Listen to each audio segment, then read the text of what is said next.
What is up, guys? Welcome in to PH Social Live. We are here in the booth and ready for some David's No Cap Monday 5-5 action. I am Nick, and I am joined tonight by Josh. How you doing, Josh? Doing well, Nick. Going to be a fun live stream tonight. Glad you guys are joining us here again for another Monday night live stream here at PH Social. Absolutely. We got a great lineup tonight.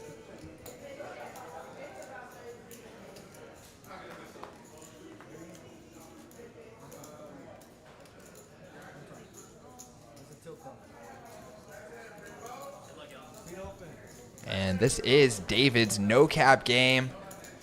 David, the namesake, leading the way, going by the Indian tonight. Clever name. Oh yeah, I like that, especially with the little acronym of sorts there. Absolutely. And we are already into the action here, Josh. Hot start. These guys got started just a few minutes early out there on the floor, so we are coming right into the middle of things with a big pot brewing, $285 in the middle already on a jack-high board. And Kathu, who is that? Which player is Kathu here? Looks like seat 6. Seat 6, is that? Oh, that must be Assassin. Ooh, and Kathy's going to fill up here. Thankfully, David's straight draw did not come in. And it is Assassin there in the 6th seat. Not sure why he's going by Kathu tonight. He makes a $110 bet. And David gonna raise. Oh my goodness, figures 3 high. One of the best hands he could use to turn into a bluff here with absolutely no showdown value. But he's gonna run into a buzzsaw. Assassin comes right back over the top, and just like that, David down about $500 to start the night.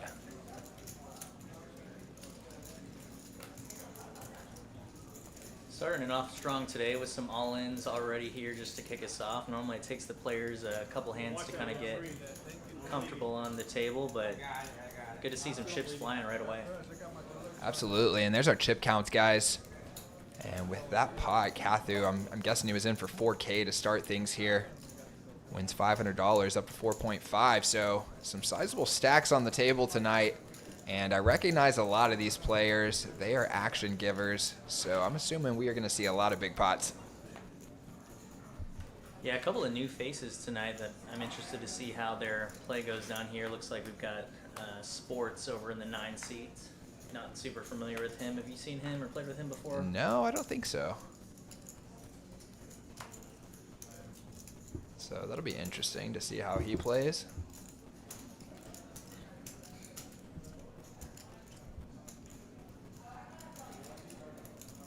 We got the $10 straddle on here. I think that's going to be a common theme tonight. We are playing 5-5 poker with an optional $10 to $25 straddle. And it was Mike raising it up in the hijack with the suited ace. And Spooky getting the action started early. 3 bets the 5 deuce out of the big blind.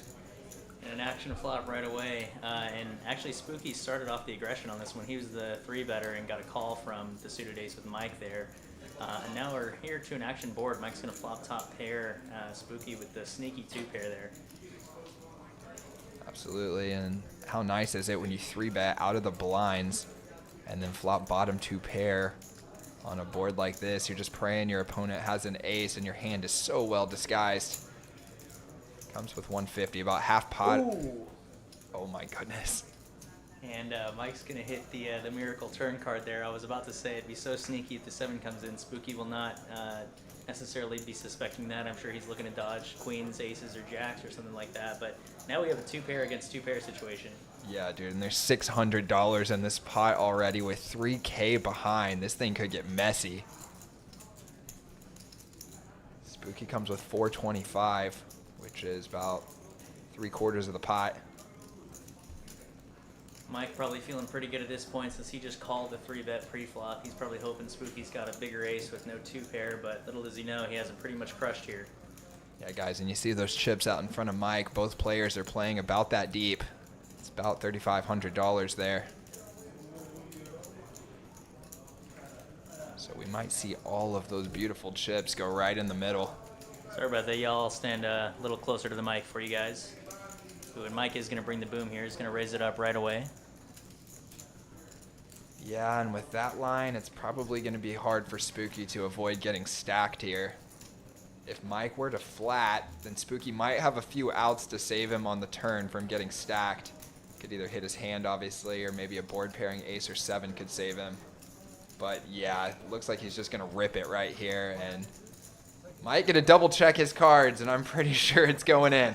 Yeah, he's not loving it, but I don't think he's ever folding here.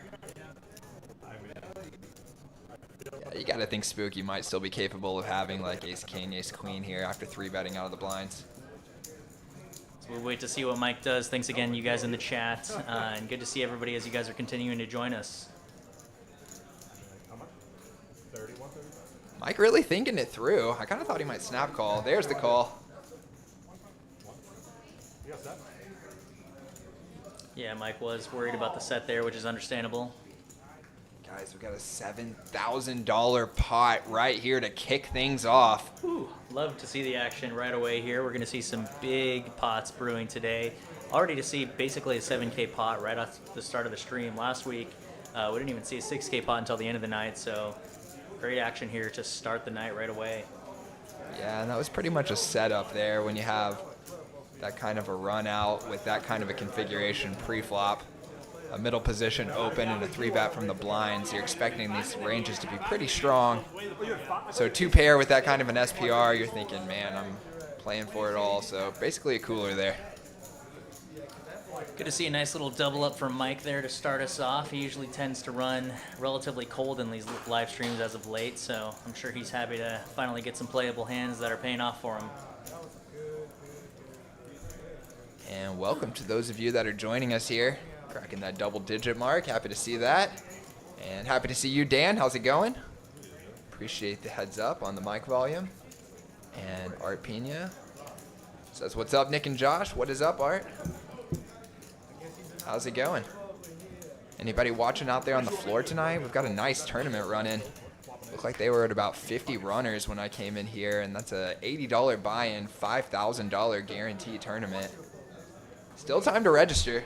You can register until 9:30 for that thing, so get up here and get in on the action. Got a couple of food trucks out front as well. Looked like maybe you bought something there, Josh.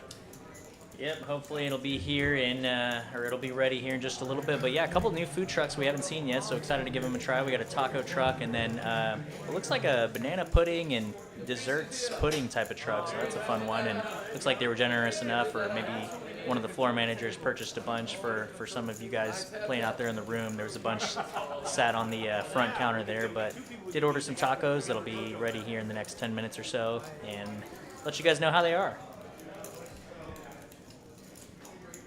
And we're back with more action here. Worm flopping top 2-pair. And he is up against an open-ended draw here, so there's a few cards in the deck that might create some more fireworks for us. It is Kathu with the open-ender. And it's actually Bond going to lead out into the field here with the pocket 4s. Just protecting his hand. I think he must have been the pre-flop aggressor here. Just c-betting. You see a brick here on the turn. Worm's still with the best hand, but a 5 would be devastating. Yeah, and Worm feeling inclined to just check and call there on the flop. You know, his hand kind of wants to check raise, but he's thinking, man, this board is so dry, and in this configuration, I'm going to look so strong check raising that he decides just to check call, maybe with his entire range. I imagine he might be thinking about putting in the raise right now, and looks like he's going to go for it. Absolutely, and kind of nice when you get that backdoored flush card in this kind of a line, because now you can represent a few check raise bluffs that might make sense to your opponents. When it comes that 4th rainbow card and you get Badoogie on the board, sometimes it feels a little awkward going for the check raise on the turn because you just look so insanely strong.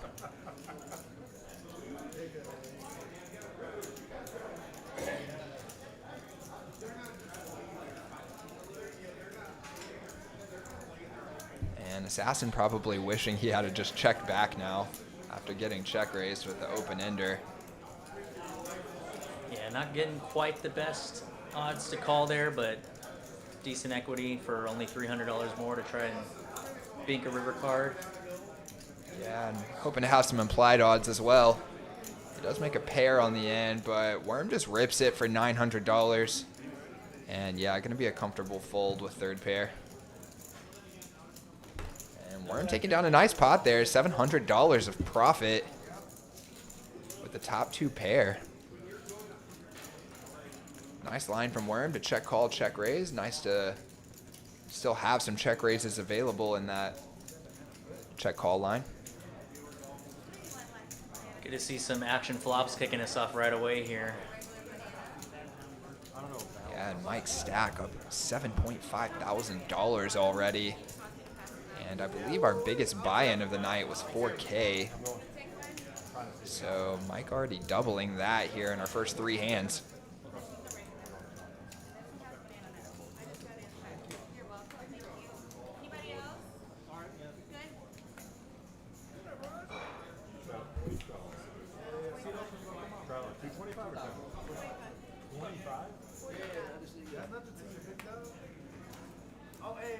And it looks like we do have another familiar face. Kenny joining the lineup here. He's just sitting down with his chips there.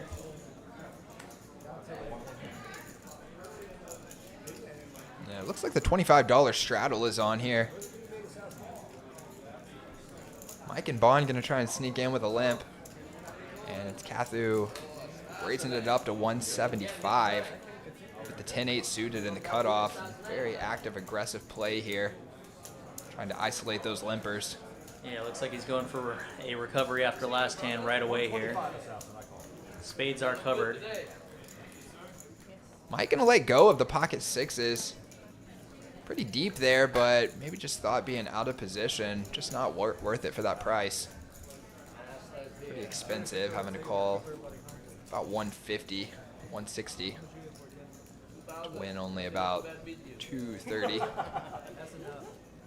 least there's going to be no button straddles where you can just sit there and wait for aces. Everybody raises. Kind of like, aces. Excited to get this chat going tonight, Josh. We've had a lot of loyal chat regs. Been having a good time interacting with them over the last few weeks here. Yeah, absolutely. You guys were a blast last week. Hope to see some more familiar names here in the chat again tonight. And for everybody continuing to join us, let us hear where you guys are watching from, whether, again, like Nick mentioned, if you're out on the floor, and where you like to play your cash games at, if you're a PH Social Reg, and what stakes do you guys like to play? Want to hear from y'all. So we had Bond bumping it up to 35 here with the $10 straddle on. And we get our first very multi-way pot of the night, 6 ways to this flop. Another action flop here. Both players, Kathu and Spooky, with a spade draw, as well as Spooky does have the combo draw there to Broadway if he hits a king. So we might see some collision between Spooky and Kathu here, which is looking like exactly what we're about to see. Absolutely, and you know Spooky's loving his hand. If only he knew that Kathu holding the one hand that actually dominates him. And you can see, even with that combo draw, drawing pretty thin, only 17% equity. And he's coming again here on the turn for 125. Kathu may be thinking about check raise, but maybe after getting stung in that last hand, just decides to call. And now we got an interesting spot. Yeah, both players breaking here on the river. It's pretty much going to be a battle of aggression, so we'll see. Kathu does check it. Yeah, and Spooky checks it back, and he's gonna, oh man, he's gonna wish he had fired that one more bullet. King high gonna take this one down, $600 in the middle. That's always a good feeling.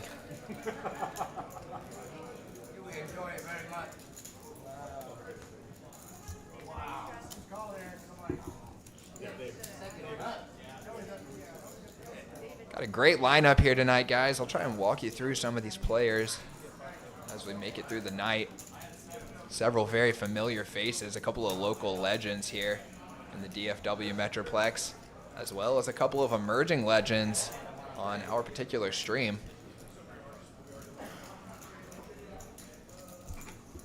That is Kathu, aka Assassin, there in the 6th seat, wearing the black jacket I have known him for probably 12 years now. Interacted with him in a lot of different settings, and really, really nice guy. Legendary poker player.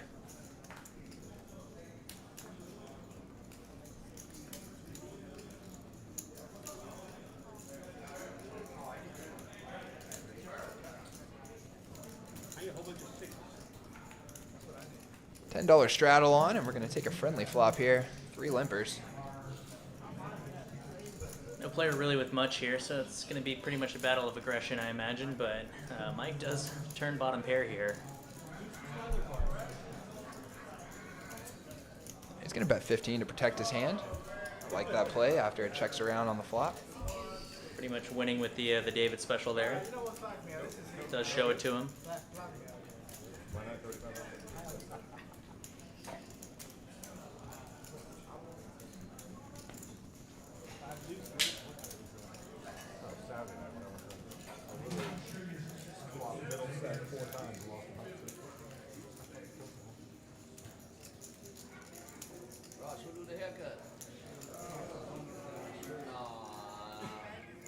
Josh stepping out to go grab his tacos for a minute. You know how to do it? I'll have to let you guys know how they are. As we mentioned a little while ago, we do have 2 food trucks set up here tonight, a taco truck and a dessert truck. You guys need to come check it out. Tournament rolling as well.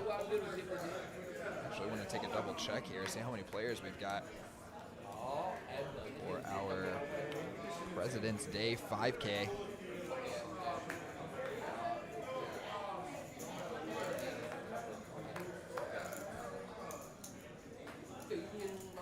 And we got the cash games rolling as well. As always, I'm sure there's a couple of 1-1s going. Take a peek here on Poker Atlas.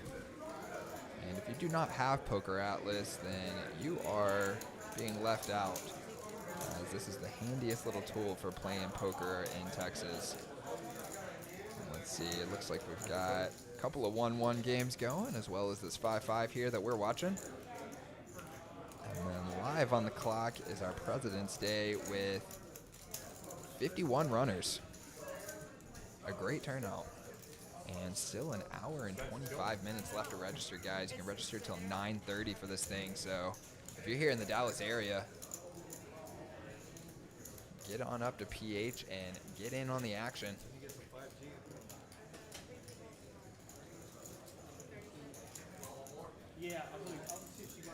Josh back with the tacos. Curious to see what these things look like. Oh, shots fired in the chat.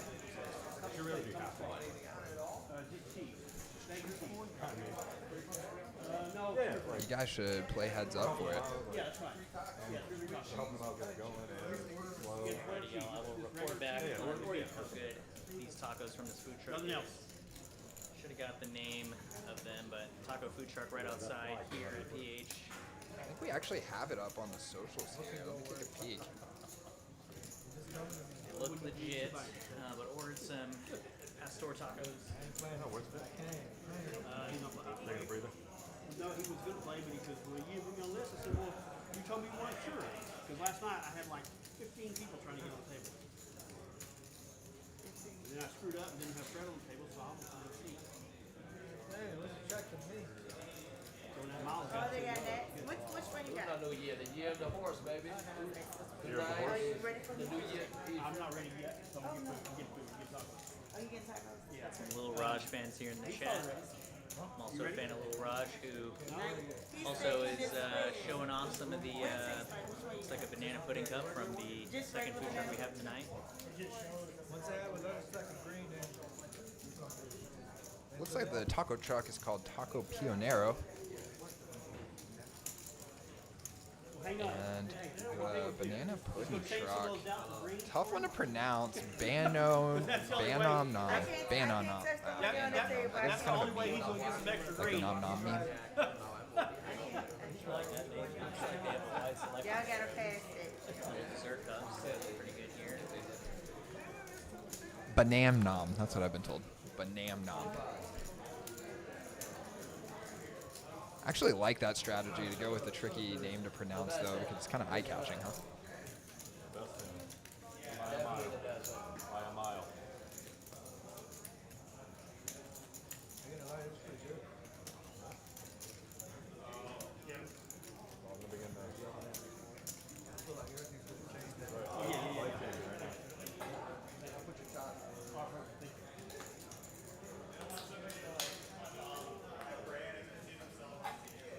Tacos look good.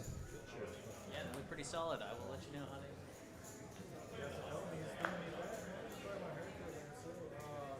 Look good today, Bob. You drinking? No, you haven't drinking yet? Your face will be red. I thought you got a beer or two or something.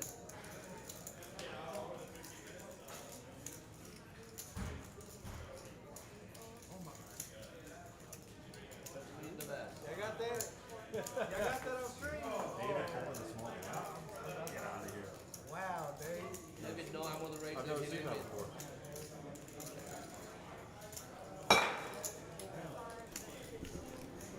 Probably win this one. No, he said he did at the end, but And we had our camera freeze in place here for just a minute, so we're going to be watching Lil Raj, Mike, and Dave just for a few minutes, but we can still follow the action down there, and then we've got it corrected, but we're just waiting on the delay to catch up.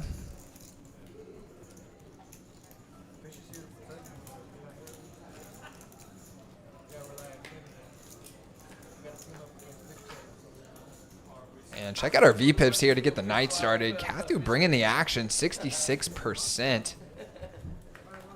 Mike and Ken both playing over 50% of their hands as well. You doing what, 10? And Mike boasting that impressive stack there. You see those couple of purple chips out front. Those dirty perps are worth 500 bucks a piece. Black chips 100, green chips 25, and red chips $5. Pretty typical color scheme. Got some beautiful chips here at PH. Actually love the color scheme, especially those black chips.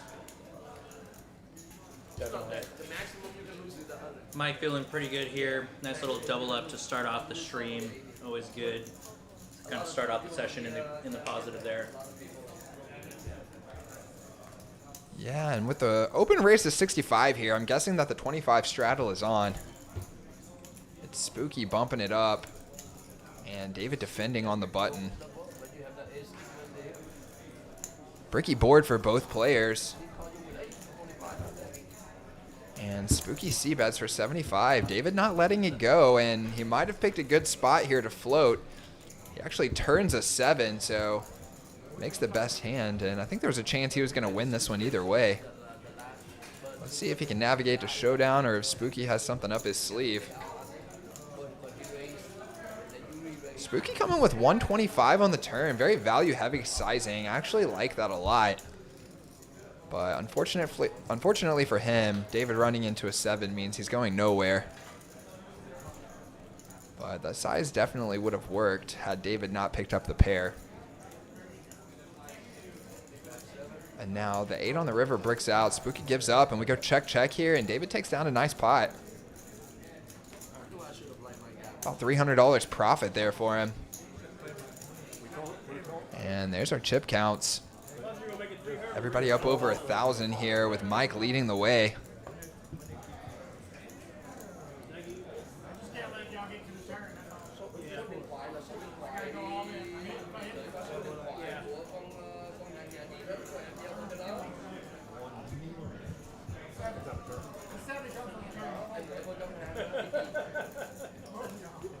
apparently that's your bad card now. Đâu đó ồ chị gieo cho chị gửi cho em số phone của con hàng mà phải gửi cho hàng. Greg noticing the Indy in. I'm guessing that's a reference pun to like Native American Indian. I think so. I mean, David looks like he's part native. He's got the hair going too. I can verify. He's mentioned it to me.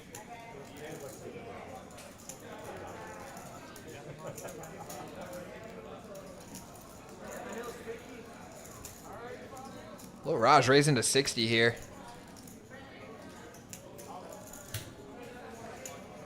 Indian himself, flatting the cutoff, Spooky flatting the straddle. And interesting flop. Wow. Very interesting flop. Pieces for everybody. Spooky with a top pair that's nearly drawing dead. Lil Raj with the overpair in the gutter. Just about the dream flop for pocket sixes if you don't hit a set. And then Dave sitting here lurking with the wheel. Beautiful spot for him. He might win some money in this pot. Oh, it looks like Spooky did What open rip it. What the heck? Spooky just open rips 1.7 into $200 with the Jack 5. And David just going to snap it off with the nuts there. David snaps it off with the wheel, and I think Spooky was drawing dead there. Well, running full houses, but essentially drawing dead. What a gift for David. Oh my gosh, how fun is that to see somebody rip 1.7 into 200, and you're sitting there on the stones, basically. A solid 1.8K profit there for David. Nice to see him also starting the stream up.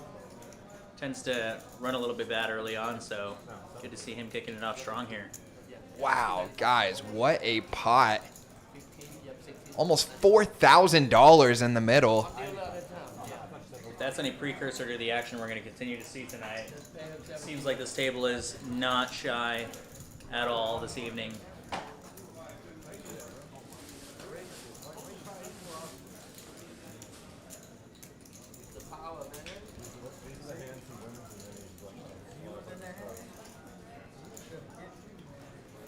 That's worse than 5-3. He called me for $160 pay bluff. Can't help himself. He go like, I read a book. If I don't see the Just like that, the Indian, who at one point I believe was down to about $500. I mean, I say at one point, I think that was like the first hand of the stream, first or second hand. David lost a pretty big one and now has spun that thing back up over 3,000. It happens fast. And I'm wondering if those placards are a sort of reverse Squid Game or what they're doing there. David just collected one, and I see a stack of them off to the right there. Oh yeah, I see that. Definitely some sort of a Squid Game, knit game situation that they're doing. I know they implemented it on last week's stream, so it looks like they're going to be continuing it in a more official way this time. Okay, so were they playing the kind of traditional Squid Game last week where they're trying to get rid of a placard, or how did they do it? From last week, it was basically a set amount of placards, and then whenever they're all out, players without placards have to pay those with placards. I think it was $25 last time, so we'll have to see what we've got going on this time around. So you can have kind of a progressive win or loss depending on how many placards you have. Okay, I like that. That's interesting. And I like that they're big enough that we can keep a close eye on who's accumulating them. And I believe that that was the first one we handed out right there. So I guess they're going through a stack of what looks like about 10 of them. Maybe they're doing nine-handed game. We'll try and keep an eye on that.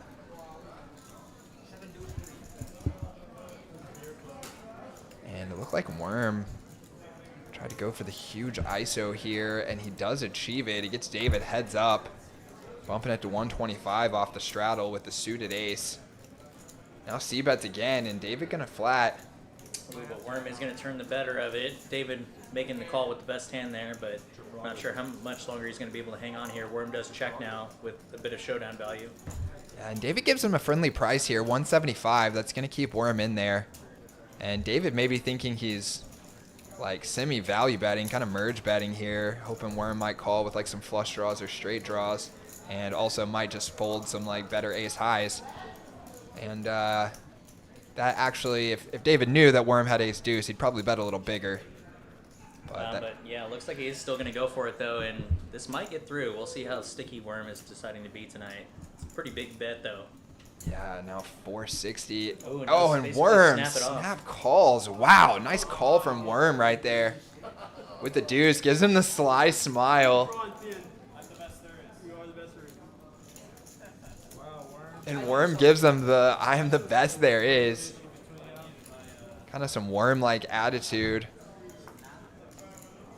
And if you're not familiar with the character worm, go watch Rounders. Absolute classic and the namesake for our worm here. Hopefully not the behavior's sake, but the namesake. Definitely everyone's least favorite character from the movie Rounders, unfortunately, but does make for a good plot line there. And shout out to Nocturnal Beats joining us from the middle of the ocean. What's up, John? We miss you, buddy. Feels like every time I turn around, you're on another vacation. And Chrissy's here in the booth working, and she said hello to John out there as well. Hope you're enjoying your cruise. I didn't even know you were on a cruise. But no surprise there. Feels like you're on a cruise every other week.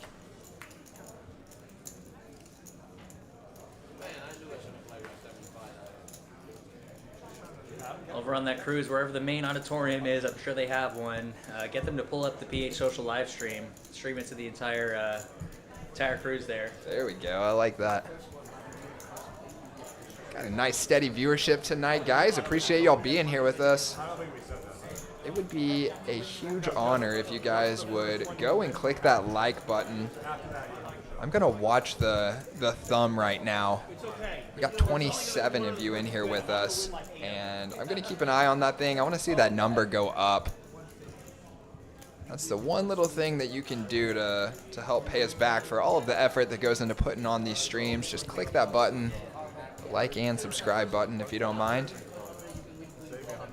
Just takes 1 second and helps out the channel a lot. We definitely appreciate it.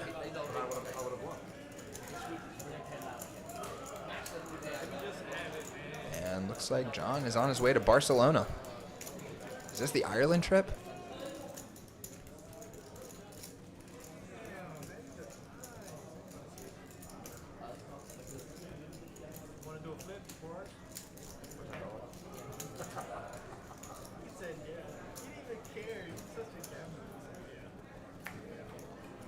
John, hit the like button. Greg, hit the like button.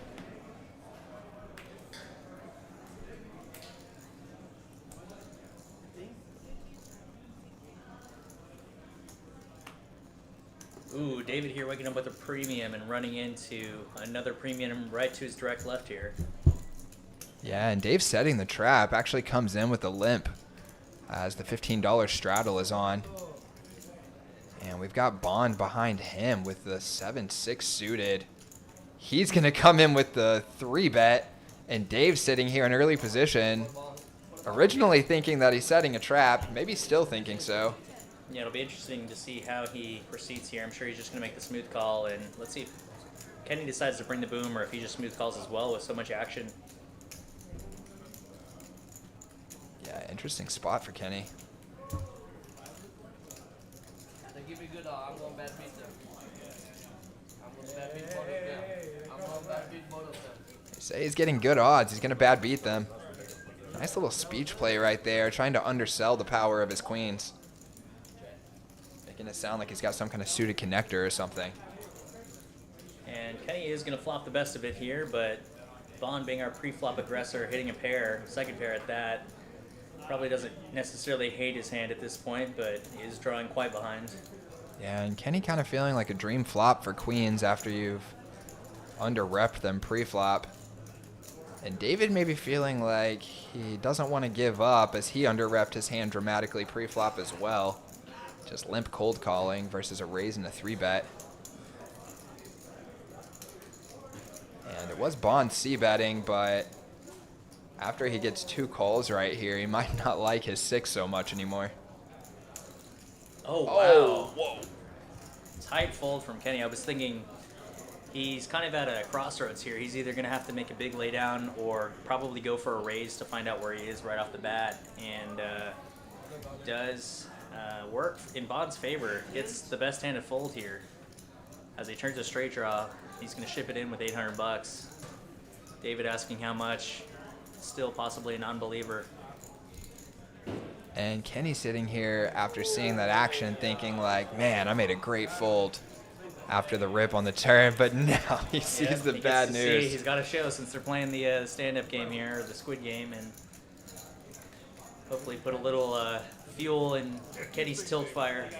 Yeah, Kenny gonna be thinking about that one tonight, I think. We'll see if this causes another jack deuce rip like he did last week. Oh my goodness. Oh man. Multiple options there of how to play that one differently. Could have re-raised again pre-flop. Could have just flat called on the flop. I mean, I know maybe you're not loving your hand, but you're getting about 4 to 1 with an overpair to the board, and the Squid Game is on, so definitely could have hung around for one more street there at least. Yeah, I must have given a lot of respect to the player to his left to lay that one down there. Figured we might at least see a call there and reevaluate on the turn, but I think I would have liked to raise there on the flop just to kind of see where he was at. Looks like David checking out the Pionero tacos also. How were they, Josh? Oh, they were solid. Highly recommend. One of the best food trucks we've seen so far.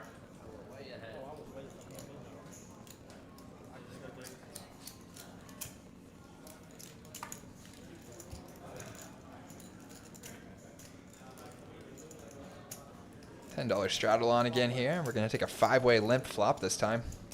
Mike is going to hit 2 pair here again.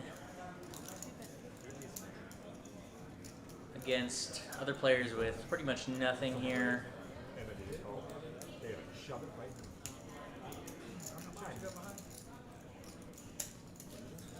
I win? He's going to take down a little modest one here. Little Raj asking the age-old question, how much you got behind? When the guy covers you times 3.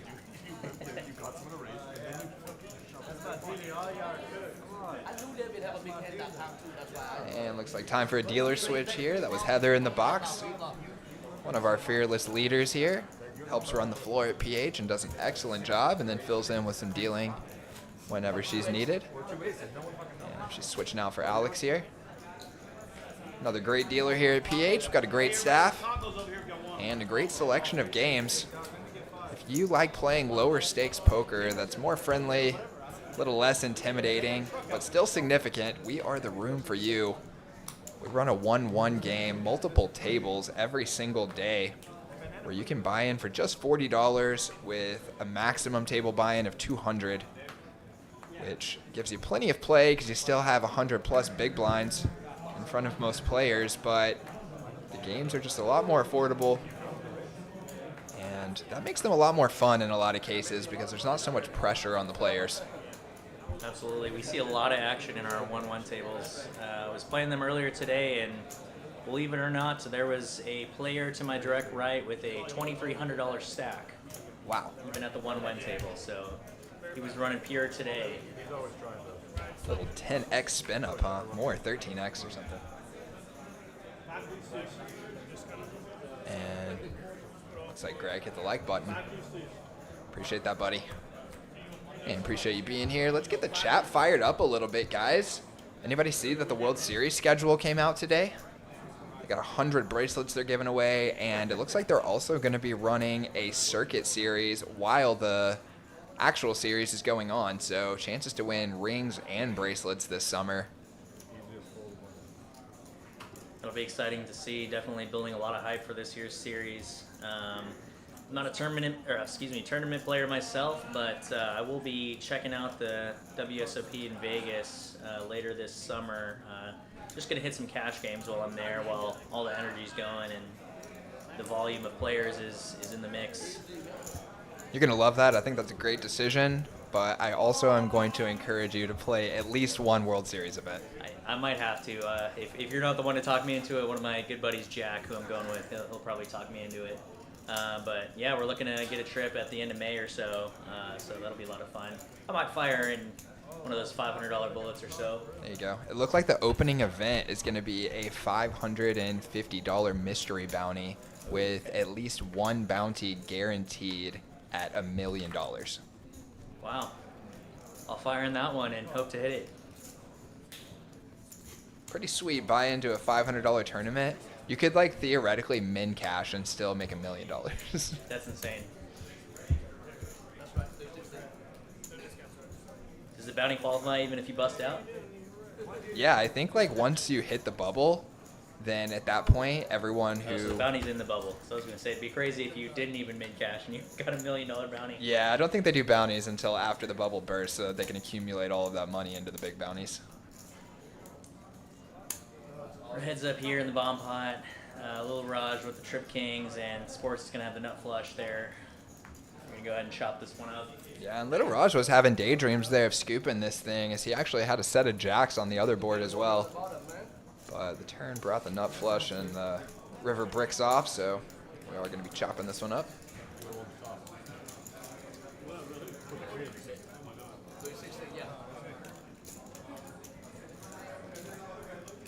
Anybody else out there in Chatland going to be making it out to the World Series this summer? And if you are, what event are you looking forward to playing most? I know I'm always at a little bit of a weird crossroads when I go out there, and I'm sure other people have experienced this, where there are so many different events to choose from, and then you're trying to decide, do I want to fire a smaller number of events for some slightly bigger buy-ins that are more exciting, or do I want to fire a bunch of events for smaller buy-ins? Always a tough decision. Good to see Napalm joining us here in the chat. And you actually just reminded me, I've not yet tried it, but I need to. It'll be on the top of my list. It'll be the first thing I eat tomorrow, if that makes you feel better. Wow, what a guarantee right there. No, we owe Napalm. He took care of us, sort of, last week. But we do appreciate it. But no, I've been grinding it out here at our cash tables here at PH, so I haven't made it out yet, but and just ate tacos from the taco truck we have here, so I'll pick some up on my way in tomorrow and let you guys know how it goes. I'll be joining Nick on this Thursday's Ladies Night live stream. So Napalm, if you join that live stream, even just for a little bit, I'll give you a review on how I enjoyed it.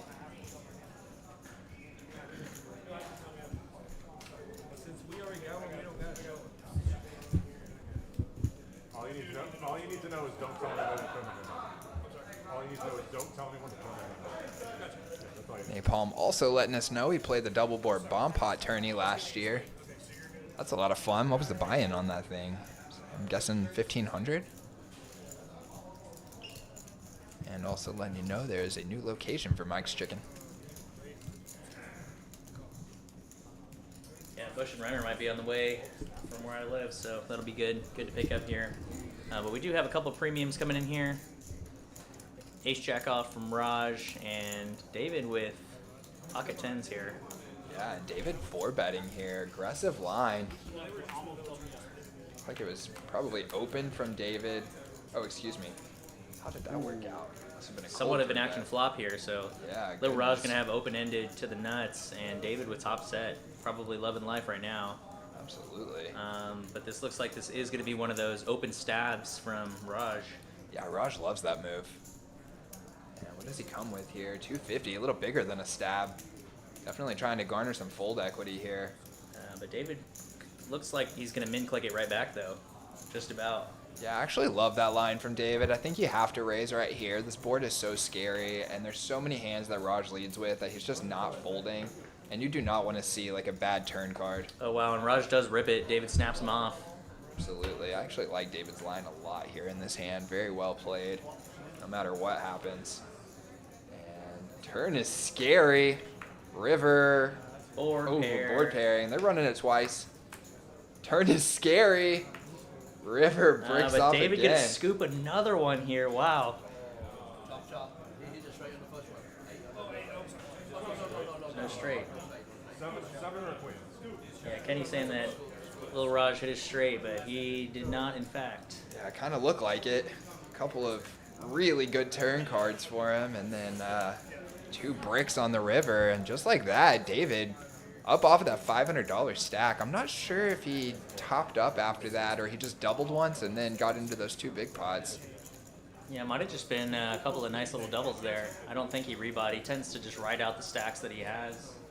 Exactly, that's what I was thinking. And if he did spin up that $500 stack back to 4.2 thousand, I mean, guys, that's only been about 30 minutes, so 40 minutes. Pretty sweet little spin. Definitely. These players tonight not afraid to start shoving it in.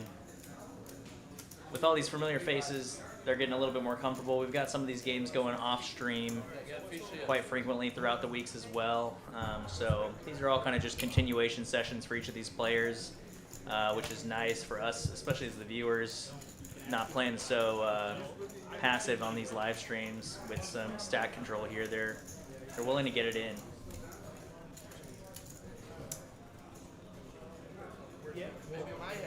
Napalm.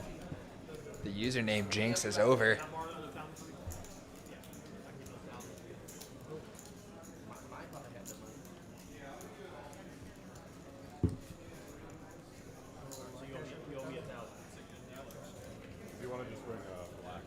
Crossing the 40 viewer mark.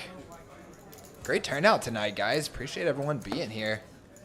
Click that like and subscribe button for us. If you heard me whining about it earlier, I'm sorry, but we got a bunch of new viewers in here, and if you guys can just click that one little thumbs up, it would do a huge favor for us, as that helps out the channel a lot. And I'm going to keep an eye on the number. Yeah, glad to see everyone continuing to join us here in the live stream. Again, feel free to get engaged with us here in the chat. We love to engage with you all. Let us know where you're watching from, what stakes you guys like to play, if you're a PH Social Reg. Got Noemi joining us in the chat. That's my fiance. Nice. I was like trying to digest that screen name. I was like, glad that you took over there. Noemi, don't forget to hit that like button for us. We appreciate it. And we're going to have Worm here waking up with the pocket rockets. Absolutely. Always a sweat to see the other hands behind the rockets unfold as the graphics picks them up and see if anyone has anything to fight with. And looks like Worm's going to get some loose action from the Indian and Kenny in the straddle. We're going to take a three-way flop.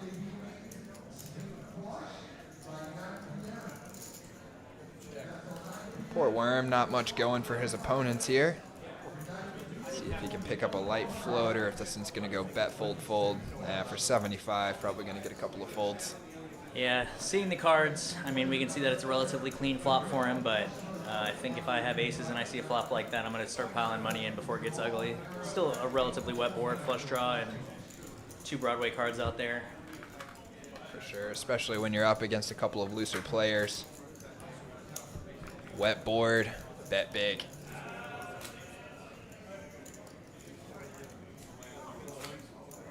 I feel like I've been seeing a lot of aces cracked lately, which is convenient considering we have a aces cracked promotion here at PH. Absolutely. The aces cracked rack attack. Get your aces cracked in any cash game here. We're going to pull you over to a separate table where there is a giant pile of chips, and you have 40 seconds to see how many of them you can collect and then rack into chip racks. And for every stack that you complete, and that's 20 chips in a stack, you earn yourself $10 of bonus money. And obviously depends on how much you lost from your aces, but in a lot of cases, especially in our 1-1 game, you could actually get unstuck from the pot that you lost and potentially even turn a little profit. So that's our little aces cracked rebate game. If it was your first one, we wouldn't have said it. Ooh, and some action stirring up here as Kenny once again going to wake up with the queens after a raise from Spooky with the pocket tens here. David did cold call with the jack 6, and after Kenny rebets it, Spooky's just going to shove in the rest of his chips here, 660 bucks. I think David's going to snap fold, and Kenny's going to go ahead and make the call. Yeah, and we're going to have another $1,000 pot here, 1.4K in the middle. And Spooky going to hit the 10s on the turn. And it looks like they were, just ripping that one. Nice little recovery for Spooky there. Absolutely needed that. It's his miracle turn card there. There's a look at our chip counts, guys. Some big stacks on the table tonight. Poor Kenny running into bad luck with his queens tonight. 2 in a row. First one he would have won, but he let it go.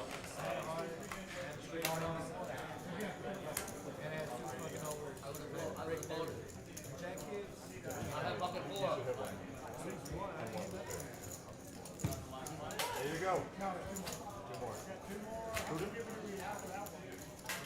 2, 3. 2 more, 2 more. So how many people don't have them? I don't have it. You and me better win soon, otherwise we have to pay out. You don't have one? Yes, we're playing for them. No, you're playing to the end. The dealer didn't give you that. Art Pena saying they should have ran it twice. Hindsight's 20/20. And I'm sure Spooky's not thinking that. Yeah, and I wouldn't have been surprised if that was Spooky's call to just run it once with slightly a smaller stack there. There's a lot of different kinds of drinks out there. Cool poker shirt for Spooky tonight. Little smoking card design. Yeah. Oh, yeah, oh, yeah, yes. If you guys keep it up. Gonna wake up with another playable one here, ace 4 suited.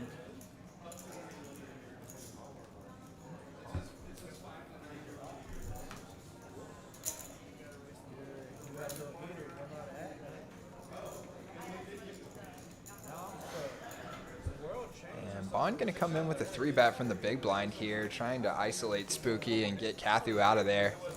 But unfortunately for him, that's not gonna work. And it's gonna be a 3-way 3-bet pot here, $320 in the middle. We're going to the flop.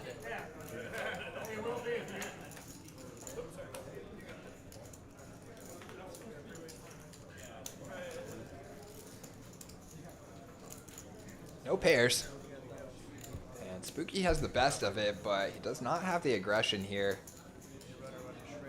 So we'll see who can navigate to showdown. And it's actually going to be Kathu, the cold caller, coming out and stabbing on the flop. I like this, representing that low board, feeling like his cold calling range might... That board might kind of favor his cold calling range, especially after the 3-better checks.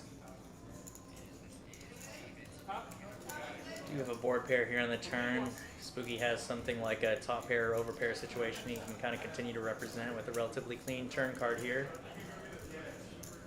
Yeah, and a little bit of an odd configuration developing here as the 3-better is gone. And now we've just got the cold caller and the early position opener. And then defender, who did not choose to re-squeeze. So kind of some odd ranges developing. Kathu comes again on the turn, and Spooky gonna have to decide. 175 to win 800. He does lay down the gut shot. Always sad to fold, getting 4-1 with some kind of guaranteed equity. And Kathu's gonna have to show if he wants one of those buttons. He's out.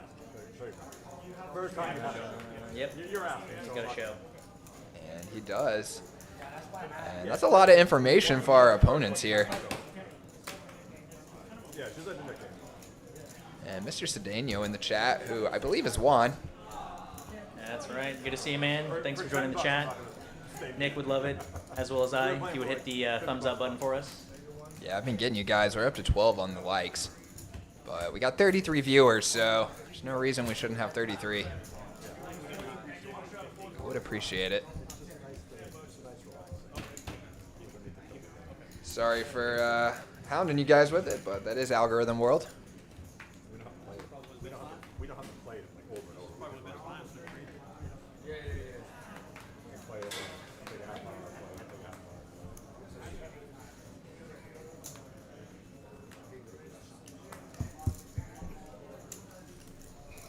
And Sports, who has been relatively quiet tonight. Gonna finally pick up a playable hand here in the +2 with ace-5 suited, and I'm guessing that means the 25 straddle is on when you see the open to 75.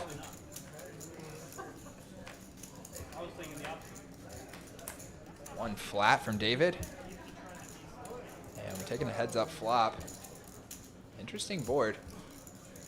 Both players with a gutter ball here. David is going to take the aggression on this. Yeah, Sport's not feeling inclined to c-bet here, but also doesn't want to give up, so he's going to throw his ace-5 into a check call line. I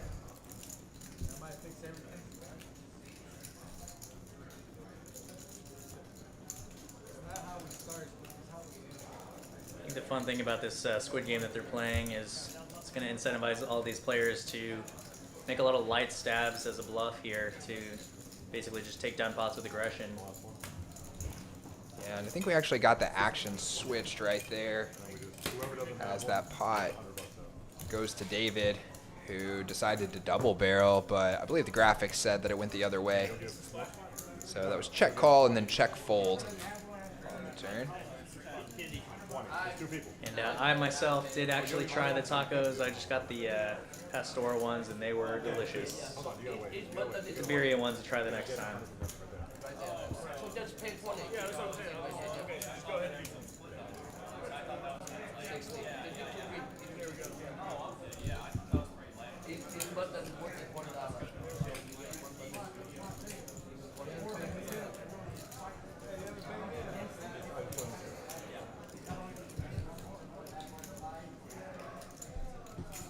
No, 20 smoothies.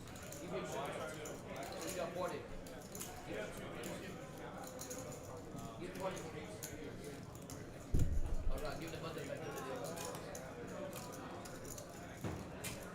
If you guys are looking for something to do tonight, you still have 45 minutes left to register for our 5K President's Day tournament. We've had a great turnout out here. I'm pretty sure we're going to have already eclipsed that guarantee. So we're looking at a 5K plus prize pool. And again, you still have until 9:30 to get out here and register if you want to play. The room is bumping. And we've also got a couple of great food trucks here as well that Juan's talking about in the chat. You believe it? You believe it? You believe it for a minute. It's pretty exciting to be 9 head in a row. And as always, we got some cash games running. So you do 900. 900. Everybody has to pay you. Looks like we got a couple of 1-1 games and a list for the 1-2 that's probably going to go here soon as people start busting out of this tournament. And we're back into the action here with the $10 straddle on. And it's going to be the Indian, David, coming in with the ISO from the hijack with the 9-8 offsuit. Trying to ISO a little Raj, but not going to work. Yeah, Bond's waking up with the big slick here. But David is going to come along. Are we playing again?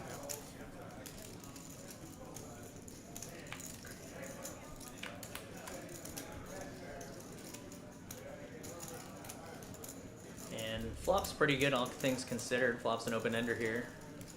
Bond just with 2 overs and a gutter ball to the queen.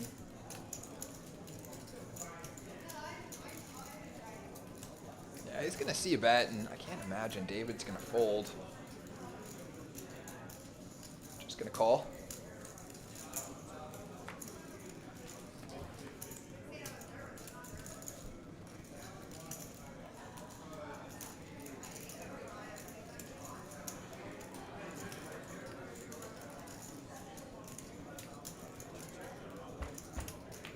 We're going to go check on the turn here. And a total brick on the river, so let's see how these players decide to navigate this. Yeah, David might be able to take this one down if he makes a move. He is going to check. But it does go check, and Bond's going to win it here with the ace high. Yeah, always a little scary to bet in a situation like that because it looks like a spot that your opponent might want to hero call. There's a lot of missed draws, and they've also slowed down and under-rep their hand a little bit on the turn there by checking back. So they might feel inclined to look you up. Looks like a spot that the out-of-position player might want to bluff. Potentially wisely, David giving up there, because I'm not sure if Bond would have folded. What do you think? It's a good question. I think I would have liked to see maybe a turn open stab there from David after missing, just to kind of put a feeler out there. But I can also understand checking back to the pre-flop and continued kind of pot controlled aggressor there. But you might have seen a stab on the river there, considering that your opponent checks back the turn. Could have done that with essentially the exact hand that he was holding. I think Bond might have looked him up with ace high. I think it's possible. I think it depends on the sizing. I think if David would have gone like a pot stealing size of 300-400 plus, I think Bond might have just lived to see another day there. Even though he played the 7-6 suited earlier, he does get the impression that he might be a little bit more on the tighter side. But if he maybe just did like a little blocker stab of like 125, 150, I think maybe Bond would have looked him up light there.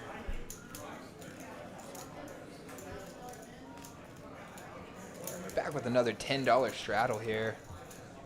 One limper, and then Ken going to come with a nice healthy $60 sizing on the ISO. Again, the ISO doesn't work. Often doesn't in these very loose games, and multiple callers going to set up a squeeze spot for Worm, who hammers down the 4 black chips. He's got the ace jack suited in the big blind, and we're going to go from 60 to 425 here. And there's about $250 in the middle. Let's see if anyone wants to tango.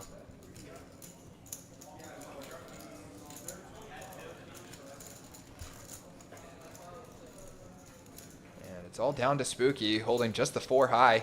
He is thinking about it, though.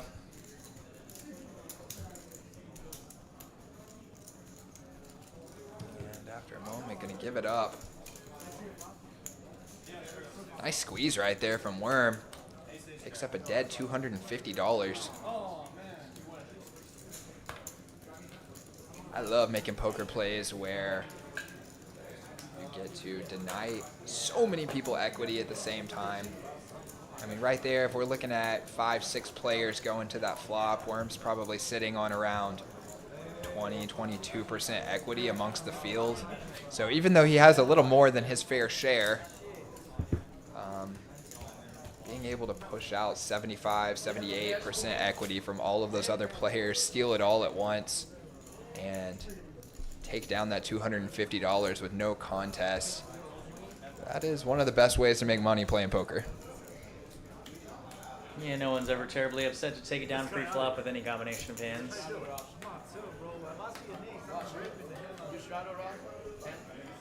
Give him a bad hand, Don't reward him for not straddling.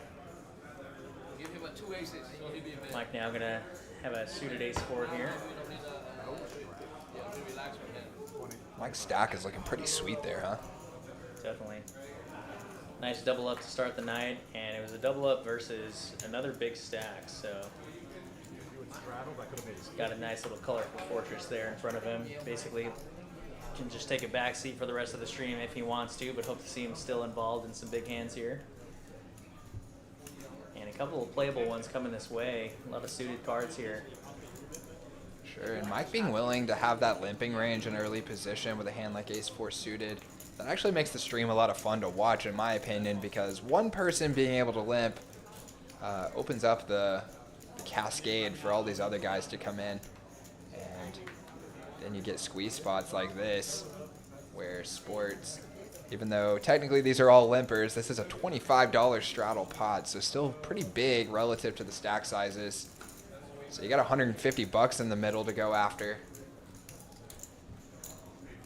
And let's see if Worm chooses to defend with the 6s. He does not. Looks like he just folds. Tough being out of position and getting such a bad price. And Sports is going to take this one down. Win another nice one here as well. In my head, it was fold or shove. I know you have queen high beat. I have double. I have ace-4 hearts. He was in trouble. You got him to smoke. Mike giving him the business there. He is the big dog right now. Up over $3,000 on the session. Great start for him here. We've been going for about an hour. See if he can keep that pace.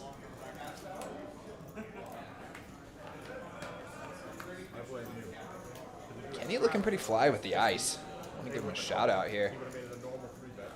No, he would just call it. He would just call it. Yeah, Always got a lot of jewelry on. And that gold bracelet just kind of gets me salivating because it makes me think about World Series bracelets. Yeah, he was telling me the other day that ring he's got on his left hand is a family heirloom. I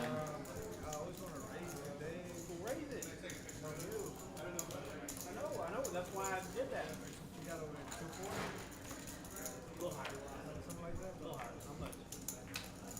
it's going to be David, the Indian, opening it up to 30 here from early position, and then gets a couple of calls from the big blind and the straddle. And Lil Raj flops trips. Oh, and turns a both. Wow. Wow. Not much going for these other guys, so not sure he's going to get any action. I know Mike's going to know where he's at with this one. He's made several comments in the past about anytime Lil Raj makes an open stab, he knows he's got something strong here. So he's going to let it go. David not really with much here, so he's also going to let it go. Yeah, poor Raj. Whenever you have such a sneaky full house in a game like this, you really hope you get paid. Especially you're in there with a couple of big stacks and action players, and womp, they got nothing. Looks like it was actually Kenny who got the tacos, not David. Seems to be enjoying them. Players giving Raj some sass here about not showing his cards for the Squid Game. And it's only one card. This happened like 3 times last week. So does he not get to collect? $10 really got you. I don't think so. It doesn't look like he showed. He's going to win the pot either way, so can't feel too bad. Mike, that's the fun of it because you fall asleep yourself. Yeah, that's the fun.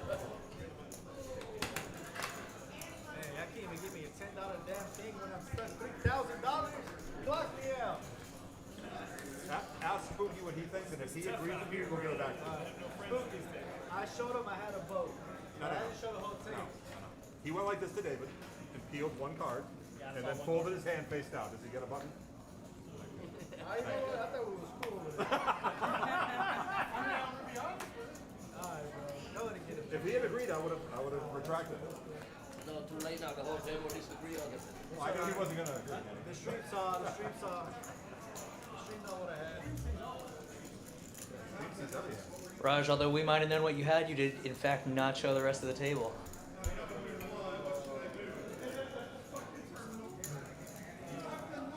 many buttons are on you? Just 1, 2, 3. Now I'm on 2. Let me get my button. Plenty of time. Wow, I can't believe it. Discipline. I'm gonna try to beat 6 people. No, I'm talking about. Give me the damn Oh, man. gotta earn it. Sure know better than you have lost.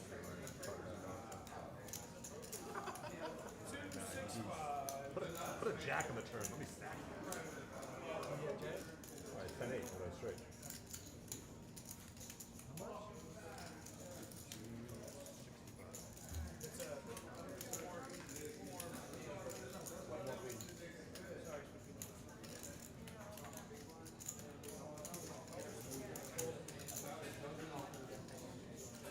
Big pot brewing here. The Indian 3-betting and then getting cold called by Spooky, which will bring Little Raj into the mix here. And we're going to have almost 900 in the middle, going 3 ways to the flop. The 3 suited hands. Indians got Spooky dominated, but Raj has them both kind of killed here with the King 10 suited. Ooh, a spicy flop here. Very spicy. A pair for Raj and flush draws for both the Indian and Spooky. And Spooky being the 3-better with less than a pot-sized bet left here, you've got to imagine it's going in. And you got to imagine David's going to call and we're going to see an all-in pot. Yeah, I think it's going to get Raj off the best hand here.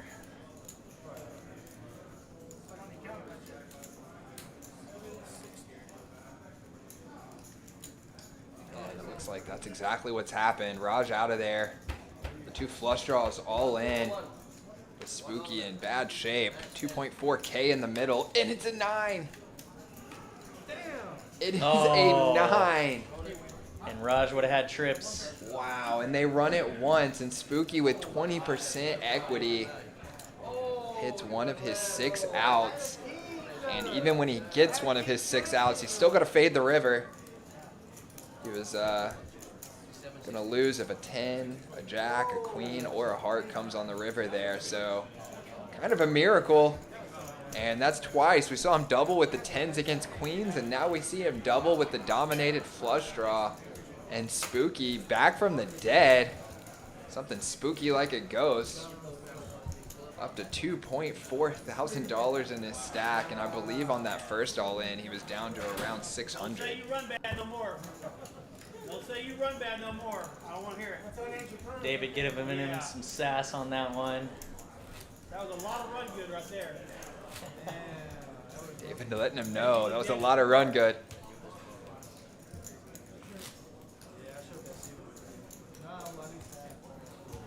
And we just cracked the 40 viewer threshold, guys. Appreciate you all joining us tonight. Great crowd here. Let's light up the chat. Let us know, what are you doing tonight? Where are you tuning in from? And who are you pulling for?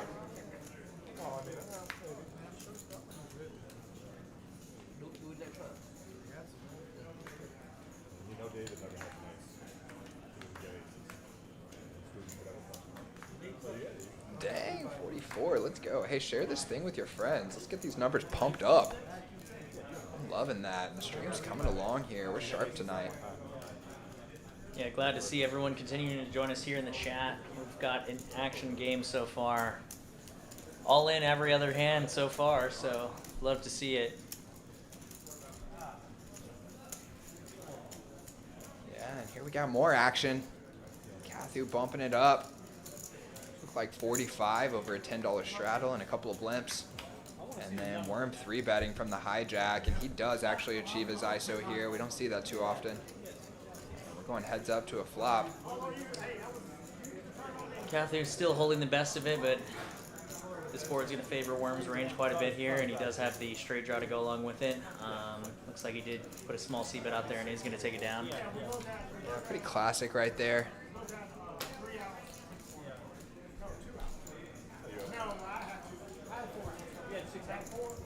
Let's check out our VPIPs, guys.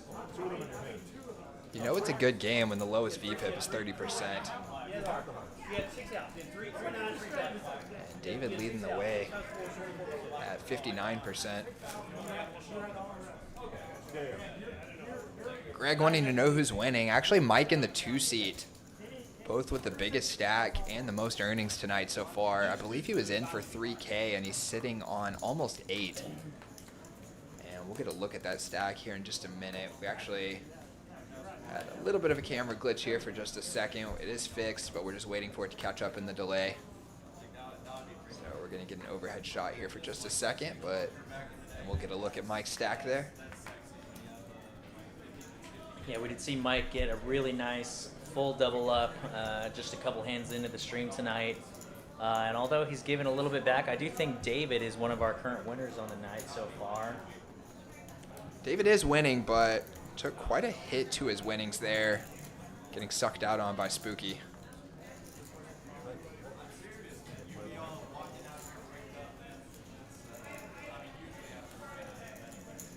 Looks like the pocket sevens just moved one hand to the left there. Spooky's going to pick those up. David's going to cold call with the king jack. And Kathu's going to come along as well.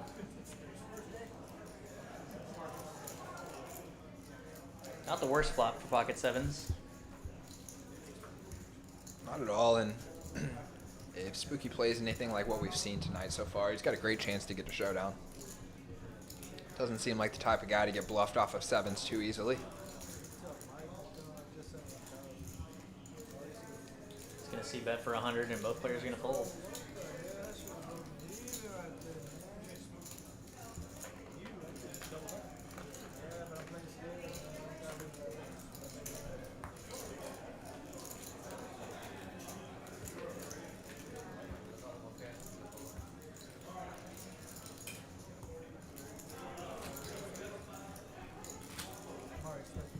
So me and Josh were talking about the the World Series coming up this summer in Vegas, as they just announced the schedule today.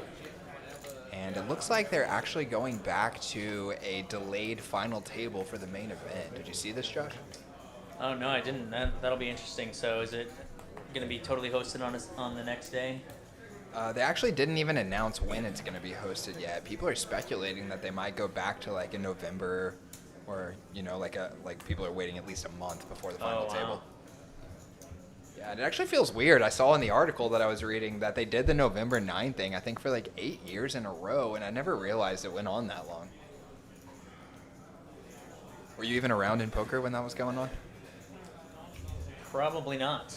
Yeah, they used to do the main event. They would play down to the final table, and then they would wait and come back in November and play the final table like 3 months later. Wow. Yeah, and it was kind of interesting. They were trying to go for the angle of giving the players a chance to train. And Get their little Rocky montage going on. Yeah, exactly. I'm curious, what was the overall player feedback on that? I think mixed reviews, And that's what I would imagine. Yeah. Kind of a interesting board here. Little Raj with a flush draw and Sports with the open ender. Now Kathu turning the gutter, and he's going to be the one who actually leads out at this pot. Imagine Sports going to come along for one more, and if he does come along, Lil Raj might float as well. Oh, but he is going to lay it down. See if Raj wants to come along still, and he does with his flush draw here. And even with the best of it with 10 high. Ooh. And we would have seen a Broadway here on the river. Yeah, I'm surprised Sports laid that down there. And let's see if Kathu, yeah, he's going to take another stab. Nice small sizing. 2 into 5. Yeah, I think Raj is going to have to lay this down unless he decides to get tricky with the bluff raise. But he's not necessarily just going to be smooth calling. Yeah, I love that. Poor Sports is going to have to see the bad news. Yeah, that he laid down not only the best hand on the river, if he had made it straight, but he actually had the best hand at the time.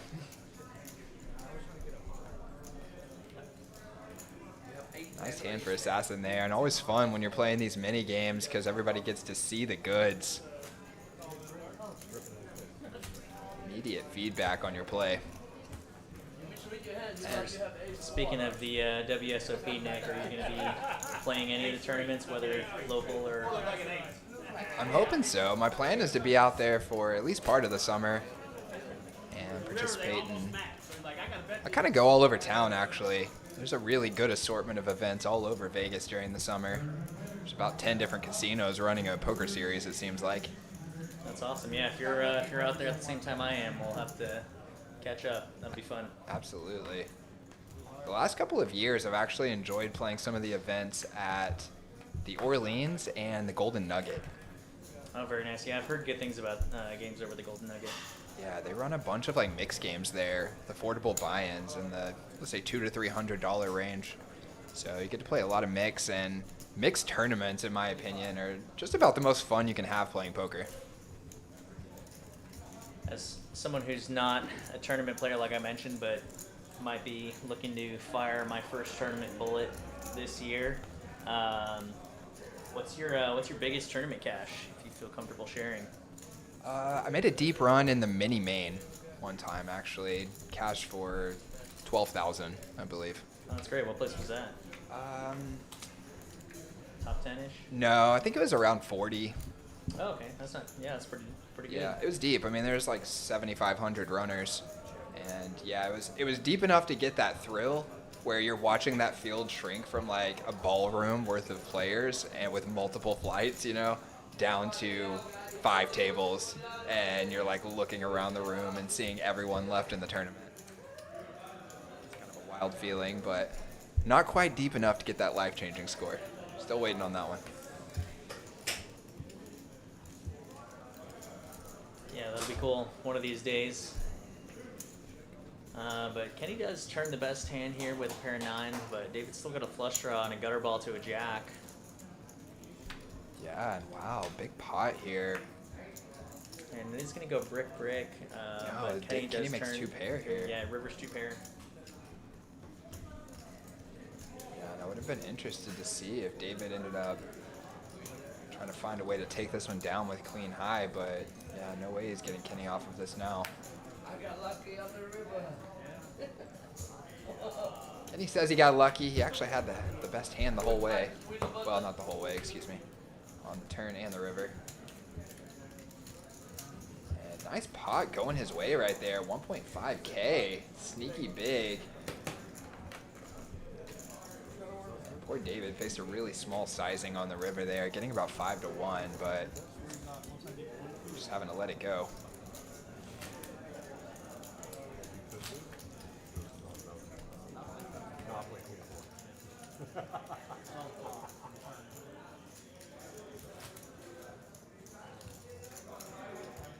Oh, no, this is real. Yeah, kind of. Win the last one.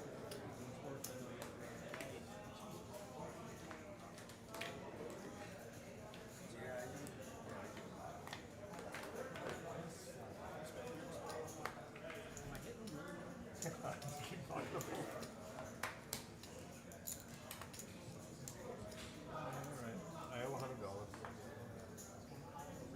Not yet. A little utterance from Mike there. I think they're closing in on the end of this first round of Squid Game. I think Mike has won a button in this orbit, so he might be on the table. He said something about $100, so it might only be $10 a player.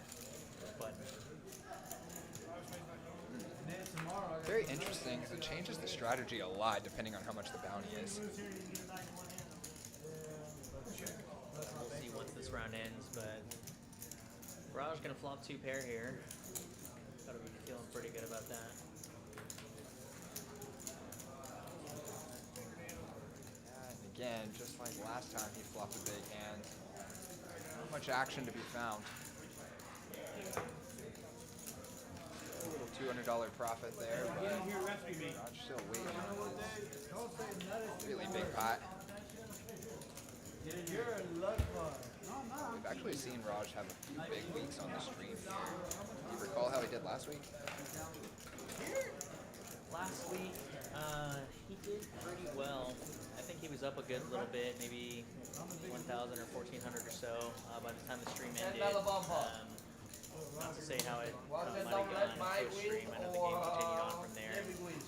Might have given a little bit more there. But Ethan, the big winner of last week's live stream, won 2,400 on stream, and then as the game continued off stream, he won another 1,300 or so, and ended the night with like a $3,700 profit on the $1,000 stack. So it was an incredible run for him. But no, Raj has been doing very well on all of these live streams. He's got a very good play style. Definitely a tricky player, but can play very well at times, make some good reads, and also some good good plays, whether with the nuts or without.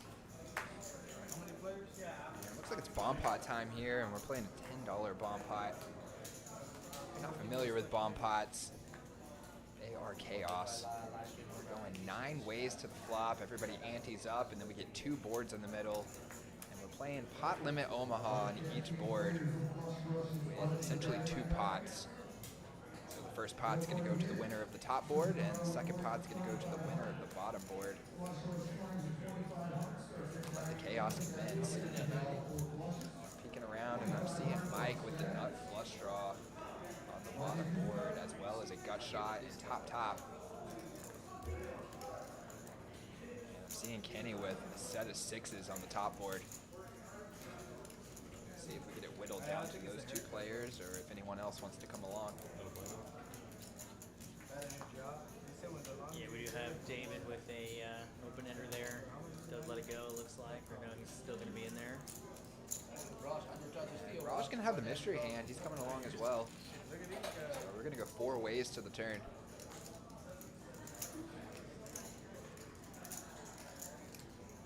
Nice little boat for Kenny there. Always nice in these bomb pots, even when you have a set of 6s on a semi-dry board like this. Still scary in Omaha. There's still a lot of cards that can bring us straight. Yeah, he loses pocket 10s, pocket 5s, but he actually turns the nut flush draw on the bottom board as well, so his hand improves quite significantly on both boards. And he is going to bet pot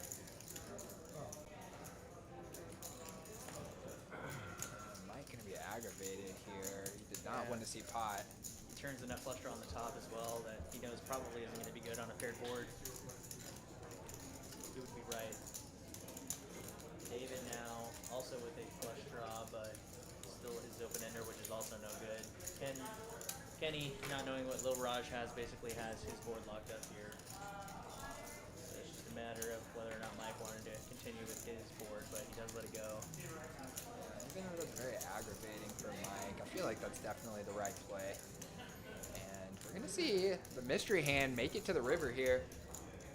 And since we can see that Kenny has nothing on the bottom board other than his pair of sixes, if Little Raj can make it to showdown, he's probably going to chop this pot.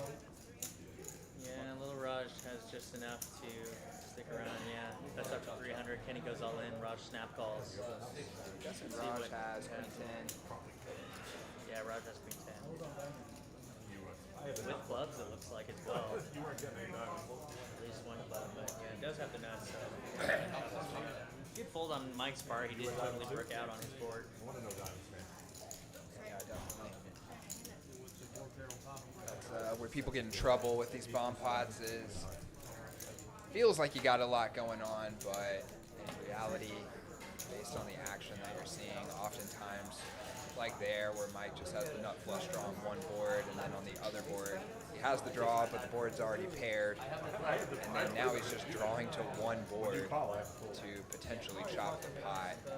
That might be a spot where an inexperienced player might get enticed to call there, when in reality, you're drawing very thin. Yeah, I have club jaw on the bottom. Josh saying this game full. No doubt. I chop if he folds, but one of us is chopping. The auditorium's full here too. 41 viewers. Appreciate you guys being here. Hard to hear us, says Greg. All right, we're going to turn up the volume just a little bit.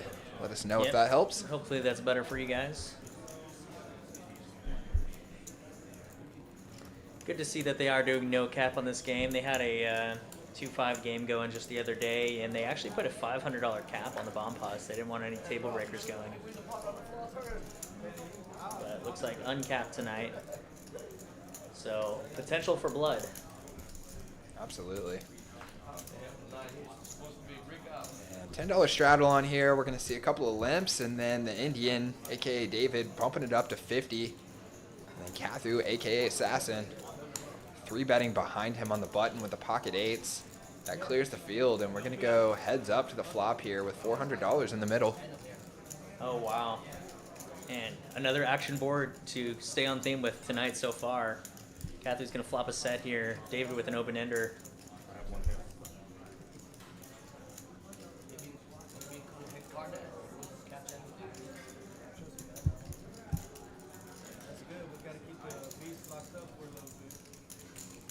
Kathu going to c-bet, pretty small. Very friendly size for David to continue.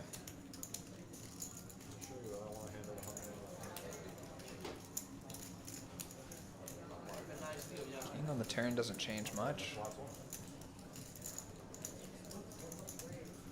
Relatively wet board for Kathu, so I imagine he's going to want to continue to fire to protect his hand here, but there's a lot of cards he has to dodge, even not knowing what his opponent has here. Yeah, there's $1,000 in the middle, and it looked like around 600 there. Ooh, even bigger. It comes with 835. Yeah, going to make it pretty expensive to call. He's definitely betting that size to protect against flush draws, but David just with an open ender there. And you know David hates to lay that one down, but Let me know how I'm sounding over there for you guys. Trying to get into this mic as much as we can here. We appreciate the feedback.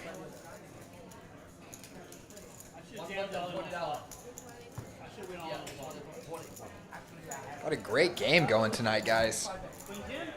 Just need to get the chat fired up a little bit. Somebody say something controversial. I don't want to have to lead the way on that, you know? I feel like I can get away with it more if I'm just responding to the chat. Out there in chat world, who would you guys most like to see win a bracelet this summer? who's your favorite player to watch make a deep run? Because I actually heard that they are going to be streaming an event every single day at the World Series for the entire summer. So I know since they introduced the final table live streaming several years ago, I have really found that to be a immersive part of the summer when you're out there playing tournaments during the daytime yourself, and then in the evening you come home and you're firing up the grill and then putting the live stream on the TV, hanging with the homies in the backyard and just watching Daniel Negreanu or Phil Ivey or Patrick Antonius or whoever make a deep run. That's a lot of fun. Definitely cool. Gonna be fun to watch a lot of those live streams tonight. And it's interesting to see the different kind of characters emerging in the poker competitive scene, especially with the whole, Martin Cabril last year was kind of the big name guy just in his story, and he actually did well. He won one of his tournaments. Absolutely. He's been on a super hot streak. He's been winning some tournaments overseas as well, I believe. He has emerged as not only like a leading competitor in the high stakes scene, but like a leading character in all of poker. Absolutely. He's a modern day Tony G. Nice, I like that. It's kind of Tony G and Mike the Mouth and Phil Hellmuth all rolled into one. Yep. You said I got tricked long time ago, baby. And now we got an interesting one here as two ace queens are squaring off, and Bond actually just going to concede and let Sports take it down pre-flop. Hey, power poker, huh? 375 with that garbage, man. I like that card. What haven't they say all in? You gonna run like Kenny gonna give him a hard time for 3-betting with the ace queen. Greg saying that out of anyone he could see win a bracelet this summer, it would be him. Very honorable, Greg. Yeah, fucking deuce, you got your bid. Eric bringing up an old Will Kassouf clip there. Yeah, I actually played against Will Kassouf in a tournament one time, and it was extremely intense. Really? Why was that? He just goes nonstop the entire time, and he's coming at you. Like his personality is the same? I would say even more than you would expect. I mean, we were playing like a $200 tournament at the South Point, and he was just going nonstop the entire time at everybody. Whether he's in the hand or not, he's just like commentating over the entire action of the table, and it's very aggressive and pointed, and he's coming at you the whole time. Wow. I mean, I think that's definitely his strategy and his play style. Seems to work for him. Yeah, and I mean, I enjoyed it because it was a kind of low pressure environment, and it's like sort of a novelty getting to play with a guy like that. But I could absolutely see that if you're playing in a high pressure situation, I mean, it would get on you for sure. And I feel pretty comfortable just like talking and kind of navigating situations like that. I can also see if you're someone who's a little more quiet and don't want to be confronted, that it would be extremely uncomfortable. It's no wonder that guy went off on him on the final table or wherever that was. It was like final 3 tables or something. Not all poker players are the most the most extroverted, so a situation like that can be intimidating to some, I imagine, and especially with an aggressive personality type like Kassouf. Yeah, Mike gonna take down another one here. Had that chip lead. Relatively small pot there, but he flopped 2 pair and got a little action from an open ender. Takes it down on the river.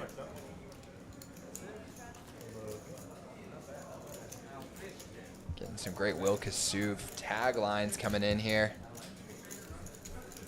I know he was a little bit controversial, but I think overall kind of a fan favorite. People love characters. That's a great card for you. Absolutely. Brings entertainment to the game for sure. If Spooky had called, I was going to raise the flop.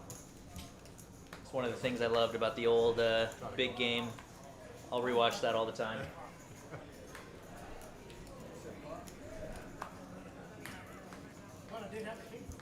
You did?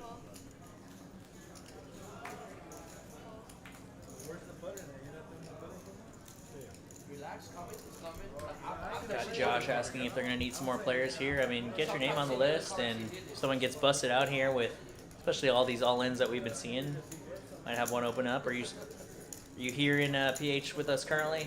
Mine just win the next 6 hand, man. So I'm All not the trying to buttons. get it all back. Yeah. Yeah. Nice pop ballooning here. Spooky bumps it up to 60 over a couple of limps. Gets 4 callers. We're taking a $300 flop.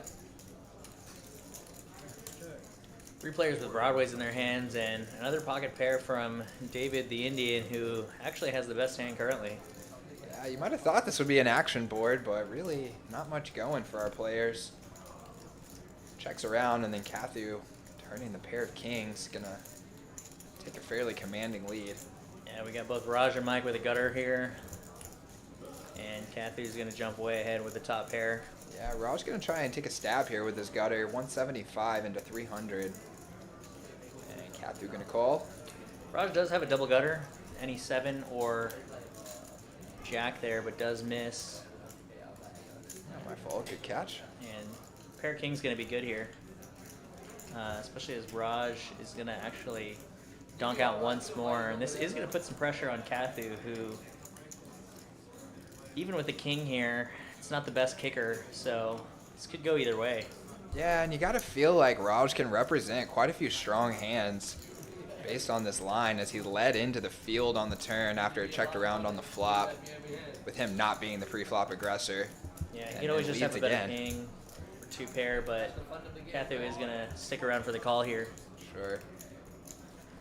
Could have even flopped a straight or a set here. But yeah, nice call by Kathu. I mean, feels like a little bit hard to find bluffs.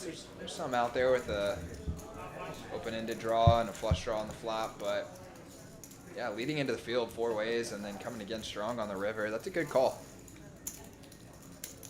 And David eclipses that 60% VPIP marker. I dipped down below it, but pretty impressive. Yeah, getting it back up where it belongs. Be interested to see who comes out on the lowest this week. I know last week we had Ethan and Big Fish on the bottom end of our VPIP totem pole.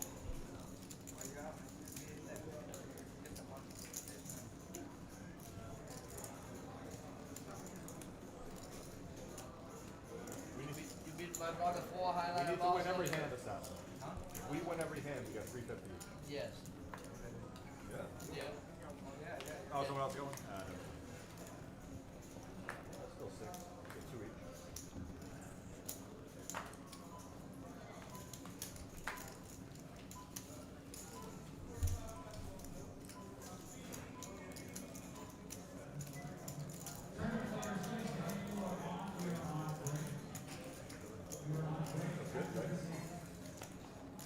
We got Bond cold calling the $10 straddle. Worm's going to go ahead and raise it up with the 7-6 suited here.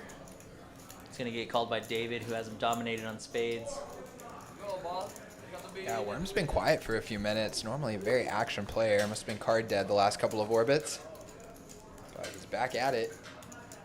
And action flop again. Oh yeah, this could be trouble.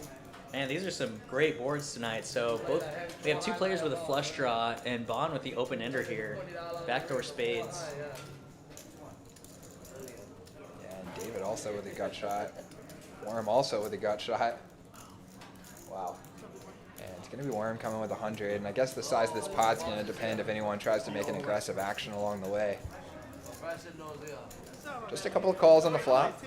Ooh, and David is going to hit Wow. and pretty much have this board on hammerlock here. Yeah, and that gives Bond top pair with his open ender, so he's probably going to stay in trouble. And Worm's still got to be thinking that his flush draw is pretty powerful. As well as potential outs to an 8 that he doesn't know are dead. Yeah, and Worm might be thinking when he sees this lead from David, which is very strong, that makes his flush draw even more powerful because David obviously has something good, and Worm's thinking he's going to get paid if he hits. Yeah, I think we're going to see Bond in a lot of trouble here if he decides to make the call because he does turn top pair and an open ender of his own, but it's going to be an open ender to its shop at best. Yeah, and you see just 10% equity there. Yeah, I don't blame him for making this call. Of course, not being able to see what his opponents have, and he's going to hopefully get let off the hook here as David turns his flush. And a snap fold from Worm, who's going to be kicking himself right now as that spade comes in, but He'll feel better about it once he sees the showdown here. Absolutely. And David now just with 500 left, and Bond kind of got himself into a world of hurt here. David's got a reputation here that is probably going to help himself get paid. Yeah, as he could have barreled with ace-3 here, but he just happens to have the absolute goods. Bond thinking it through, got the chips in his hand. Yeah, he's getting 4-1 on a call here, and he does have top pair with a spade blocker. It's going to be real hard to lay this down. If he does, kudos to him, but let's see what he decides here. He's really going back and forth on this. Both of his hands folded, call, kind of hesitated there, but does make the right laydown. Good for him. And David's gonna have to show for the Squid Game, which is gonna make Worm feel a lot better about his hand there. But another nice win there for David. Doing really well tonight. But love to see these action boards, especially multi-way with 3 to 4 players having something strong each time.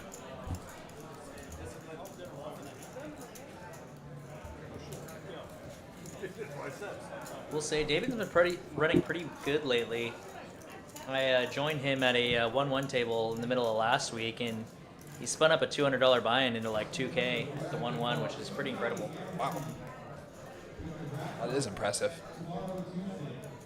Yeah, he was running hot. He would flop a flush against a lower flopped flush. Kind of just those dream scenarios. We do have Baylor Dave, fellow commentator, joining us in the chat. Good to see you in here. Dave hitting his own son with the no homo. Thanks for clarifying, Dave. And sorry, I just got word that YouTube's shutting us down, so. We miss you too, buddy. Looking forward to playing again. I was actually just telling Christy yesterday or the day before that I enjoyed playing with you a lot, and we were just talking about people around the room that we feel like we could actually hang out with for hours at a time and enjoy it, and you were on the pro list. Looks like Kenny just whipped out the egg timer. I've actually thought about bringing an egg timer to the tournaments during the summer, and then using it sort of like as a mental game tactic that when people start their action, if there's someone who like habitually is taking too long, you just like flip the timer over every time. Just to put pressure on, even though it signifies nothing? Yeah, well, you could tell them like if it falls out, then I'm gonna call the clock on you. Okay. Or not, you know, either way, but yeah, it just like gets in their head a little bit. I like it. Yeah, Kenny did bring these out to the 2-5 game the other day just for fun. Oh, and wow, Bond just gonna flop at everything here. Not the worst flop when you have ace-king suited. And is going to c-bet, which I think is the best play here because there's a lot of cards that can kill your action, so might as well get money in while you can. And Raj, always being a sticky player, is going to make the call one time. And now Bond's going to play it tricky and check. Raj is going to check it back after turning a straight draw, and now does river a pair here, which might be just enough for him to call one last value bet. Depends on how big Bond decides to go here.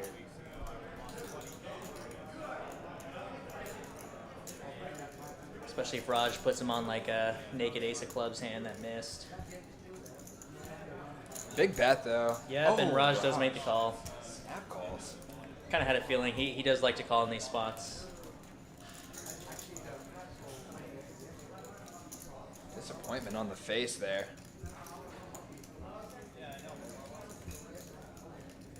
Nice check on the turn, gets him paid. Yeah, for your opponent not having too much, kind of won the max there. Fortunately, Raj rivered just enough to beat any flop second pair or missed club. Like I said, just like a naked ace or king of clubs there. But we'll see how Raj kind of recovers from this. Kind of sitting on a $400 stack or so there.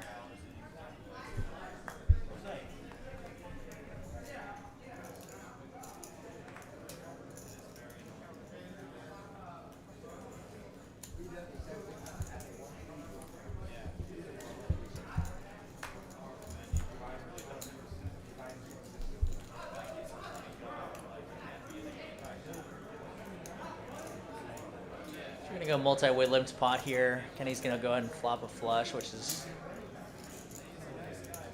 gonna feel pretty good. Bond with decent amount here. Not sure if the graphics are completely off here because, oh, I guess, yeah, he does have 0% because a club would give Kathy the best hand, but he does fold. Got an open-ender with the jack-high flush draw, but Lil Raj is going to jam it in there with top pair, and he's going to turn trips, but it's going to be no good against the flop flush. Had a chance. Yeah. Quite a few outs there. Yeah, turn wasn't the worst, but Kenny's going to take this one down, and we'll see another rebuy here from Raj that'll get him back up to a playable stack. See what he comes back in for. I imagine anywhere from 1,500 to 2K if I had to guess. You can cash out him and he can yell mine. Yeah, this I need 5,000. I gotta play. I don't have. I can't keep it one. Sid's me whenever.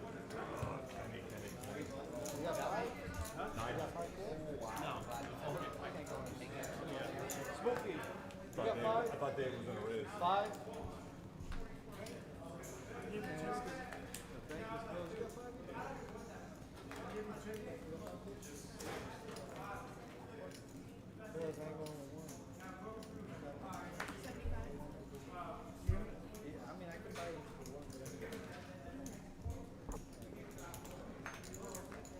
Looks like the 25 straddle is on. Worm going to bump it up to 75 from early position.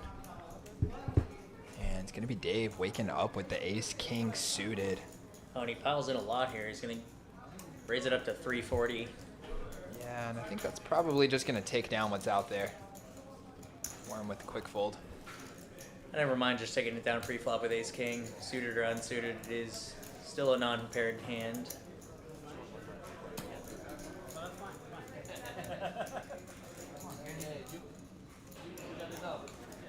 Wait to see what Lil Raj buys back in for. I am sad to see he didn't return with his username that he had last week, Scam Likely. That was a funny one. Yeah, that's good. I like that a lot.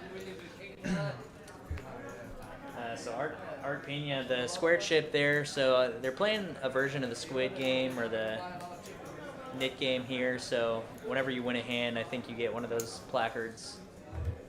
And when all the placards are dealt, any player not with a placard, I think, has to play the others somewhere around $10 or $25.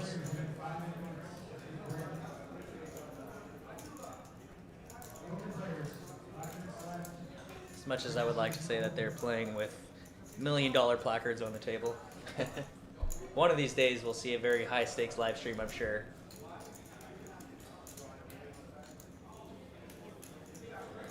Tune in next Wednesday to see the 10K heads-up match between Nick and I.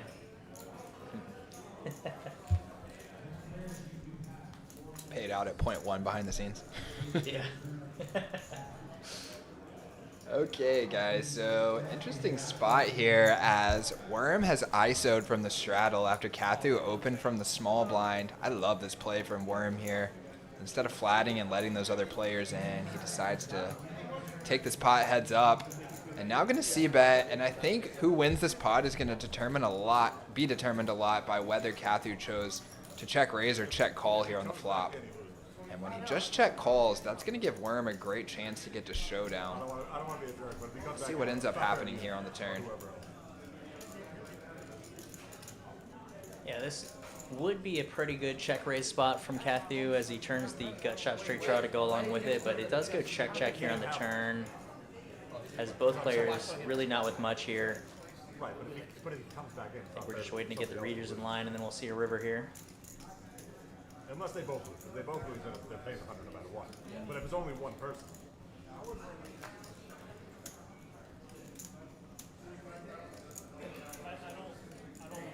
It's only fair to the winner. And didn't see that river card, but I think it was a brick. As it looks like Worm's getting those chips pushed his way, and it did go check check, so. Yeah, king high gonna be good here. Kathy with quite a bit on that board after the turn especially. Oh, river's a king, I see. Doesn't matter. Once there's one person left, the game's over. That's my point. Like, it wouldn't be over if the Nice little pot right there for Worm, and the ISO works out perfectly. It's kind of textbook poker. You take a hand that's marginal, like King 10 offsuit. It's performing very moderately versus an opening range. You use it as a 3-bet. You take up for, or make up for the disadvantage that you might have in equity by collecting on some fold equity there, and then getting the pot heads up, having control of the situation the whole way down. The C-bet actually ends up earning him a little bit of value on that draw-heavy board. And then check, check, check, check, and you win a nice pot with King High. Although he did hit a pair of kings here on the river, but King High would have been good. And I like that kind of poker right there.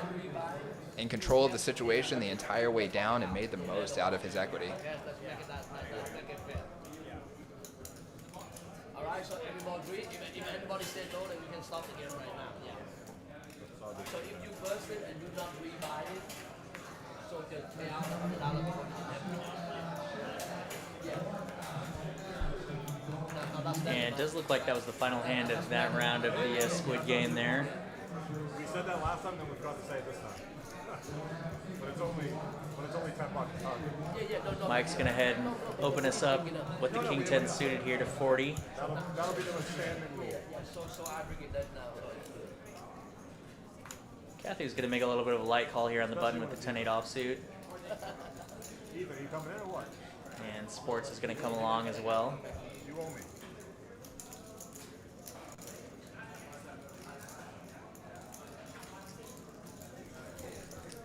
All players essentially whiffing this flop here, but Mike with the pre-flop aggressive lead is going to continue here for $35. And we might see this get all the way through here, and it does. I have my placard. I have a 10 too, but he would have. I have my placard. Got a great stream going tonight, guys.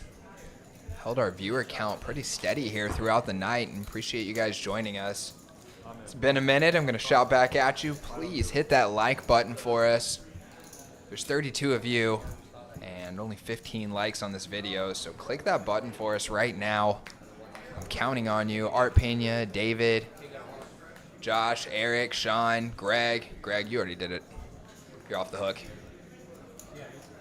Mr. Cedeno, Juan. You guys, hook us up. Hit that like button for us. Subscribe to the channel. We are getting things ramped up here, having a great time on tonight's stream, both with the quality of the stream and the quality of the play. And here's Worm back at it again. Multiple limps, $10 straddle on, and Worm comes with a huge sizing. I absolutely love it. 10x, best chance to get it down to heads up play. Yeah, I definitely don't want to go multi-way with the pocket jacks there. Yeah. Doesn't quite get it heads up. Does take it 3 ways. But but doesn't flop horribly. Oh, wow. Yeah, now you're happy it's 3 ways. But is another action board again, as Spooky's going to have open-ended here. Gut shot, actually. Oh, that's correct. Sorry. Yep. And the gut shot comes in. Oh, no. This is a diamond. Could that save Worm a little bit of money? No, he's still going to lead, but actually his lead might end up saving him a little bit of money because now he's kind of threatening the flush on his opponent, and Spooky might just choose to call here. He does. Gives Worm a chance And to well, David with the runner-runner 2 pair could get him in some trouble here. Oh my goodness, guys. Spooky not going anywhere though. Something for everybody, but not a flush for anybody, so gonna be curious to see how everyone plays this. And we're going to go for a big sizing here on the river. A little over half pot, it looks like, or around half pot. Yeah, I'm looking for some value, but maybe, I don't know, is this maybe a little bit thin? He's trying to get called by 2 pair, I guess. Yeah, David does snap call, and I think because of both players in and continued aggression from Worm, I think Spooky might just be forced to make a smooth call here with 3 diamonds out there. If he does go for a raise, though, I think that'd be a very fun play on his part. You can tell he wants to raise, but he doesn't think he can. Yeah, when Worm comes 3 times, here's the pre-flop raiser. Yeah, it just makes the call here, and he's going to win this one with a straight. Yeah.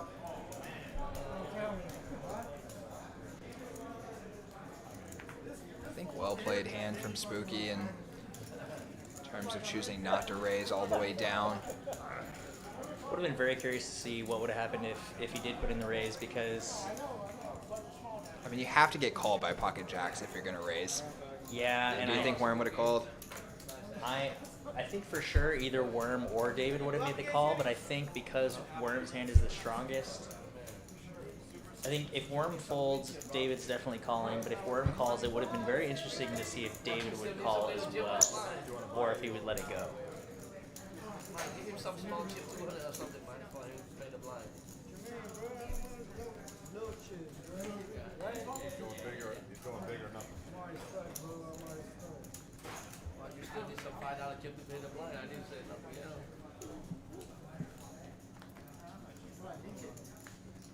Save $100. You will walk again. I knew you hit the jack. Yeah, when you leave, it's only two buttons left. You have a I knew you hit the jack. I saw you hit the heart. Like, see you lost something. Yeah, I knew you hit the jack. I was hoping it was a good jack. I thought it might have been ace jack. I thought you had ace. I had ace 10. Oh boy. Bond picking up the pocket aces and Cathu choosing to 3-bet the 9s at the wrong moment. Now it's up to Bond. He's got 2.4K behind. Yeah, kind of loving life here, but going to be interesting to see how he plays it. And he is going to go ahead and play it pretty straightforward and just raise right away. I think it would have been fun to see a smooth call. But aces are aces, so let's pile money in. Yeah, now Assassin immediately.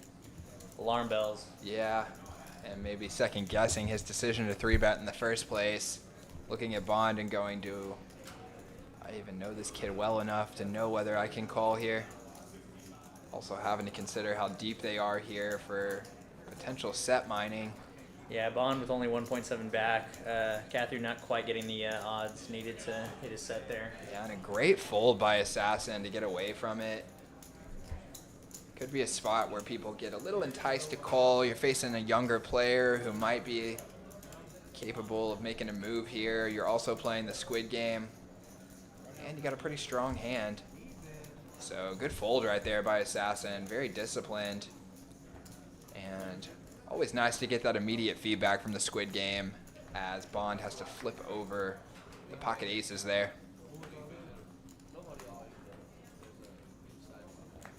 Spooky win, that's why Spooky all have all that chip.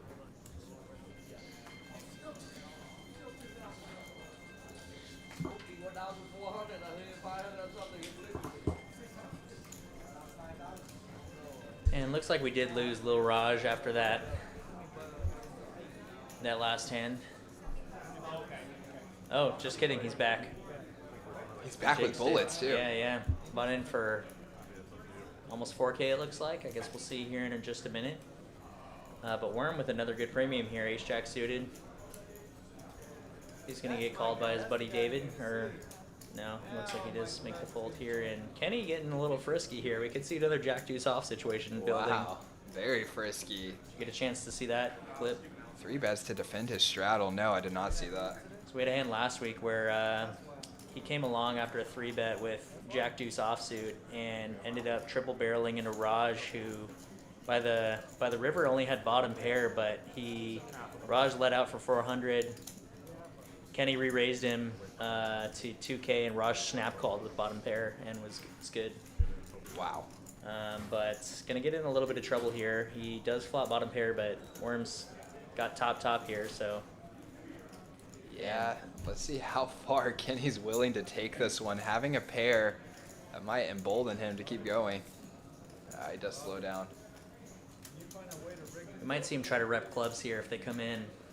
Yeah, I'm curious. Is Worm going to bet to protect here? Looks like it. I think you kind of have to with yeah. top. I mean, there's not much you're too worried about, but a lot you need to charge, especially on this kind of wet board here. Mm-hmm. But what Kenny decides to do here is going to be a telltale on what sort of play he's going to make on the river. If he floats here, he's definitely going to go for something crazy, but I don't think he's going to fold, is he? Getting this price with a pair. another 2 or a 5 would be very fun to see, but Does, Oh, he does does let it go. fold. Yeah, does Wow. let it go.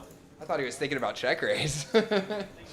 Maybe he was. He's probably considering all of his options. I think all three options were in play there, but when he's coming in with a 5-deuce offhand, it's definitely with some evil intentions for at some point in the hand, and I think he just realized at that point that Worm just had too much of a hand to be able to try to steal it at a later street there.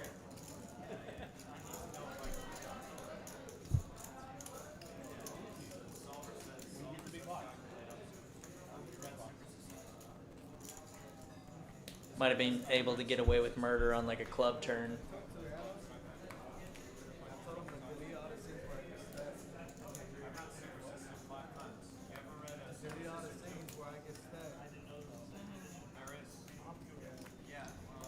Yeah, so Lil Raj buying back in for 3K here. Good to see him back in the action.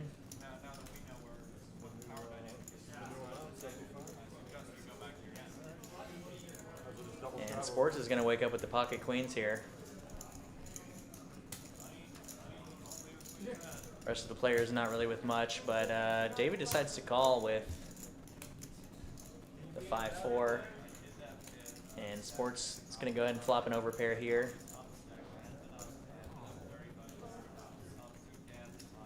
And is going to take it down.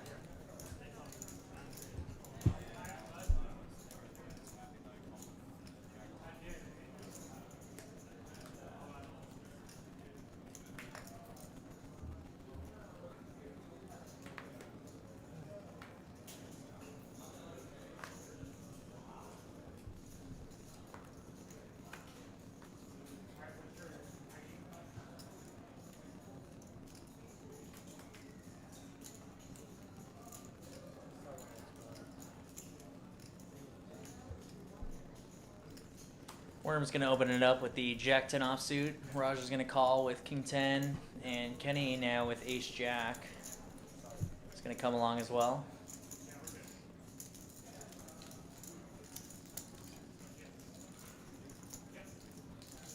And it's going to price in David as well with the 8-9. Kenny now with the best of it. Worm's in a little bit of a tough spot here. Top pair, but kicker's no good.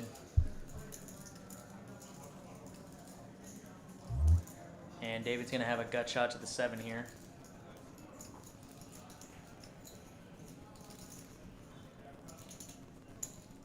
And is going to go ahead and try to hit it.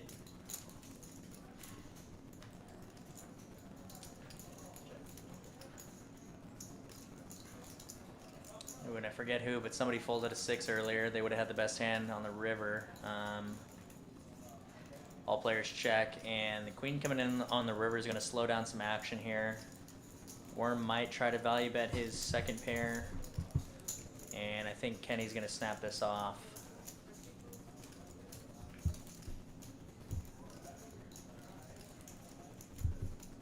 But does take his time on this one.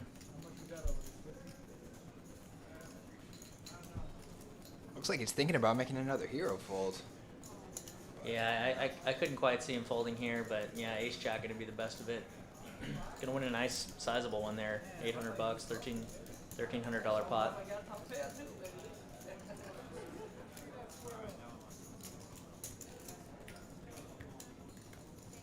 Basically a rebate and then some for the 5-deuce offhand.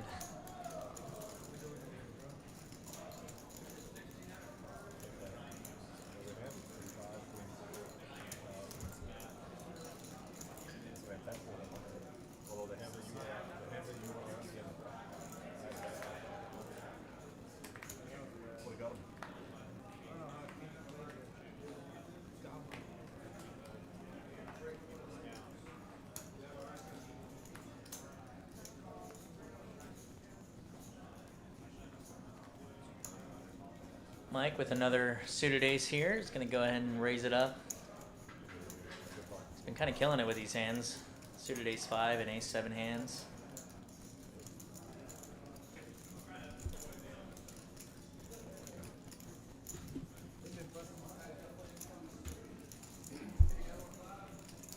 And the straddle was on for 10 here. $50 open. Gonna bring along 3 customers. It's a king high board for Cathu. Making top pair with a good kicker. Mike does have the gut shot and the pre-flop aggression, but chooses to check it back. Does check all the way around on the flop, and it's going to kind of work out for Cathu here because Spooky's now going to turn a flush draw. So might get some extra value from another player who might not have been in the hand. Ooh, and he is going to raise it up. After that check on the flop from Cathu, I think Spooky's not really giving him credit for a top pair here. But I imagine the next 2 players are going to fold, so it's going to be heads up between Cathu and Spooky. But Cathu does make the call.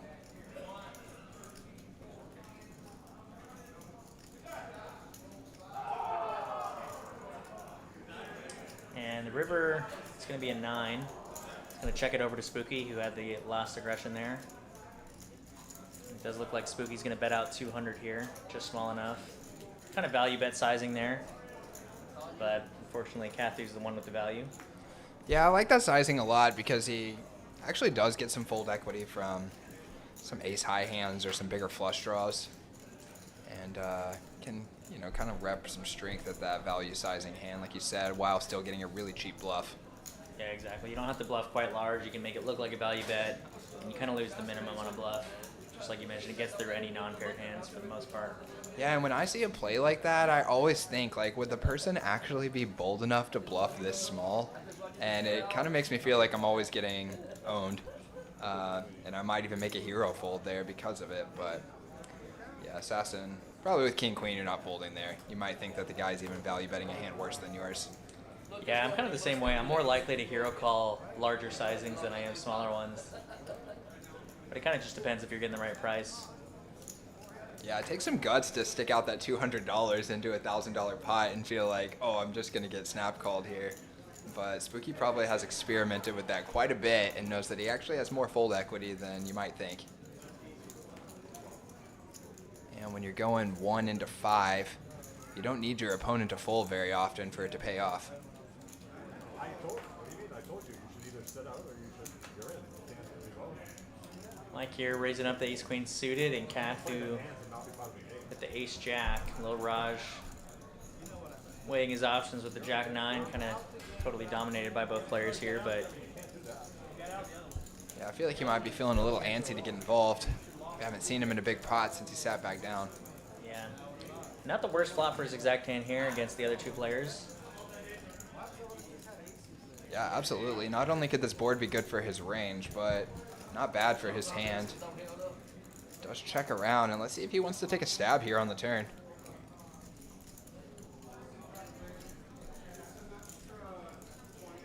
Cathu actually going to lead out with a small bluff here, but Mike's going to turn the flush draw here, so I can't imagine he's going to go anywhere. And Lil Raj decides to stick around as well. 3 players to a river. Ooh, and Raj binks his gutter. Other player's not really with anything here, so he's probably just going to take it down with a value bet here.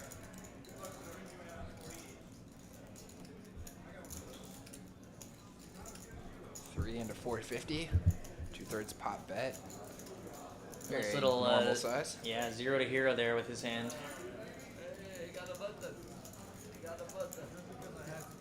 Yeah, absolutely, and it would have been funny if that river was a brick. We would have seen ace high take it down, and a multi-way pot that was bet pre-flop and post-flop.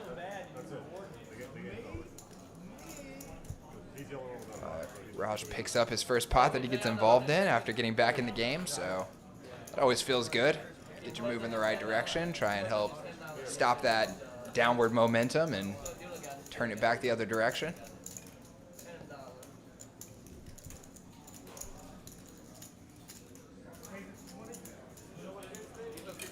Been streaming for over 2 hours here, guys. Appreciate y'all being with us. Looks like a reset on the Squid Game here.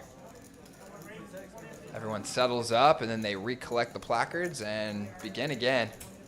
And if you're just joining us, they are playing a variant of the Squid Game here tonight where a placard is put into the pot every single hand. And as you collect those placards, you are earning bounties from the other players.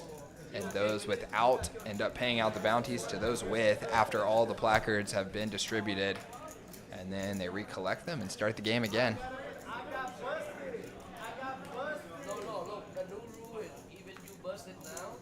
I actually thought of a promotional idea. You can tell me what you think about this, Josh, where they do that for all of the cash games, and you collect placards or promotional chips, and then you could use them to like bid on prizes.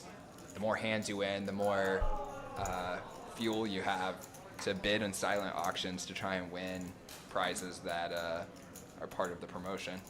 Oh yeah, no, I think that's a great idea. I mean, there's so many different promotions here, and all the players love every single one that we have, and I mean that's just truly coming from experience.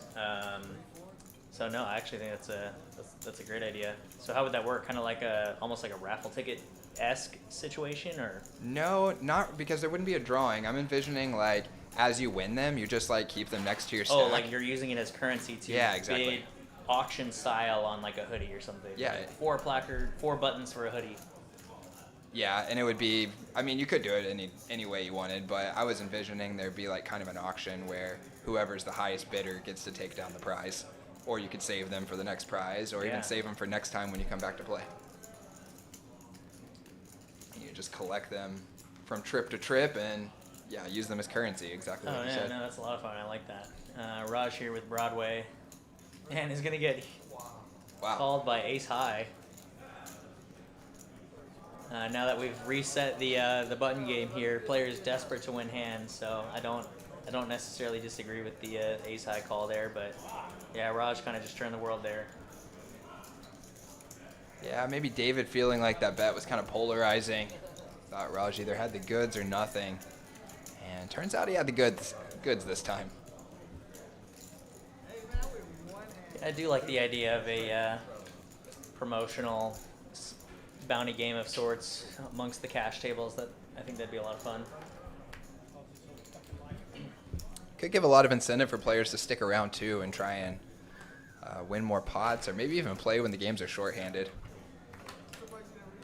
Collect those things up and then be able to buy some cool stuff. It's almost like Chuck E. Cheese for grown-ups. I was a massage man. Yeah, the Chuck E. Cheese glory days. Was that you when you were a kid? Way back when, yeah. When I was a little kid, man, I did all my birthday parties there. I think everybody did. It was the best. So the glory days, man, that place felt like Vegas.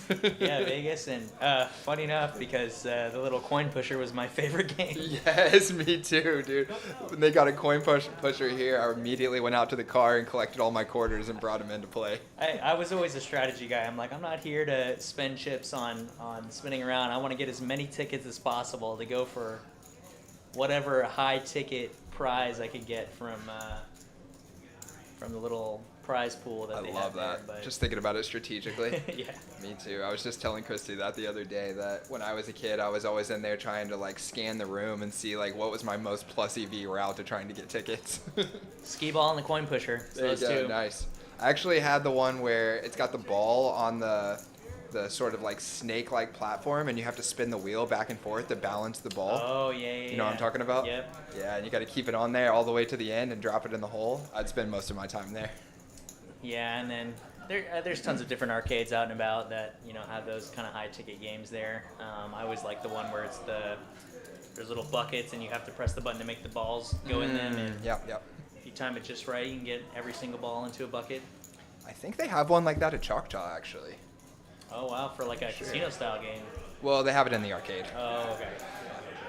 Me and my buddies have spent too much time prop betting in the arcade there. Oh, you prop bet in the arcade? Yeah. What kind of props? Well, whatever anyone wants to do, but usually air hockey's a favorite. The basketball shootout's a favorite. Skee ball. Yeah, they got some good ones.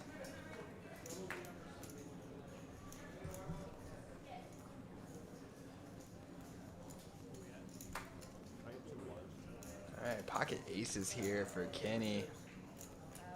Looks like he's going to limp in and set the trap with the straddle on. Let's see if anyone falls in it.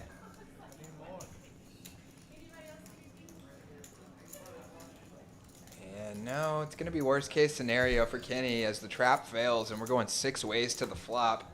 He's got a lot to fade here. And Sports not in a terrible spot here. Spooky as well. Sports does have a pair and an open-ender. Spooky with the open-ender as well. Sports is going to turn trips here, though, and it's going to kind of ruin Kenny's day here.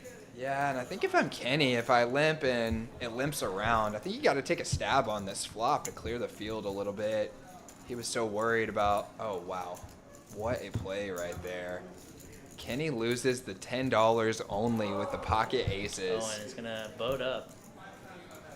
Sports boats up here, and kind of best case scenario with that exact hand, but yeah, great play from Kenny. I mean, we've seen him make some good plays. Fortunately, a bad fold earlier with the queens, but kind of just goes to show that he's not afraid to let go of those big pocket pairs when the circumstances are not ideal. Not at all, dude. I mean, I'm surprised to see the fold with the aces here. It's almost like he could just sense that his opponent had it made. And Spooky makes the pair of sixes. I think that maybe he ends up losing another bet.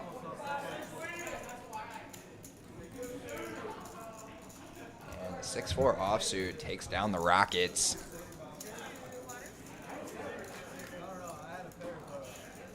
Art saying, Choctaw has a good arcade. Now my kids are old enough to gamble. That's fun. You should take them down to the arcade and hustle them in some props. I have seen friends who have spent months and months and months grinding poker to try and build a bankroll, only to lose it all in one night playing prop bets with their friends. I actually had a buddy who had like a 50K bankroll and he lost like 30K of it in one night playing beer pong. Yeah, beer pong. Beer pong? Yeah. Okay, so tell me one of the prop bets that you guys do in the arcade, because you mentioned that and I'm curious. Probably the most popular has got to be air hockey. Oh, just That one gets betting riled on air up. hockey? I mean, we just bet on all the different games. We'll just walk around and just like, oh, you want to play this heads up for $50 or whatever. Oh yeah, like the basketball shooters. Basketball, and all that super stuff. popular. Skee ball. Yeah. Skee ball would be fun. Yeah, maybe like the one where it's got like the realistic car seats where you sit and do the gear shift and everything. Yeah, some stuff like that. David all in here with the pocket nines. Yeah, and it looked like it was raised to 60 and call. And then David with the nines and the straddle going to squeeze it. And got to think this one's going to get through. Most likely. He does have the best hand. I think Sports might be the only one open to gambling, but even for that sizing, he's probably just going to let it go. Yeah, and Spooky kind of like rolling his chips around in his hand as if they were dice. Pretending he was taking a chance there on whether he was going to call, but does let it go.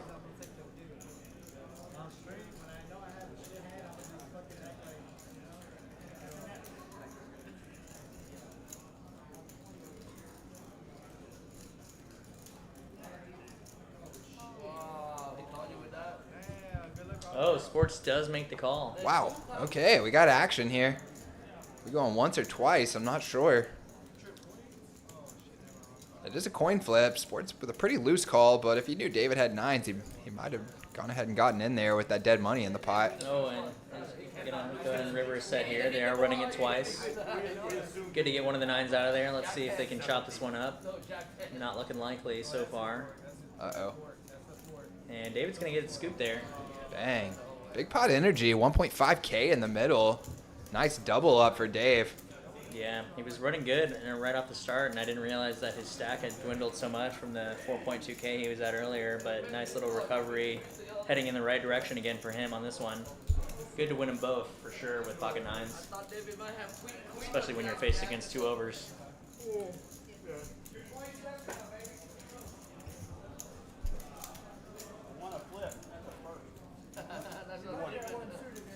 Looks like we're down to our final two tables in our President's Day 5K. Registration closed at 9:30. We got 55 runners for that thing. And it's going to be $1,600 up top. Nice turnout. Appreciate everyone coming out to play tonight. We've had several really, really good turnouts for tournaments lately. Yeah, absolutely. Friday was crazy busy for Adam's birthday. Yep, and Tuesday was crazy as well for 2X Tuesday. when we double our $1,000 free roll guarantee to $2,000. And that thing's been attracting about 60 players, 60 unique players with tons of rebuys and add-ons to help juice up that prize pool. And I believe this week the prize pool is nearly $3,000 on Tuesday and Friday, even though the guarantee only $2,000. So we're definitely like picking up some steam here at PH. Our tournament fields are growing weekly. Our cash game pool is growing as well. And that 1-1 game that we've been mentioning has been spawning off a 1-1 PLO game. And sometimes it's a 1-1 round of each, Hold'em and PLO. So that player pool is growing a lot. And I've seen several times where we've had like 4 of those 1-1 games going.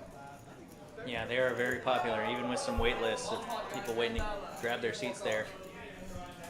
Yeah, and I'm really excited personally about that 1-1 PLO taking off, because it is so hard to find a true pot small Omaha game that is friendly and inviting to people who are not professional Omaha players or professional business owners, because typically if you want to play Omaha, you're only going to find a 1-2-5 game.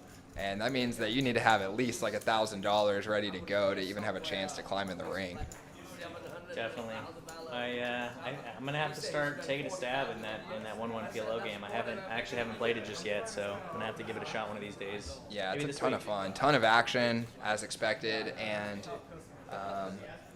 yeah, even though you can get in there, the open raise is $4, $8 if the straddle's on, so very small and affordable, but it's still like a normal PLO game where it's pot, pot, pot, and the action is just off the chain. You know the buy-in for the 2X? Arpania is asking. Yeah, the 2X is actually a free roll. So just like all of our free rolls, you can play absolutely for free as long as you have a membership to the room, which is $10 for the day or $30 for the month. And you get 3,000 starting chips if you actually play entirely for free. But if you pay a $15 dealer toke, they boost you up to a 15K starting stack. And if you pay the dealer toke and arrive on time and register before start time, you actually get another 5K. So for $15, you can get a 20,000 chip starting stack, and that gives you a real chance to get going. Looks like we got some scanner problems here with so many cards out, so we're going to be playing a mystery hand. We got 6 mystery hands in there and 3 that are known, so take a peek here what everybody's got going. I see David's got an open ender on the bottom board. Yeah, hard to see with the readers slightly off. From what I can tell, 8 players currently have the nuts.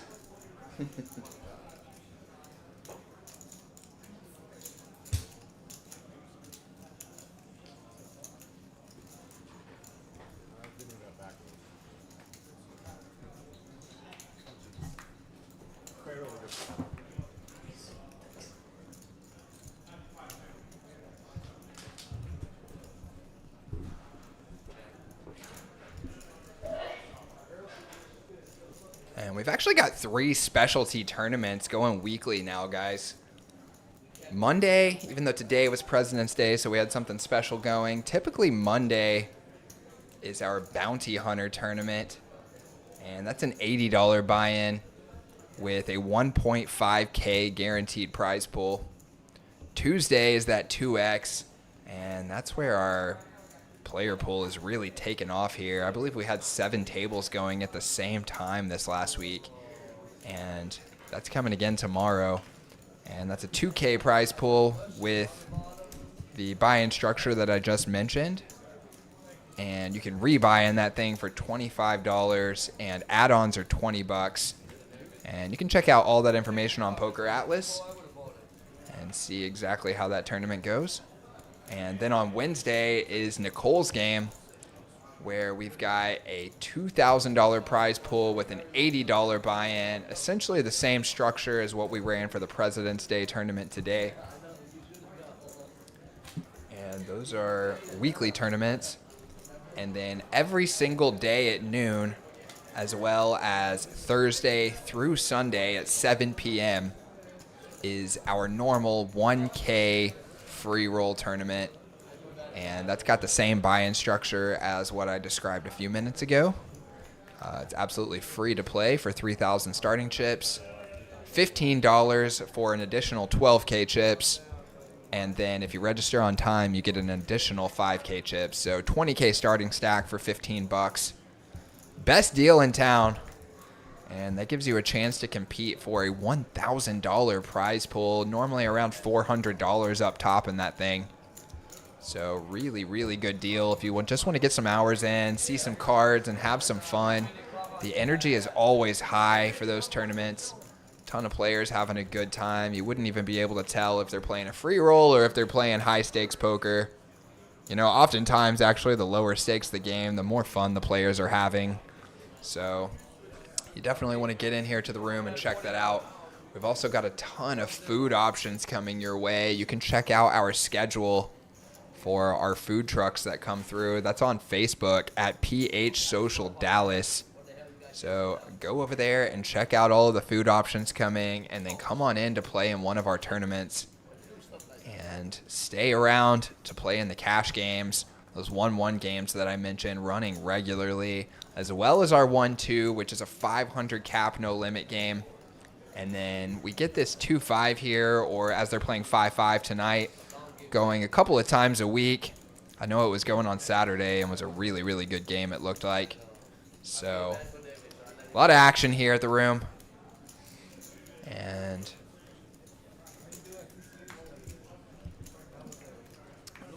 trying to read your screen name. Fatihim?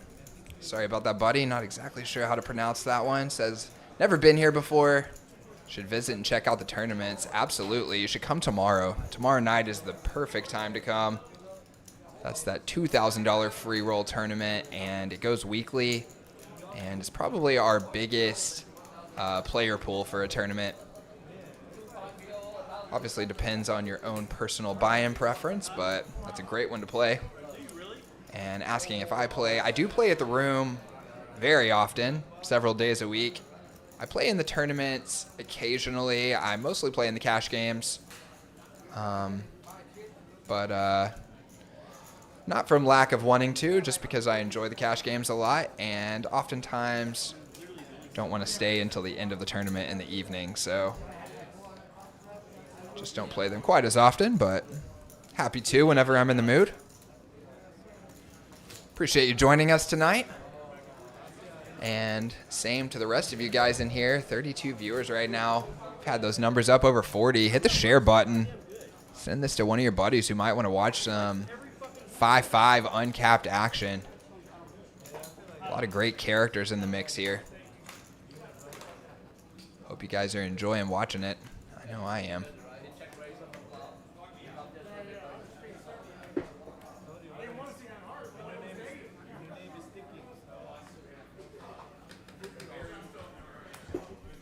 We've also got some great promotions going here at the room.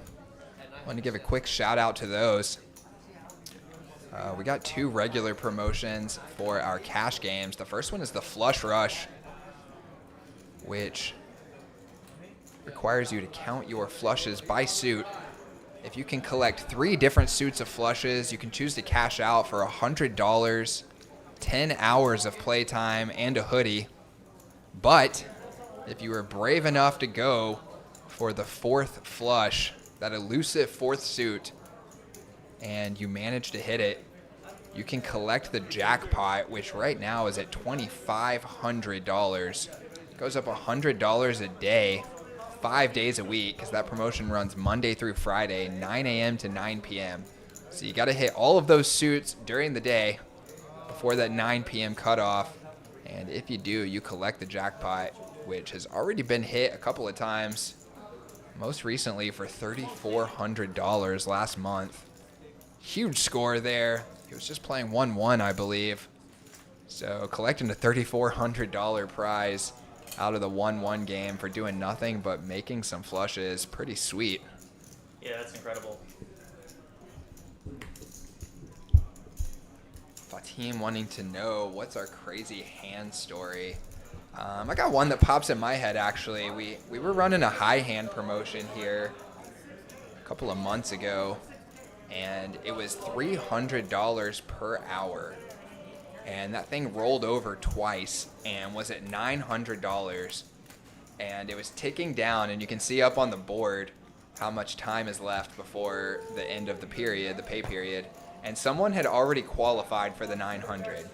So if the time ran out, then he would have been the winner, and it would have reset back to 300. What was the current high hand that they were holding? It was a full house. I can't remember exactly what it was. King's full, maybe. Middling full house, okay. Yeah, and I flopped a set of threes.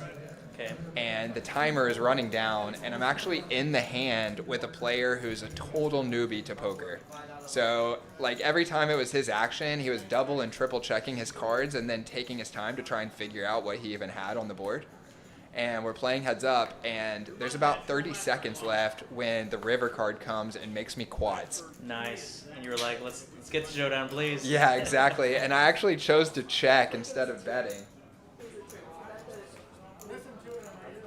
I actually chose to check instead of betting because I didn't want to like put him in the tank of choosing whether he wanted to call or Makes not. sense. You want to just lock it down. You got $900 with your name on it. Exactly, and he only had about $50 left. Okay.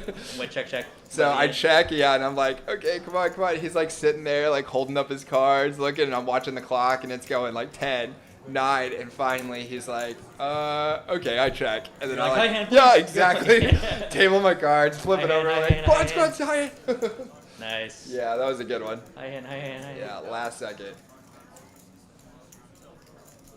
Raj with the good top pair here with ace queen, and David's going to be a non-believer if I had to guess with the second pair here. After this hand, I'll tell you a memorable, crazy hand story that I can think of. It was mostly just the biggest hero call I've made. Nice, that's always a good one. I was gonna get a little more action here, betting 75 and David coming along.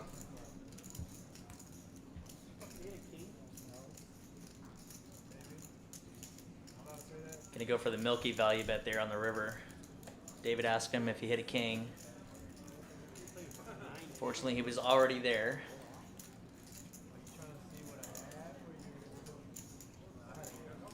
Does make the call. But yeah, I was playing 1-2. This is probably maybe somewhere around a year ago. $500 cap tables, and wake up with pocket nines, and my opponent, the villain of the story, was someone I had played with before, a very aggro player, who's a very skilled player but can put on a lot of pressure. This particular evening, he was very intoxicated, which worked in my benefit. And before action's on me, he's the first to act under the gun, and he leans over to the player to his right and says, pick a number 1 through 100. The player's confused and just says 25. And he's like, all right, 25. That's 25. I decided to just make the call with pocket nines. Board comes, I think we're heads up. It comes ace 5-3. Does the same thing again. He says, how much should I make it? And this time he says 75. So he bets 75. I stuck around with the sticky call just because I got a feeling that he could have just had any 2 cards at this point. Turn was the king, so board's getting dicier and dicier for me. And this time he just open leads without asking the other player what to do. He just leads out for 100. I made the sticky call once again. River was another 3. And then he snap jams for about 1,000. We were both equally deep effective, so it was like $800 or $900 to call for me into a pot of only about $250 or $300 or so. And I went into the tank for a while, like several minutes. But thankfully, the entire time, this player's just blabbing and blabbing and blabbing. And he's telling me, he's like, just lay it down. I don't want you to go home. I want you to keep playing. He's talking, and he starts pointing at the board. He's like, I've got that and that. And he's just like gesturing towards the board. And it was very polarizing because the whole time I'm like, he's either got 3s full of 5s here or something like that, or aces full of 3s. Or vice versa, or he's got air. And he ends up showing a 5. He shows a card, and he shows a 5. And I'm like, what are you saying you have here? Like, I lose to king 5, I lose to ace 5. You can't value bet king 5, because that's still just second 2 pair. And I was in the tank for like 3 or 4 minutes while this guy's just blabbing on. And I'm literally flip-flopping, and finally a player calls clock, which I was fine with because I was like, I need to get to a decision here. And eventually I stuck it in, and they had the good old Jack 5 offsuit, and pocket Wow. nines were good. Wow. Yeah, that's a sweet one. Especially when you get those extra dynamics of him like showing a card and the speech play and asking someone how much he should bet. All that stuff gets to Yeah, factor and in. like he was cool with it afterwards, but for a minute there he kept asking if I saw his hand, and I was like, well, you gotta imagine, like, I called you the whole way, so and you might know him. It was Vincent. Oh, It really? was Vincent at TCH Dallas. This was like a year ago. Wow. Okay. So Dang, you I can don't know imagine Vincent as a drinker, so. I was gonna say you might have been able to imagine, but Vincent can be a very polarizing player to begin with. For sure, he's a character, and I know yeah. he's capable of making a play. So he could have but- done that. He would have made that play sober as well. But this particular evening, he was pounding down glasses of wine, and I played with him a handful of times when he's drinking a lot, and usually that's kind of how it ends up. Wow. And just with all the dynamics together, I made the hero call, but it was one of those hero calls where you're kind of just like, all right, I'm going to put these chips in, knowing full well they might be leaving me for good. Yeah, always hard to call for 3x the pot, but biggest reward. Nice call. Yeah, that's my only crazy hero call story, That's a good one. or the biggest one that I can think of. Yeah, that's a good one. All right, there you go, team.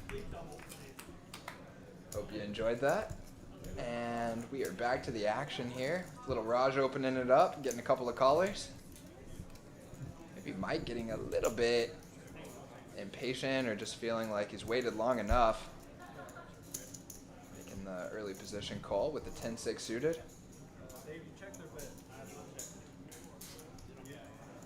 Yeah, Mike probably getting a little bored and looking to get into some action here.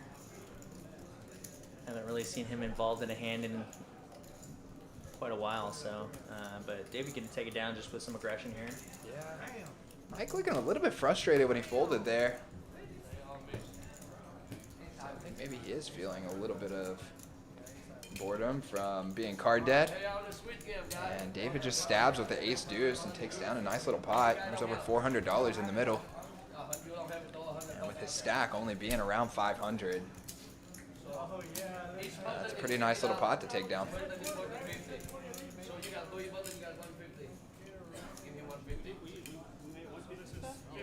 We've been going for almost 3 hours here, guys. Glad Charlie Wish is with us. We're going to be going another hour or so.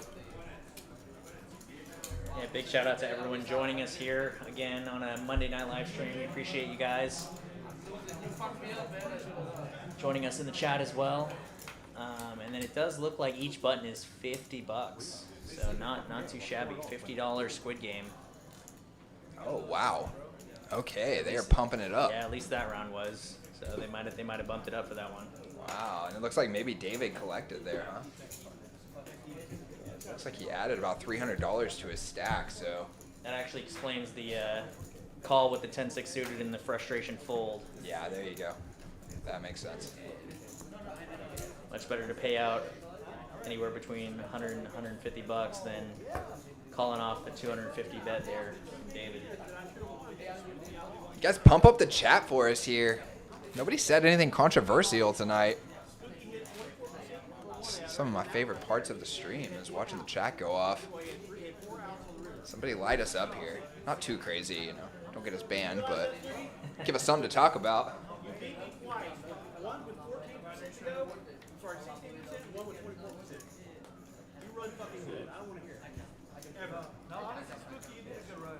Because you were down. David running down his stats here, apparently getting beat You run good. a couple of times. Not sure if he's talking to Spooky or Worm. But you still got the. You know what I'm saying? I believe it was Spooky who had the dominated flush draw against him, right? So I think maybe that's what he's referencing. When the pair of the nines came in. 9-7, yeah.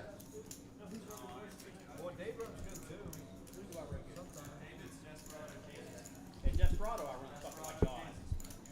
But here, we're going to move this to Desperado for one. Oh, they probably are. Huh?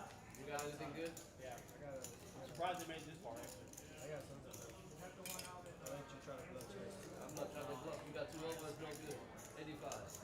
So when did you hear they were closing? All right, George. I asked for controversy. But Not facts. yeah. No, shut up. George looking for a fight. Yeah, shots fired. All right.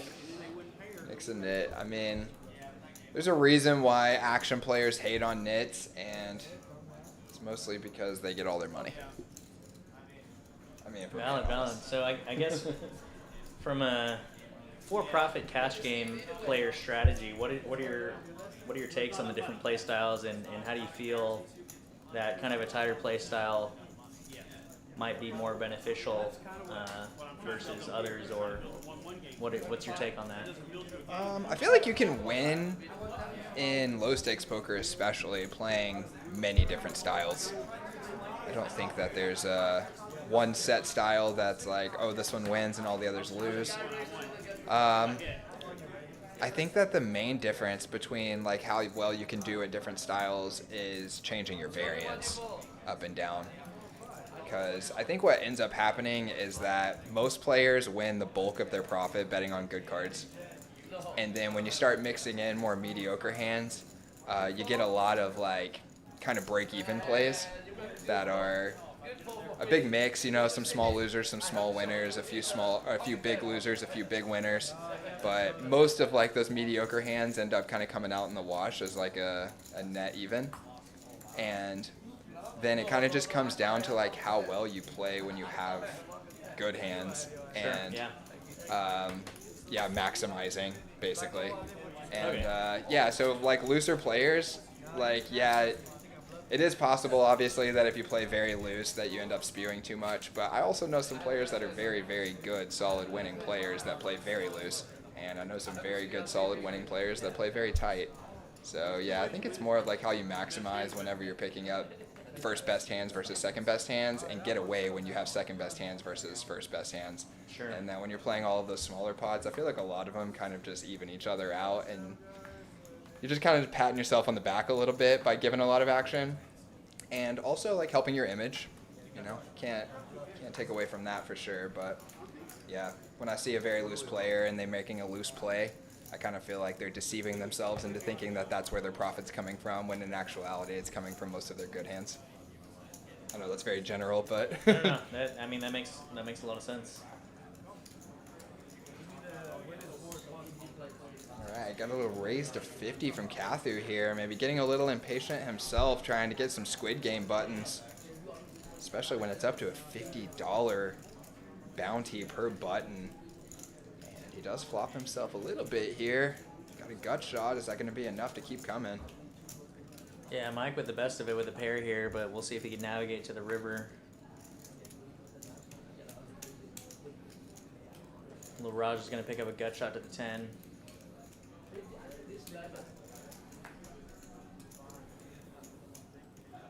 And is going to take it down.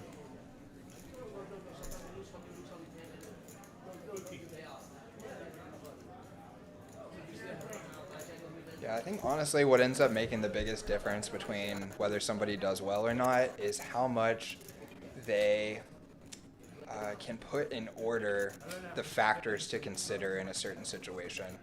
And the most important factor in my mind is always position.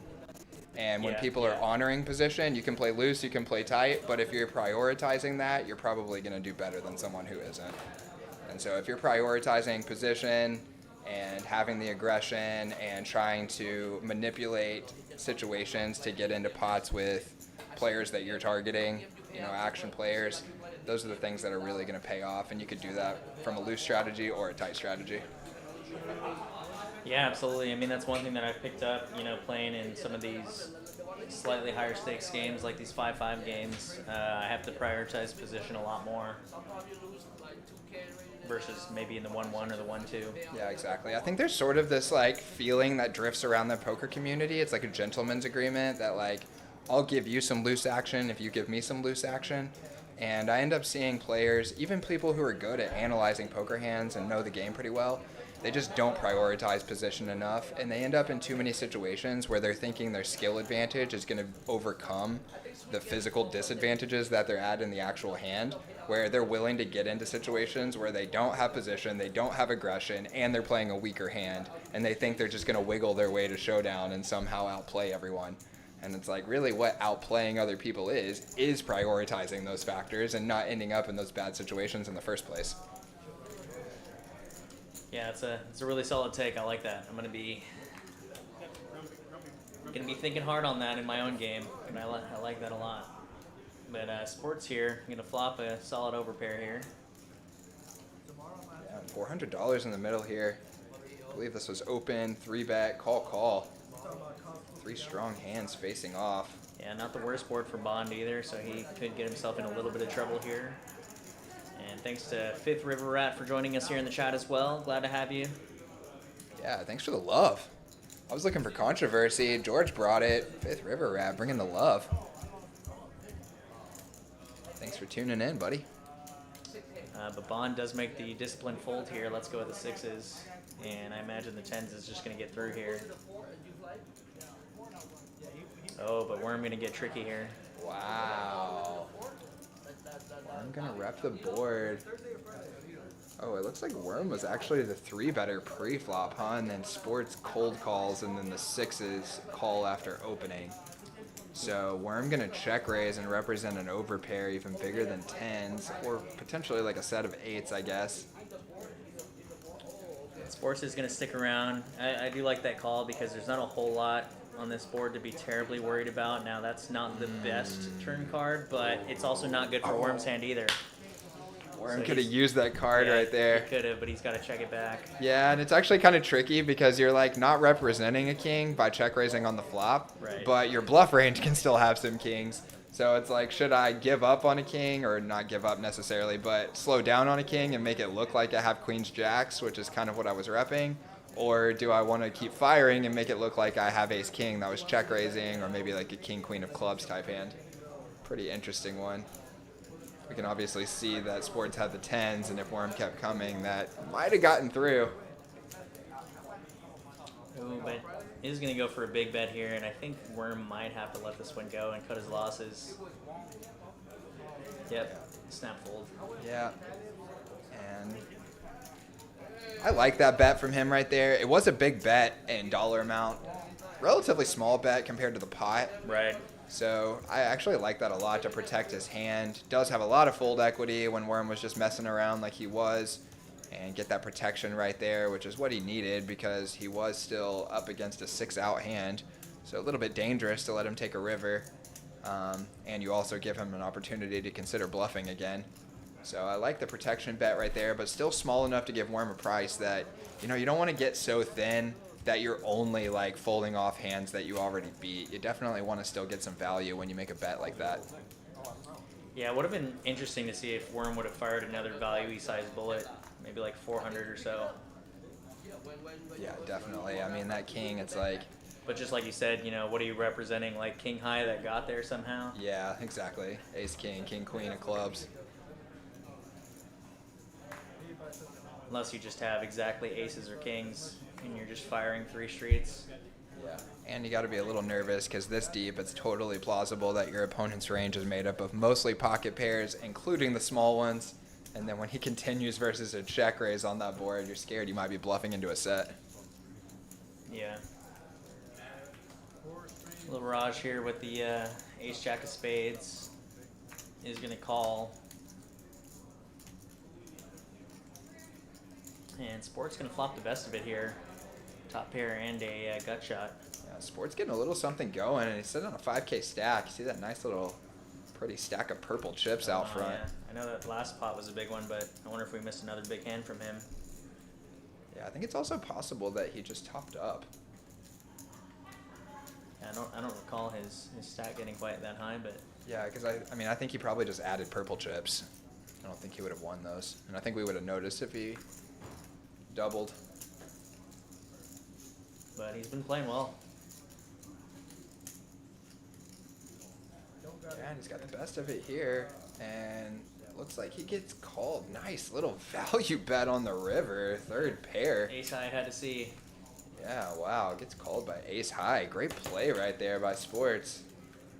Doesn't love it when you get snap called there, but Yeah. it worked out. Man, that was sweet. It's kind of bet that might not get you invited back to a home game. Where he says, what the heck? You just freaking value bet me with third pair?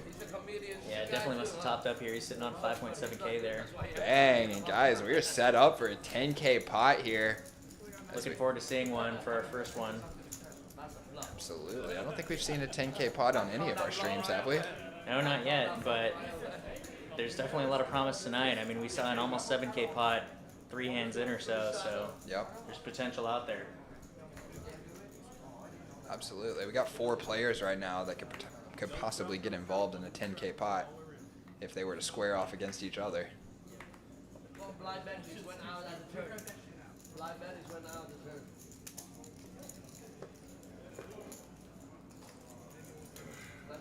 Pumping that viewer count back up, guys.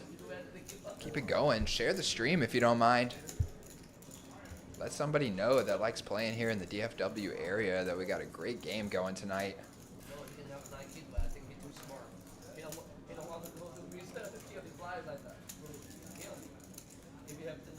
Little Raj raising up the king-queen suited. He's going to get some action from Kathu. I think who also needs a button here. And another action-ish board here as Raj is going to flop top pair and flush draw for Kathu. Quite a bit of money behind here too.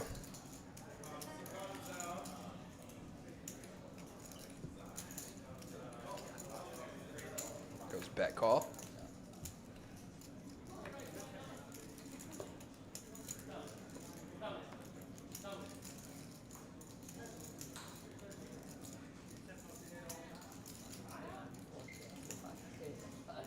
And Kathy wants to take the lead now. Pulled out any non-king holdings, but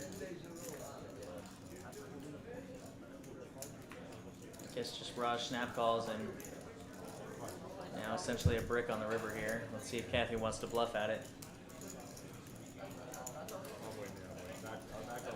Blockers to a straight draw, but I don't think that's something that Raj is going to be worried about.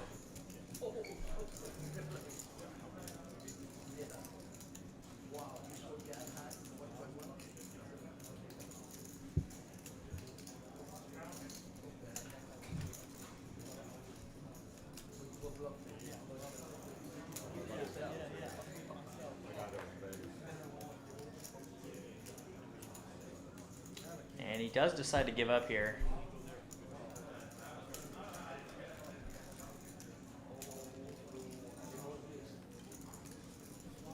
Yeah, hard to imagine kind of bluffing in that spot after you get snap called on the turn. There's not really much you're folding out there by the river. And hard to represent anything unless you have it. Get it on the flop, you know. Like, and it holds up. And it holds up. Well, I remember the days when I had ace jack and it holds up, but I never run into sets like that. Definitely not. I still can't believe I couldn't even catch up. One queen, one eight. You're so sad. You're so sad.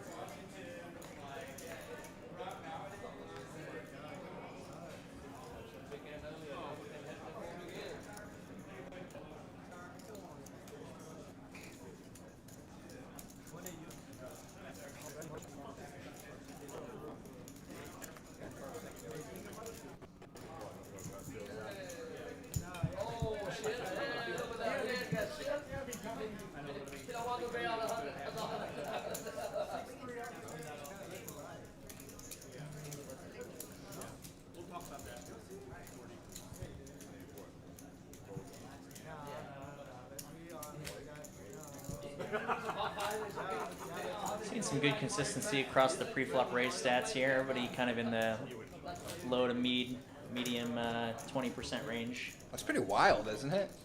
I don't think I've ever seen a spread like that. Only 20 to 25% range. Yeah, Yeah, especially for it to be that kind of consistent across the group. Yeah, no one below 20 and no one above 25. That's pretty wild. Pretty evenly matched lineup here.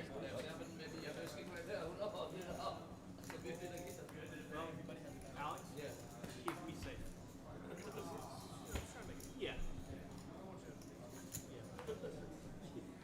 You're not making. So Raj going to raise up the ace-10 here. $10 straddle is on, so he raises to 45. Nice large sizing, I like that. Yeah, Kenny going to wake up with the big slick here. Yeah, we bet 165, about 4x in position. A little on the larger side, but I actually prefer that in these loose games. Larger is better. Come on. I can see it with this. And you can see why as Assassin, wow, comes in with the cold 4-bet from the big blind with the 3 deuce suited. Yeah, trying to take this down with aggression here with the suited diaper, but I can't imagine this is going to get through Kenny, but it'll be interested to see. So Raj goes ahead and gets out of there. Kenny now in kind of a difficult spot here with just ace-king. Yeah, what is he gonna do No here? pair. It's 400 to call to win 800. Yeah, one of the larger 4-bets we've seen, and does rip it. Great read and great move on his part with the absolute best hand here. Hasn't crushed. I have it. I have it. I have it. I have it. And Kathy gonna run into a brick wall there. Just trying to take a button with aggression. Yeah, and everybody has a good laugh there as he flips over the 3 deuce. Spooky actually had 3 deuce right behind him as well. And ace king takes down a nice pot right there. Good move. I mean, we've seen Kenny make a couple of passive calls pre-flop with the queens. And then decides to make the aggressive move right here. Good timing. Had a great feel for where his opponent was at. And knew to just rip it in right there and take down that dead $600. Nice play for Kenny.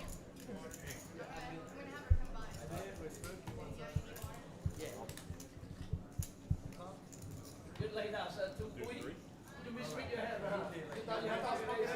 Yeah, I just thought you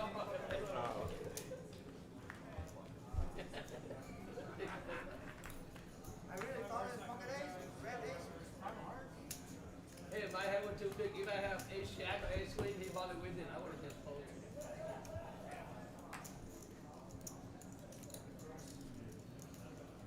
Damn, Kenny, I thought you was bluffing too. Yeah, bluffing with ace king. You see a while ago, he raised me with what? What you raised me with? 9-10. Yeah.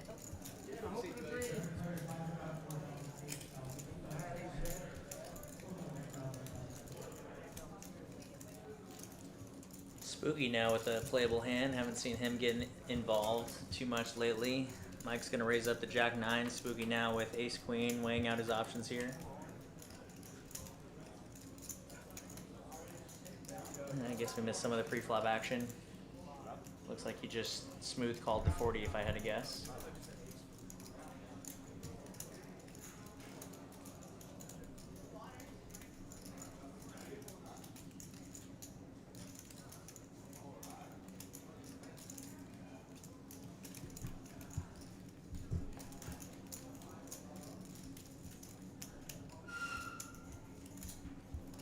And Worm does have a hand here.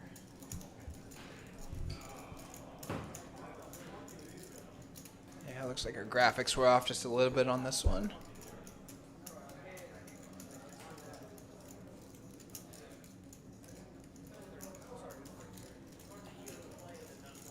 There's a flop on the board, and okay, there we go. Worm back in the mix. 2 players with a jack. Looks like 3 of hearts on the turn there. So Mike and Worm with the best of it. Mike with a better kicker.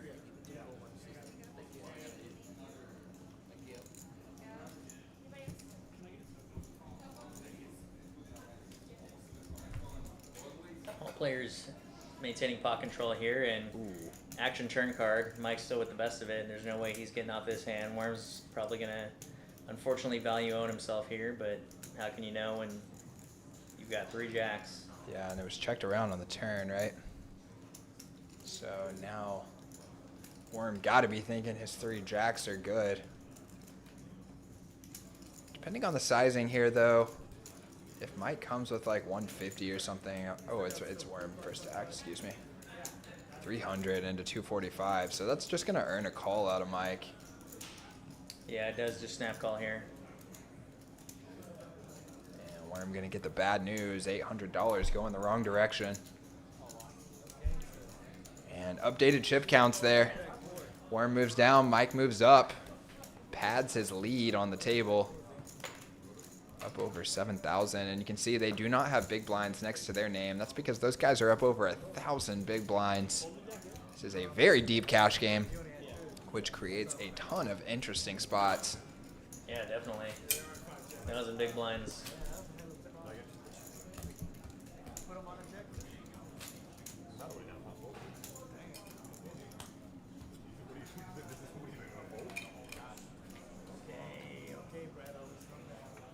What do you mean? What did you think I was going to do? It checked through in the turn. The jack is the river. He bets. They don't fold it. Ever?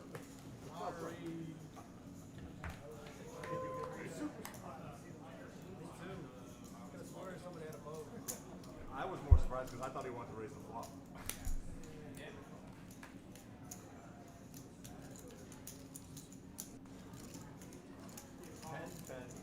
David's been laying low for a couple of orbits here.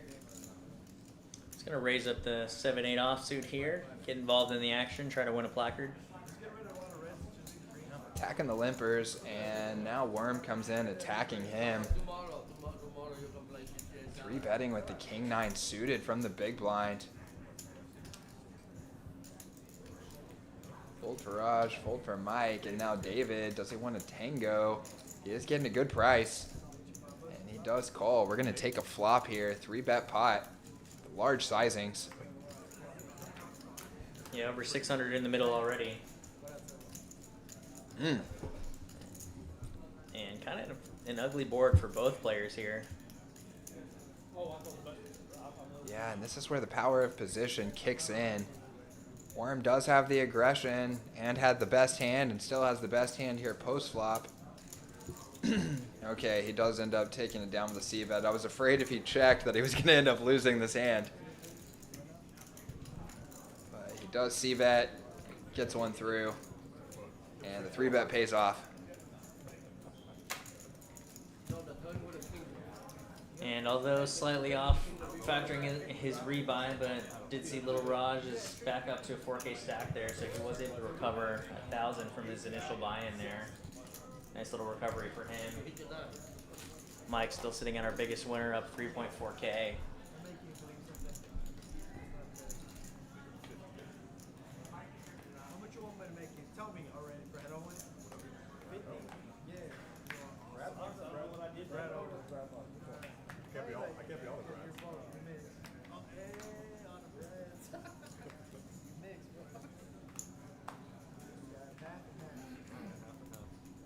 Mike's got ace queen here. He's going to raise it up to 50. David's going to come along.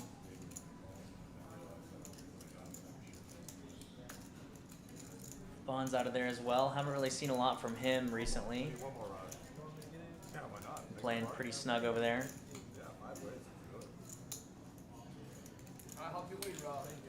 I want you to get the button, that's all. I want you to win the button, that's all. I want you to win more so I can get paid for it. 15 on the straddle here. Means Raj is getting a pretty good price, so he's going to come along with the 6-4 off. We're going to take a 5-way flop here. Mike picks the best of it up. A couple of gut shots.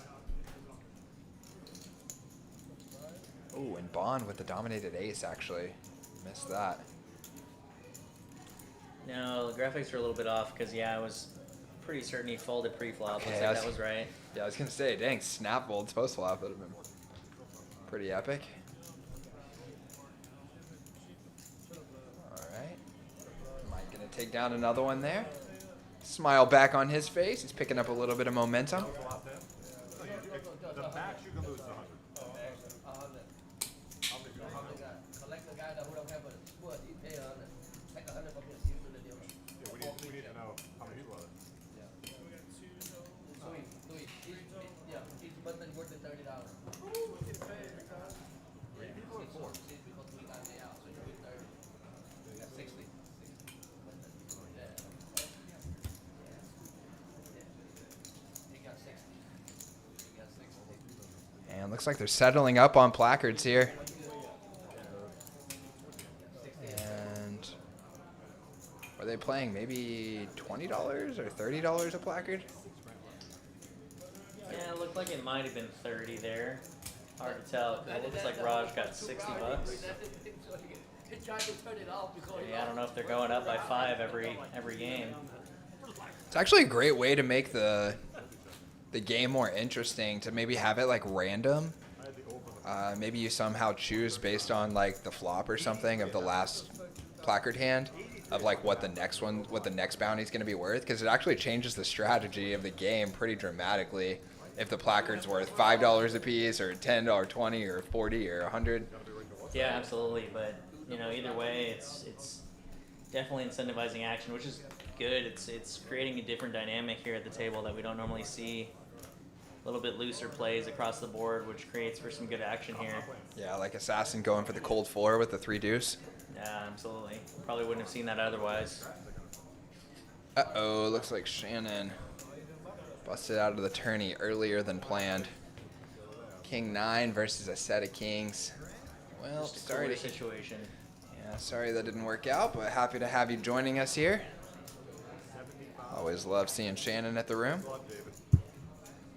One of our loyal tournament players and also one of our regulars on Ladies Night with Madi on Thursday nights, which will be coming up here this Thursday, and I believe Josh is actually going to be joining me to do commentary for that as well. That's right.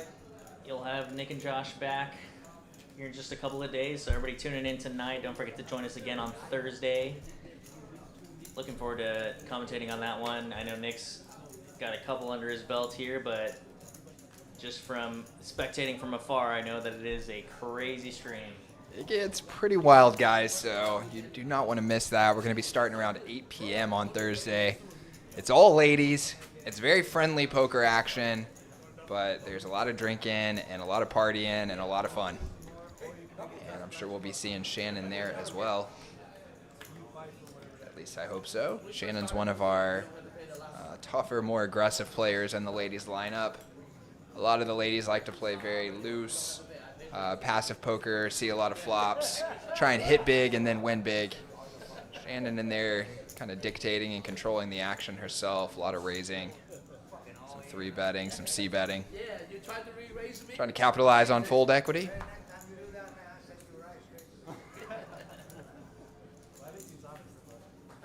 But I have instinct I never lose a pill. Never, ever.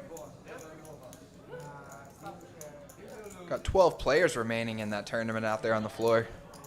And again, $1,600 up top tonight. It's a 5K guarantee. $80 buy-in. Really good turnout. 55 runners. Appreciate everybody coming out tonight.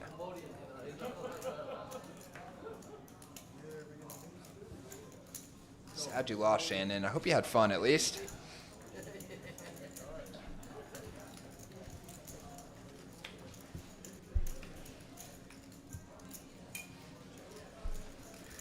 Using the goody-goody gift cards to buy some drinks. Nice. What are you buying?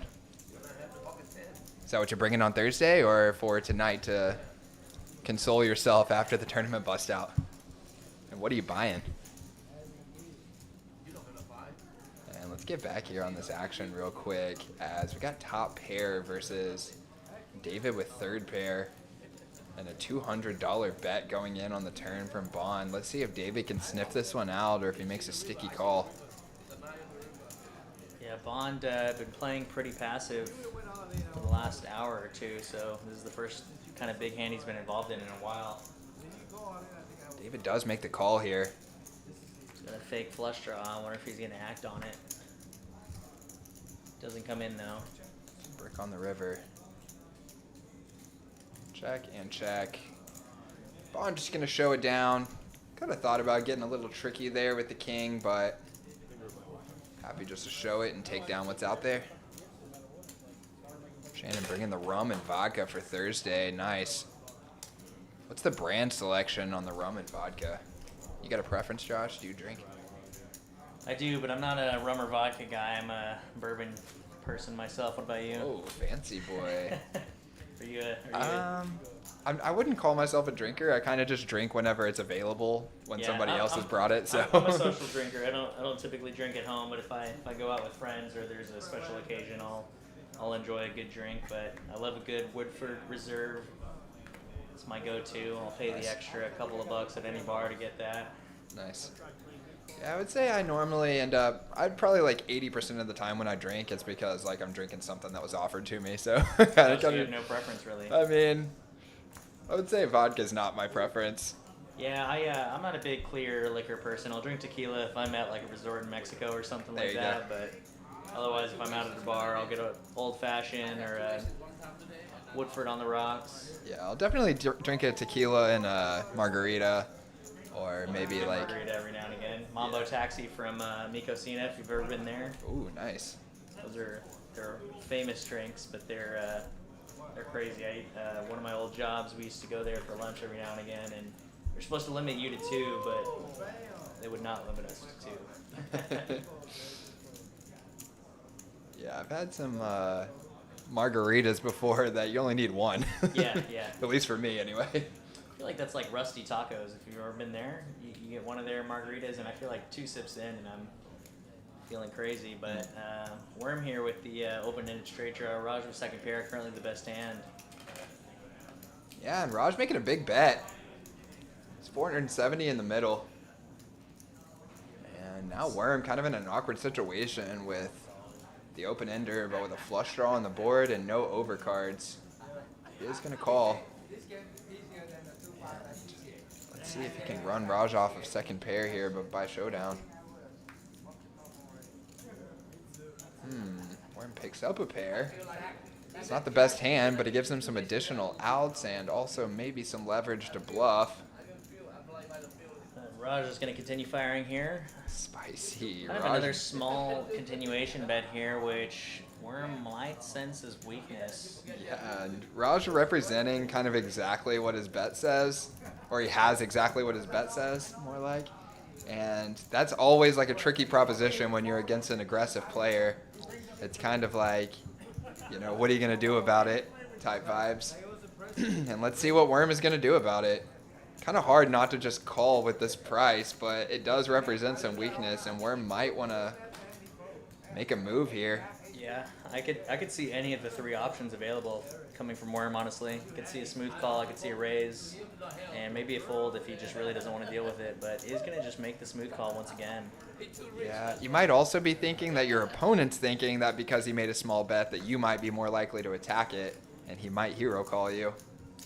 And I think he's probably going to have to check this one over again. Oh, no, rips it. Wow, nice play. Wow. Raj does not snap fold. Worm representing the flush. I don't know, Raj has made some crazy hero calls. I wouldn't be surprised if he sticks this one in here. 1.6 into 1.2. Wow, this is epic. Just decides to represent the flush here. Whether it works or not, I gotta give Worm some props for the move. Yeah, absolutely. Always I like scary. the play for sure. Definitely putting the pressure on, and no snap call from Raj this time, which he tends to snap call in these spots, so Yeah, it's and kind of already a good sign. if you're gonna call twice, if you're Worm, if you're gonna check call twice, then representing this diamond is a sweet way to like add some extra EV or value onto the price that you're paying to call twice, instead of just playing off of the strength of your hand. But always very scary proposition trying to bluff a player like Raj, who is inclined to make a hero call.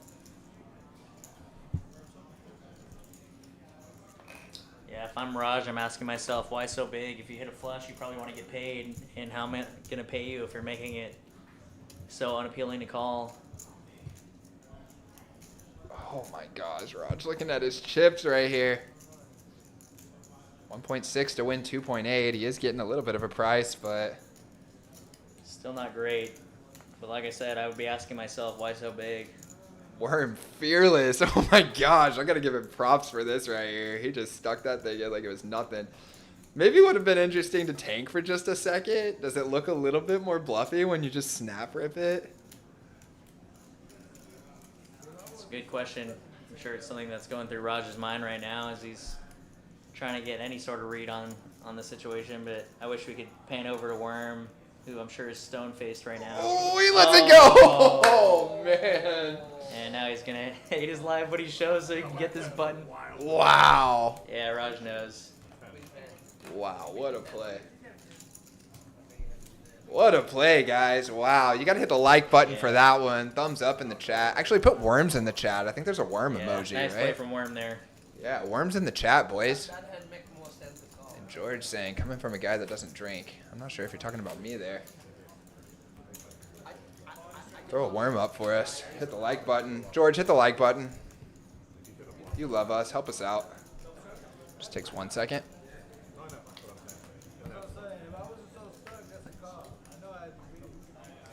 Man. Hearing from Raj saying if he wasn't already stuck, he'd call there. So, yeah, I think him being down on the session so far today kind of influenced his decision there.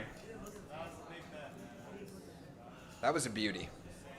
That was a beauty of a hand. For Worm, again, always scary trying to bluff an action player. Shout out to Shannon putting the worms in the chat. There we go. Worms in the chat. Worms in the chat. Nice. I love it. I love that. I think I'm going to go on and throw some worms in the chat.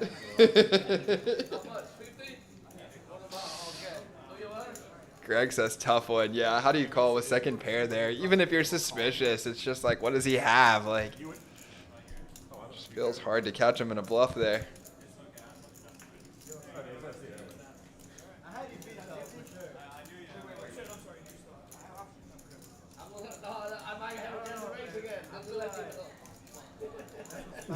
Josh throwing the worms in the chat. Crazy Nancy, worms in the chat. Come on, Greg, get in on the party.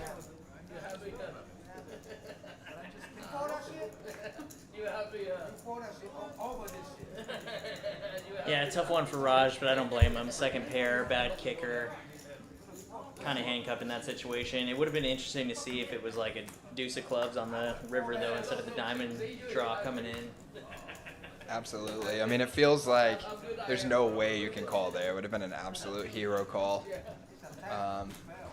So the fact he was even stopping and thinking about it, I got to give him props for that. Big credit for that, for sure.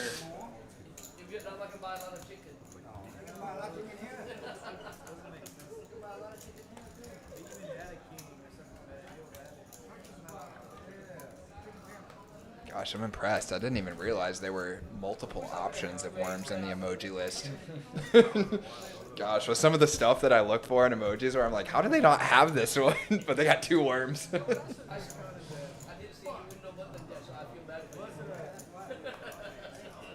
opportunity right there, Kenny. He would have made a better reel than you with the pocket sevens.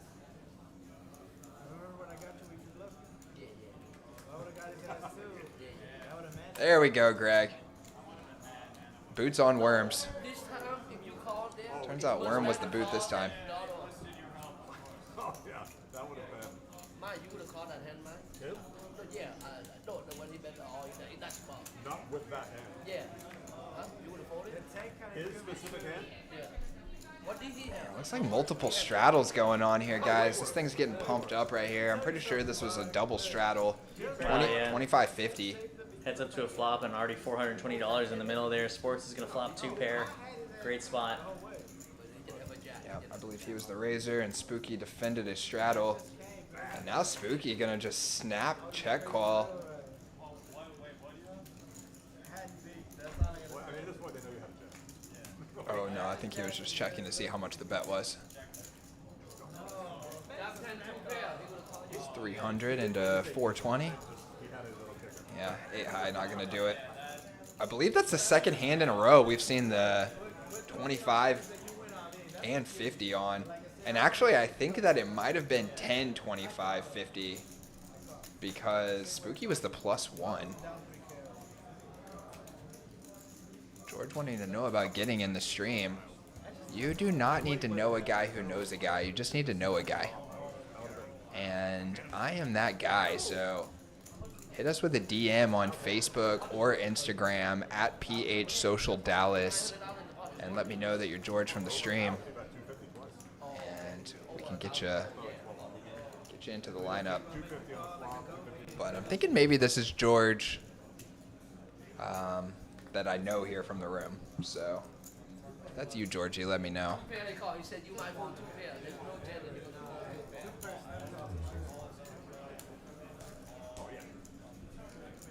Honestly, if you have an ace, Ross is not a guy that's kind of for two pair guys. JT Keith saying you know us now. Well, finally I do. I think this is the first time you've popped in here tonight. Welcome to the stream. We're glad to have you here. king jack. Yeah, the king, 100%. Well, Georgie, if you actually want to play, I can get you a seat.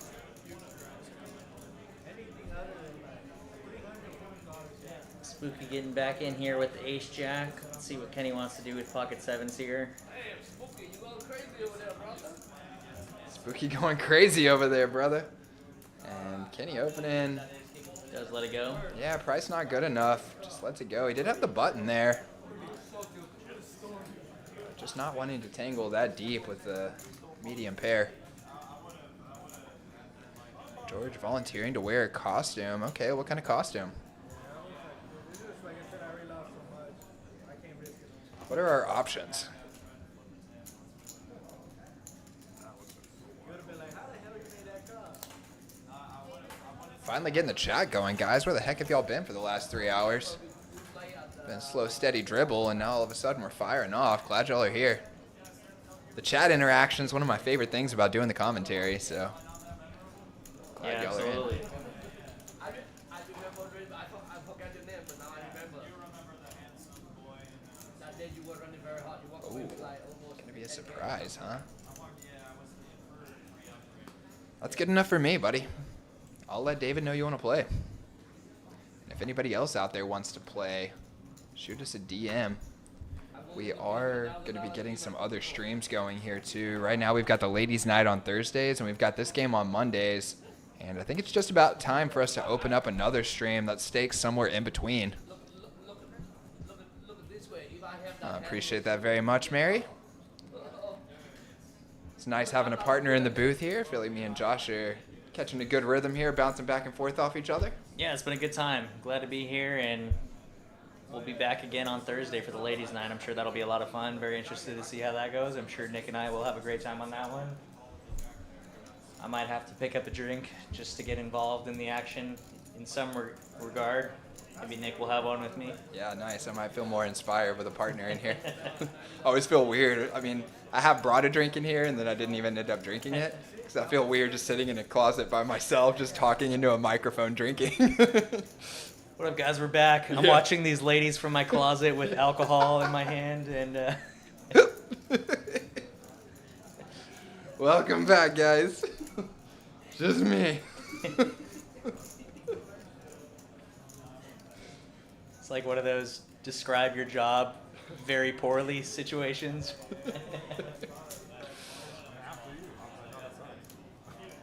George asking if I'm trying to gamble tonight. I played in our cash games earlier. I think they've got a pretty solid lineup here tonight, so probably won't see any commentator Josh action getting involved this time around, but you guys will definitely see me in this 5-5 live stream again one of these days. But I do enjoy hanging out with you all here in the booth, especially with Nick. But yeah, should be sounds like we might have a fun time on Thursday, so I'm looking forward to it. Your pants may or may not be. Hey, you're in the closet by yourself. What does it matter? I thought you should do the same thing. Oh, Mary's saying she's going to be here Thursday. Awesome. She says she doesn't drink, but if she keeps playing poker, she might start. Yeah, that'll drive you to it. We've all been there, Miss Mary.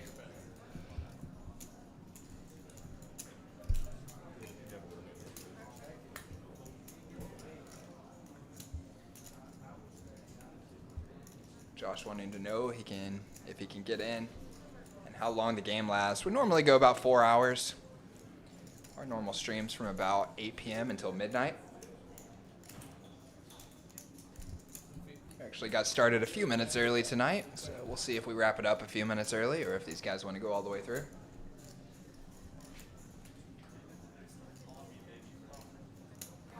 I never heard that. Now he have a full house on the second floor. I should have bet in more.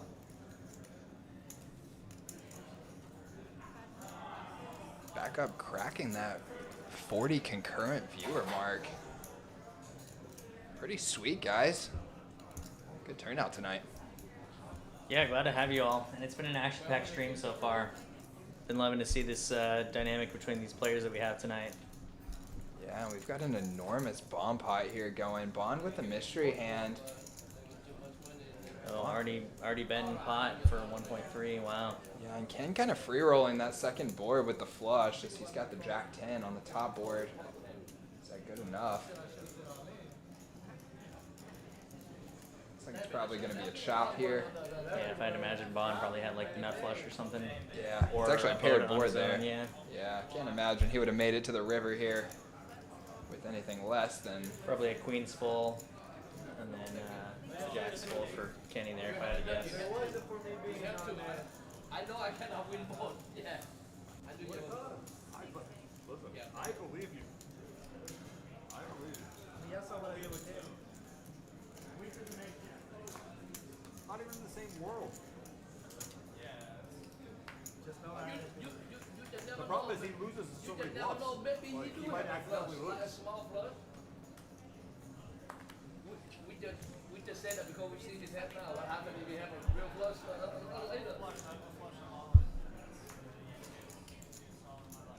Yeah. Maybe not a straight, but you have any flush, you'll be all in.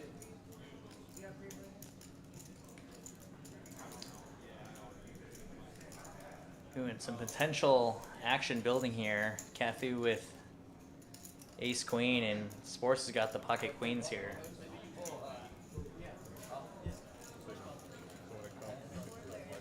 And it looks like it was an open to 75 over a limp or two. Oh, and Mike flops quads. Wow. And Sports still with that overpair of queens. Yeah, his run good tonight continues here. That is insane. Set would have been enough, but Yeah. overkill here. Let's see how he's going to play it. It's going to go check, check, check on the flop. You know you got a good hand when you're in a four-way pot and all three of your opponents are drawing dead on the flop. Come back for her on live stream. Yeah, poor Sports here is probably going to feel like his overpair is going to be safe for the time being. Watch it, kick that guy out of here. I got AMC deal. Yeah, and then No player with a diamond draw or anything else. there's the face of a man who knows he has his opponents drawing dead. That guy got 100. That guy have 100 million, and I have 200,000 negative on my mortgage. Bond has Oh, turned Bond a with flush it, draw. yeah, with a flush draw, and is gonna stick around and give Mike plenty of action here, drawing stone dead. And the spade comes in. no. Oh, but it does double pair the board though. Oh, okay. Dang, that could end up saving both of them, that double pair. Yeah, he's at least not getting stacked here, but this is a very interesting. Hey, what's going on here? Maybe a little bit annoying for, Queens, yeah, yeah. does check it back. And for Mike here to, well, Mike thinks it's a great card because now he thinks he's going to stack a 7. But if he could see his opponents, Yeah, he's praying someone has a And- 7 here. Let's see how Bond, most likely to make the call out of these two guys here. He decides that Mike's got a 7, or if he's got air like ace high, maybe an 8-9.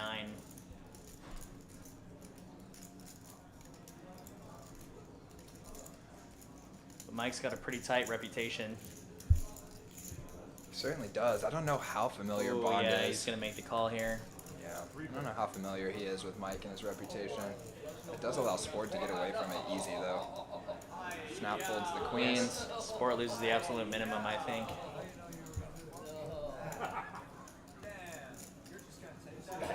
Only put in $180 on one street, so kind of best case scenario for him. And unfortunate for Bond that his spades came in. Tough fold to make there. And Mike continuing his incredible incredible run over the table here, up 4.5K. Great night for him so far. He hasn't always run super well in these streams. Not that he's played bad ever. He just never really catches a lot of hands. So good to see him kind of on a heater tonight. Somebody has a 7. Yeah, he raised it back. You had a 7?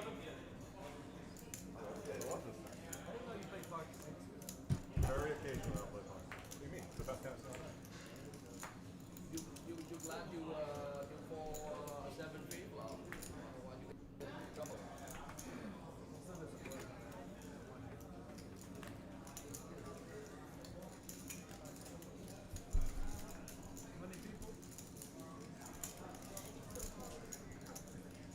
Cathu here with the ace queen.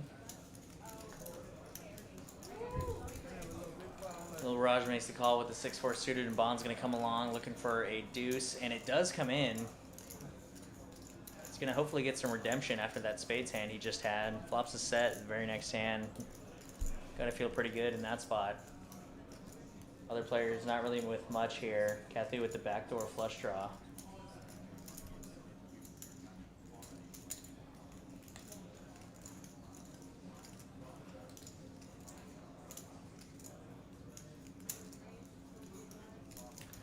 And Bond's going to raise it up right away and probably going to go fold here.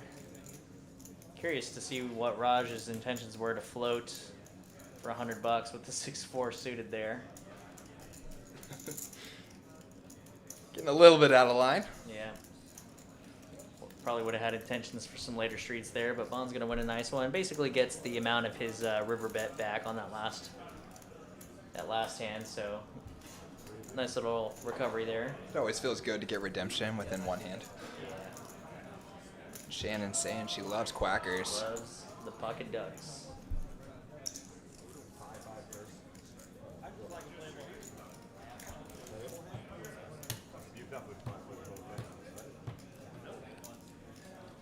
Any idea why they're called ducks?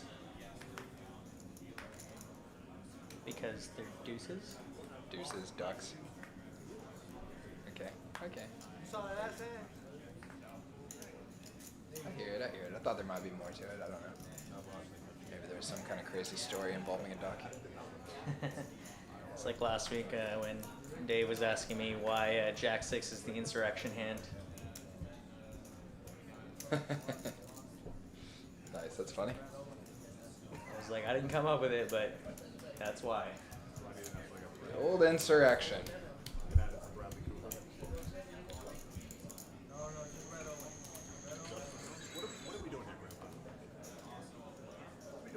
Man, it's been a minute since I had a stack that looked like Mike's right there. That thing looks juicy. Oh yeah, definitely a pretty stack. Look at that thing. My goodness, a lot of color there. You mentioned it earlier, but that is one thing I love about our chips here at PH is they do create for some vibrant stacks on the table. Nice color aesthetic. Especially like those black ones with the yellow and blue mixed in. And here we have open-ended straight draw versus flush draw here with a pair.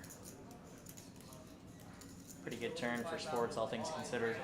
And I got a feeling he's going to get some more action. And flush draw is going to come in here. It's one of my favorite spots in poker is middle or top pair with a flush draw. Or any pair in a flush draw spot. Something that I like here, but Sports bet's big. wow. 2.2 into 900. More than 2x the pot. Really? Raj sitting here with the Yeah. nut low. Really Still thinking it through. Really just going for value here. Raj is Definitely. like, if I jam here, will that look super strong and maybe get a fold? That would be the craziest play I've ever seen, and you would look so insanely strong. I mean, sports would obviously have to call with the king high flush. You just but assume that Raj has the ace high flush. or yeah, something. exactly. It'd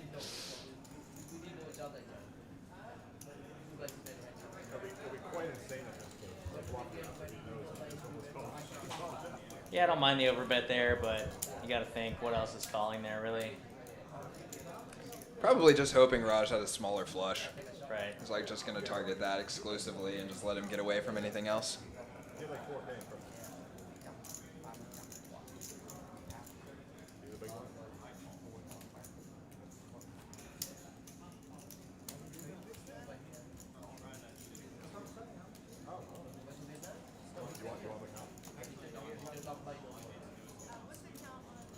Been a roller coaster night for Dave.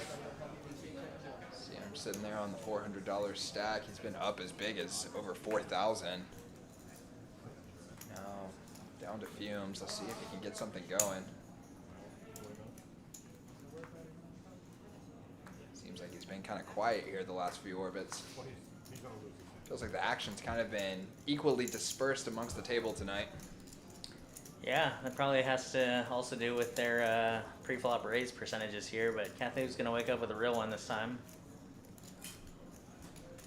With the straddle on, he's going to bump it to 50. And Worm going to 3-bet at the wrong time. Yeah, Worm goes for the ISO, puts on the shades.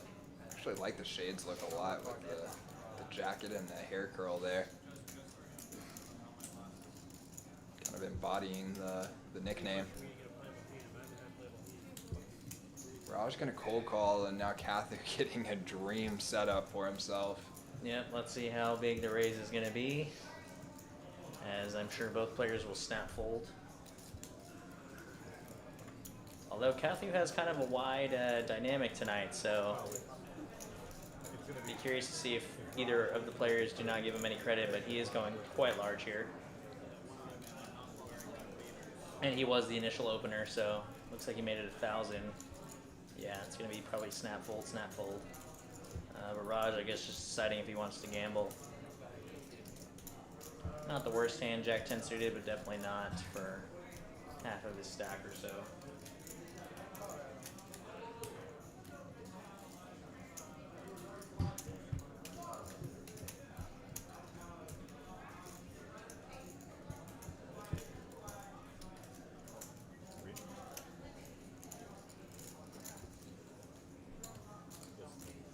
Raj gonna let it go too. No, that was painful for him. Jack 10 suited kind of looks like aces if it's not going that good. Yeah. Here's the V-pips, a little more spread there, but still a very healthy action game. 34% being the lowest one. Anytime you see that, you know you're having a lot of multi-way pots. And looks like they are settling up again on plackers. Is it plackers or placards?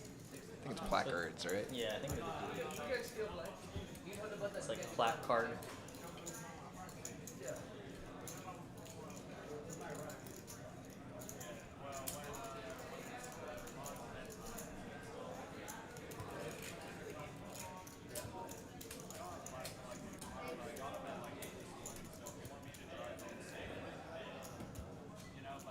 While they're getting settled up here, we'll just let you guys know about a nice little celebration we've got going on tomorrow night at the room. We're going to be celebrating Lunar New Year. Not sure exactly what all they're doing, but I know they said they're doing some giveaways. So, going to be some fun additional prizes and probably some free money going around here in the room. So, get on up to PH Social and get in on this action. We also have our 2X Tuesday tomorrow, $2,000 buy-in, or excuse me, not sure about that, $2,000 guaranteed tournament. It's $1 million guarantee, $2,000 buy-in. $2,000 guaranteed free roll. And that has been our biggest field of the week recently. I think we had around 60 unique participants last week with a ton of rebuys and add-ons. And that prize pool easily exceeded the $2,000 guarantee, so. That's awesome. But Shannon, the placard, so they're playing a variant of like the Squid Game. So basically, every round that the game starts, you have to win a hand to get one of those little plaques. They have a certain amount of them on the table. Whenever all the plaques are handed out, any player who does not have a plaque, I believe, has to pay out $30 or so per plaque to every player who has a plaque. So if you have more than one plaque, you can win extra money and vice versa. Yeah, it seems like maybe they were even changing the bounty around from game to game. Yeah, it seems like it's slowly crept up. I feel like it started at $10 and might be at $30 now, but we're not entirely sure. Yeah, and I think they have a stack of about 9 of them, one for each player. And so they play 9 hands. And then after all of the plaques have been distributed, 1 in each hand, they settle up, and then the dealer recollects all 9 of them and starts again. So kind of like a reverse stand-up game. Cool variant. I like it. Yeah, definitely. That stuff is really good for poker. Anything you can do to kind of change like the traditional, like the math of the game, and like take people out of their comfort zone that have kind of like studied and learned about poker in a specific way, and then you create the dynamic where people are just making adjustments on the fly. That's what usually creates like a really good action game where you don't have people sharking the rest of the field. I folded a 4. So did I.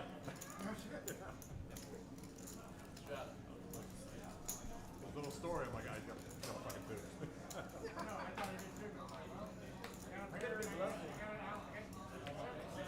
Yeah, if I was last, I would have told him.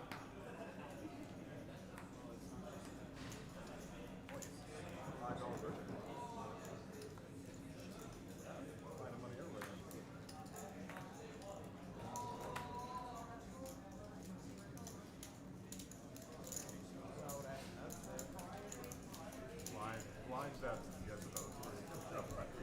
That's crazy. Whatever this is. Digital house. Put that on the reels. Put that on the reels.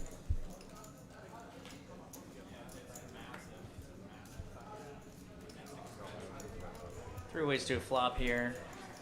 Spooky did raise it up with the king 10 offsuit. Got 2 callers. Dynamic turn card. Gives Raj a pair to go with his gutter. Gives Spooky a gutter. And gives Kathu a gutter with his 2 overcards. Can inspire Kathu to lead for 125 into 200. And let's see if Spooky wants to come along with his gut shot and overcard. Kind of crazy Raj has such a hammer lock on the equities here.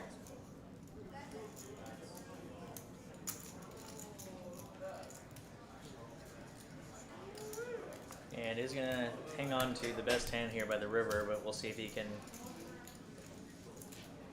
make it to showdown.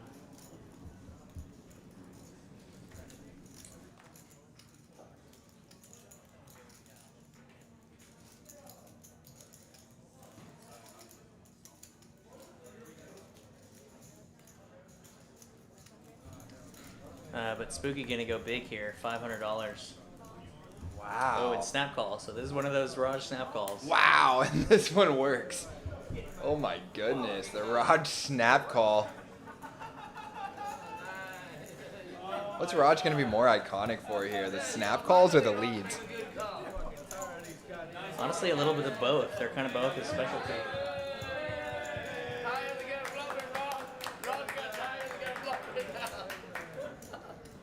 Whole table giving him some smiles and cheers there as he correctly hero calls this time after the unfortunate laydown against a great play by Worm there. Yeah, and definitely a sign that a player is not intimidated by the stakes and is a good sport whenever you see him bluff, get hero called, and then immediately give his opponent a ton of props and a round of ovation. Yeah. Good sport for Spooky. And great call by Raj. That's why it's always dicey trying to bluff a player who's liable to make a hero call. Worm got away with it, Spooky does not. Yeah, the setup was just right for Worm on that one. Raj with kind of the absolute worst he could show up with on the river. This one was a little different as he had second pair there on a relatively clean board.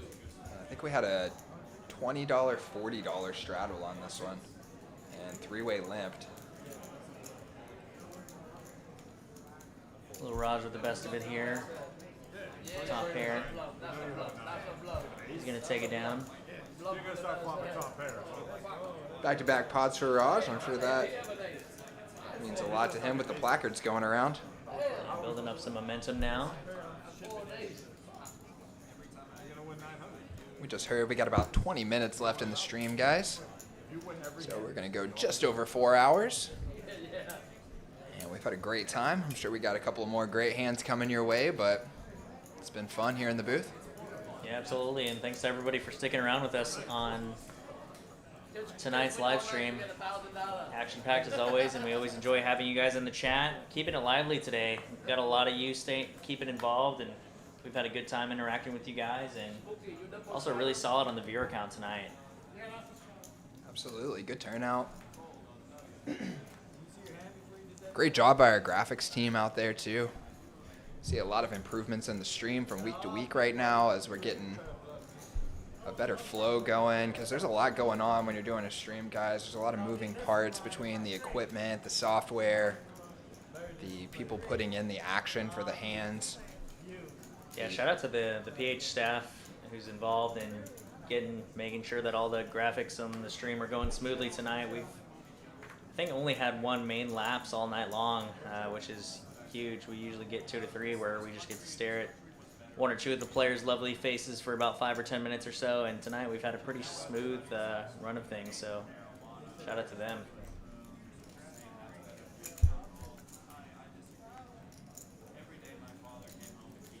Spooky and Raj going at it again. Right back in the ring, round 2. Spooky leads on the flop. This time he's got the best of it. Raj calls, and let's see if he's going to call again.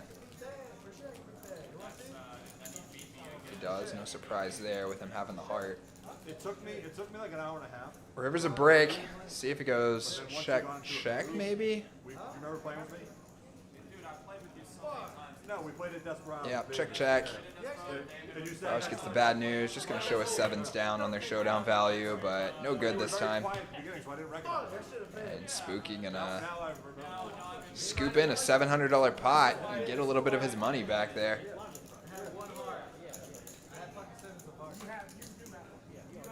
Check out our chip counts there, guys. Mike just dominating all night. I believe he doubled in about the 2nd or 3rd hand of the night. And it's been smooth sailing from there. Hasn't really been involved in any other monster pots, but he's just steadily chipped up throughout the night. Probably added another $1,000 or so to that chip count. Yeah, good to see a real solid win for him tonight.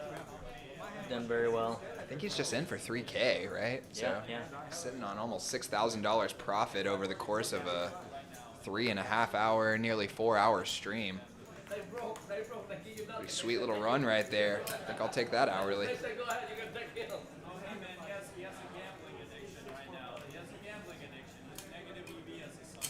David says, hey there, great game, red leg? Is that what that says? Looks like it. Not sure the reference there. Yeah, is that one of our players maybe? Who is red leg? Talking about David with the Indian tag? David does pick up a nice little pot right there. He needed that. Rips it in and gets folds. Looks like maybe Raj had open.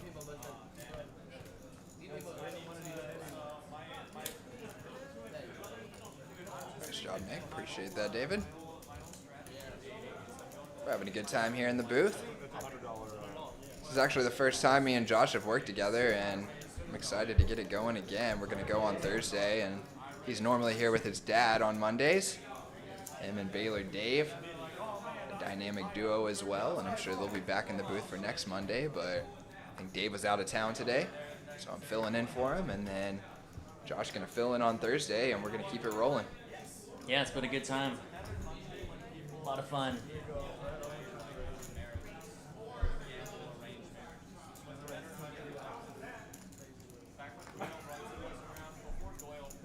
Mike here with the premium again. He's going to have the pocket 10s here. And Kathy's going to come along with ace queen. Yeah, I might see another big pot here. Get some specific flops. David, if you really love us, hit the like button, buddy. Absolutely. Raj sticking around as well with the 9-8 and Ooh. action board again. So Action. Raj open ender. Mike with second pair and Kathy with top. Oh my goodness. Mike gonna see where he's at. Raj getting himself in trouble with these hands. I'm wondering if Kathy's gonna check raise here with this wet board. He does.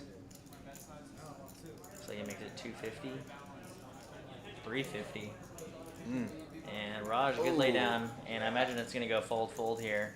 Wow, this could have gotten ugly, but Raj makes the very disciplined, good fold right there. Yeah, I think he knew if he called there, he was going to have to keep calling until it comes. And one of his outs, or two of his outs, actually dead with the pocket tens for Mike. Mike thinking it through. There are a lot of bluffy style hands that Kathu could have here, but Mike being out of position. Oh, he's not out of position. Kathu check raise from the small blind here. Okay, so that could incentivize Mike to continue, but he's gonna let it go. He's gonna let it go, and it's a good fold. Don't you give it to him, you already told him. Next time, we know each other now. You didn't show your card. Oh, yeah, he sleeps, so he can't get it. He didn't show his card. He didn't show his card, he couldn't get it. He falls asleep. When I see the turn card, I get it straight. That was best case I had scenario. 8-9. That turn was a 5. So you did a straight? Yeah, 5, yeah. You have 8-9 straight draw. You would have had a straight? Yeah, he had to turn the nuts straight. He had 8-9, yeah. Good bet. You normally call that shit, man. I hold. Done. What did I do? That's how you get even.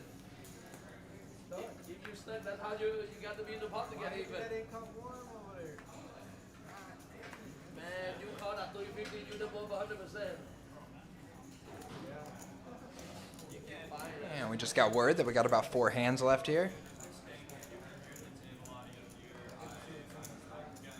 But I do have a preview that it looks like one of them might be a pretty big pot, so hang around.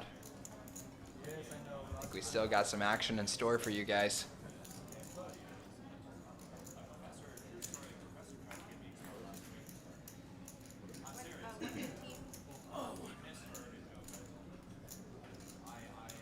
And here we got Mike bumping it up, Bond 3-betting him. These guys are battling for placards now. Mike just lets it go.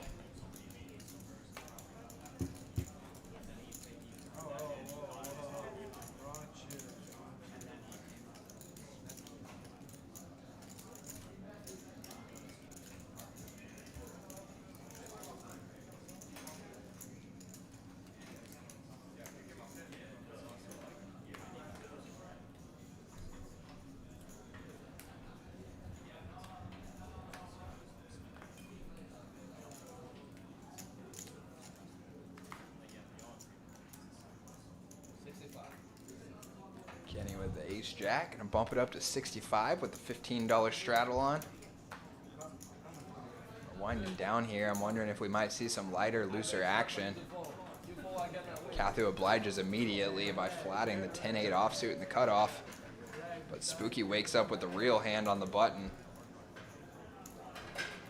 Yeah, gonna raise up the ace-king there, suited. So with the squeeze to 250. Ooh, now a tough one for Sports as he's got the ace-queen and Kenny in early position with ace-jack as well, so got a lot of the aces accounted for here. And he is very deep with Spooky, who has been shown to be a very loose action player here, so kind of feels sad to let go of ace-queen. Spooky very well might be sitting there with 5-3 suited. Sports does lay it down, and he's going to be very pleased to see when he watches back the stream that he made a good fold right there. Although with the placards on, he might find out here in just a second, actually. Yeah, Kenny now in a tough spot, putting a timer on himself. I like that. I think Kenny has inspired me to add the egg timer to my arsenal.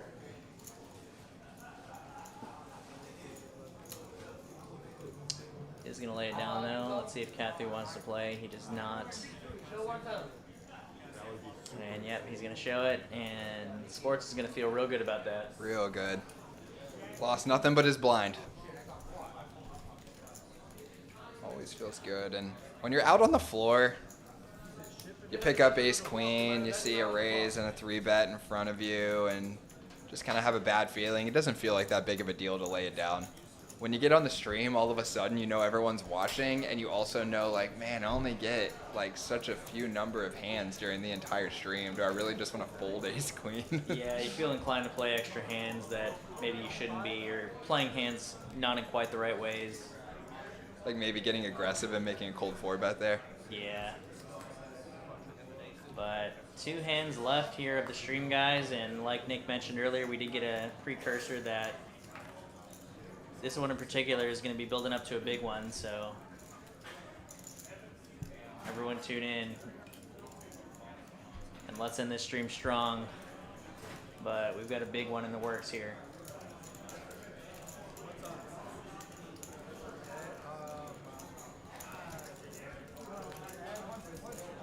Straddle's on for 10. We get multiple limpers. And Mike checks it, so we're off to the flop here. Oh, so David's going to flop the nut straight here. Kathu with a gut shot and a flush draw. Raj with a pair and a flush draw. I mean, a pair and a gut shot, excuse me. And Sports with a gut shot as well. A lot going on here. And Raj is actually going to lead for 60. David's going to bump it up to 135 with the goods. David, with only a couple $100 behind, can afford to just raise really, really small and just let everybody in. If they suck out on you, it's not that big of a deal. Oh, and Kathu does hit the bottom straight here. Mm.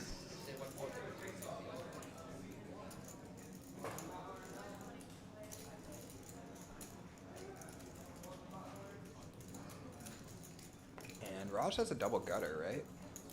Hit a 4 or an 8. Or am I wrong? Yep, you can hit a 4 or an 8 5, here. 6, 7, 8, 9. 4 is no good, unfortunately, because David's already there with the 8 to the 9 high straight. Yeah, I was tripping out my eyes. But, yeah, Does he have a double gutter? Kathu has the baby straight and a flush draw, so can't necessarily hate it. Yeah. And is going to make it 700 to go. Yeah. Raj with the double gutter here. It looks like he's going to want to stick around. Pair and an open-ended straight draw does make the call. So we're 3 ways, already in a 2.1K pot here. Big pot energy. Raj in really bad shape. And it's a brick on the river. David gonna multiply his money here. And there's already $2,000 in the middle.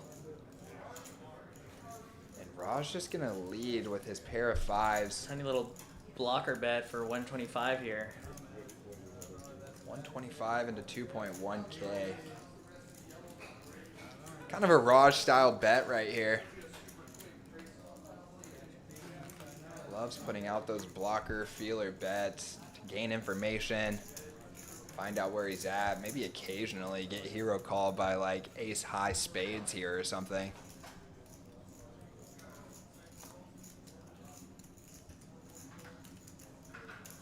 But unfortunately for him, Kathu does not have ace high spades. He had 4 high spades, but made his straight on the turn.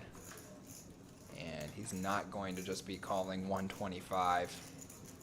He's cutting out a bunch of black chips there.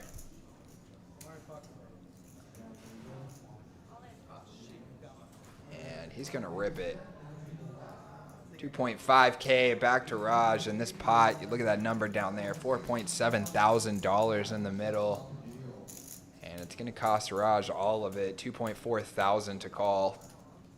So he is getting 2 to 1, but can only beat a stone cold bluff.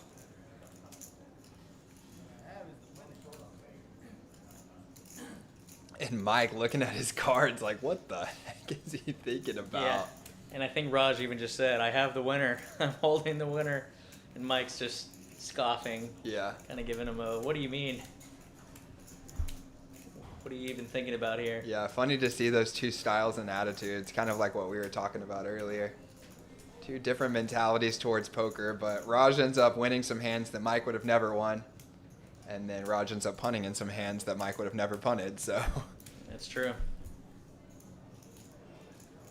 That's why poker is so mysterious and such a fun game to play and watch. You can get away with a lot of different styles. Mike would never call here.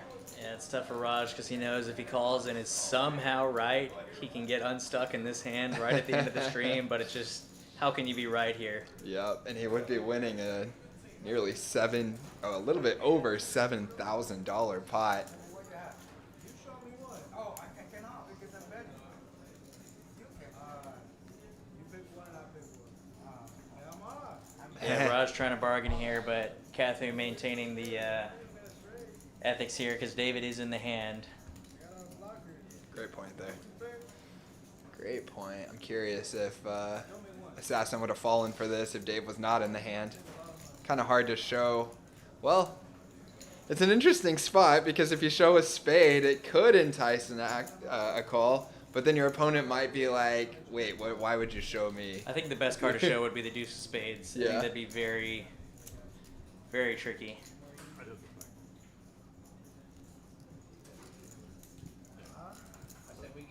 Raj gonna give this one a lot of thought here. The hero call of his life. That's another thing about being on the stream. You get in a situation like this and you're like, kind of brings me back to like the Robbie Garrett situation. You know, Oh, yeah. I don't really, my personal opinion is that she just made a crazy play, but who knows? But even that part set aside, like the fact that you're there on stream with a chance to do something legendary, sometimes you stop thinking about the money so much and start thinking about the possibility. Yeah, especially when your seat vibrates and tells you exactly what Garrett has. Wow, vibrating No, I'm just seat, kidding. huh? That was a legendary one, though. I'm a big watcher of the Hustler streams, and it's almost as good as the one where very, very recently Mariano re-raised Senior Tilt on a bluff. I don't know if you caught that hand. He went all in for 30% pot more on a stone cold bluff, but just knowing that Senior Tilt had to fold like third pair. I think I actually saw that come across on social media somewhere. And Senior Tilt was just in shock because he was just like, how can you, Yeah, like, I don't understand, how can you do that? How do you know I don't have it? How can you do that? Because Mariano bet, Senior Tilt raised as a bluff with the best hand, basically just thinking that his showdown wasn't good enough, and then Mariano reshifted for only about a little bit more. But Raj is going to lay this down here. Good fold for Raj. Yeah, Mike is Mike's just laughing.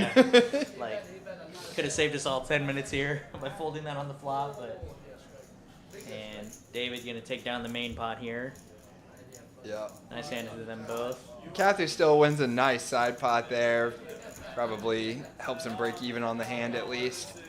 But kind of funny, too, that he's sitting there at the straight thinking he's about to scoop whatever's out in the middle, and Raj is in the tank forever. And then when he finally folds, he ends up finding out he doesn't even win the main pot. Yeah. Can we just do two? Can we just do two to do those two things? Yeah, we have to do two. Surprise, we actually just got information. We're going to play a couple of more hands here. Thank you to Shannon for shouting us out on the commentary. We have a good time hanging out with you guys, and we're glad to be here and appreciate you all watching. Absolutely. And we're looking forward to seeing Shannon on Thursday night and Marty's Ladies Night live stream. We had a great Galentine's Day as well here on the 14th. An all-ladies event with 2 full tables, even though it was pouring rain outside. We had several ladies make the drive up from Houston to play. So appreciate to everyone that took part in that event. And we've actually got another ladies-only event coming on March 28th in cooperation with Poke Her Social. And they expect to have a huge turnout for that, Josh. They told me there's going to be over 75 ladies here to participate in a ladies-only poker event. Oh, wow. What is that? It's on March 28th, and it's like it's kind of like a business conference where they bring in ladies that are trying to aspire to be business people or are already involved in business and teach them how to play poker as a way to network and socialize and make Oh, business that's a lot of fun. connections. Yeah, that's great. Yeah, I've seen them coming in and doing some planning and whatnot, checking out the space and things like that. Absolutely. So they're going to be doing like a pseudo corporate event where you just pay a small fee to do an all-day conference. They teach you how to play the game. You interact with other business ladies and network, and then they play some tournament poker, I believe, at the end of it. So that'll be fun. If you or any ladies that you know are interested in doing that, then hit us up on social media, and we'll get you linked up where you can get in on that event. Bond here's got a gut shot to a 4, and Kathy's got top pair. Whatever you want to do. Yeah, it's crazy. I hit a fucking boat. $700 in the middle already. Kathy getting involved in a few big pots here down the stretch. Jeff asking if men are allowed in the tourney. Think of it this way. One time you go it worked out the way it should. For that ladies' night one, I think it's a private ladies' night event Yeah, no men in the tourney. hosted by a networking conference. I was trying to, Although I have had some fun ideas for the ladies' night live stream. and then I'm like, In It's terms like of playing? Yeah, like a ladies' night, but there's some sort of bounty where it's a ladies' night table, but collectively against commentator Josh, That just would to be see. fun. They're all allowed to collude Yeah. to beat you? Not necessarily collude in a hand, but they're all collectively trying to take me down in some form or fashion. I think that'd be fun. That would be fun. That would be fun. Could do a ladies' night event where it's like all ladies or any gentlemen that are willing to dress as ladies for the night. Yeah. That would create an interesting dynamic on the stream. I bet we could get your dad in it. Your dad loves going for shock value. Yeah. Has it been like that your whole life? No, that was when you turned into a grown-up. Yeah, believe it or not. Wow, that's funny because I bet that's like an interesting dynamic. Like, It's fun. No, it's fun. It's basically just, now that we're all adults, it's kind of like just having a friend, absolutely. But I bet it was like kind of wild when it first started. Yeah. Happening where you're just like, wait, I thought my dad was like super tame. Yeah. And he's actually like a goofball. In the nicest way possible, Dave. We love you. Anybody want anything to drink or anything? Drink, snacks? What I want? Like in this next hand, we have Lil Rajina against Baylor Danielle, and Nice. I like that. Greg says he's in. You got to send us a preview pic to get in, boys. yeah, Greg's like, I didn't even know that dressing up as a girl was part of this. I just did that on my own accord. Greg also taking down #1 commenter tonight so far. Shout out to Greg. Thanks for being here, man. Two players gonna flop a jack here. No player with a diamond draw in their hand. But Kathu with second pair and a backdoor straight draw. Bond's gonna go ahead and lead out with his top pair. And he's gonna run into Little Raj, unfortunately. Who, if he's willing to tank for an all-in on a third pair situation, I can't imagine he's getting away from top pair on this one at any point.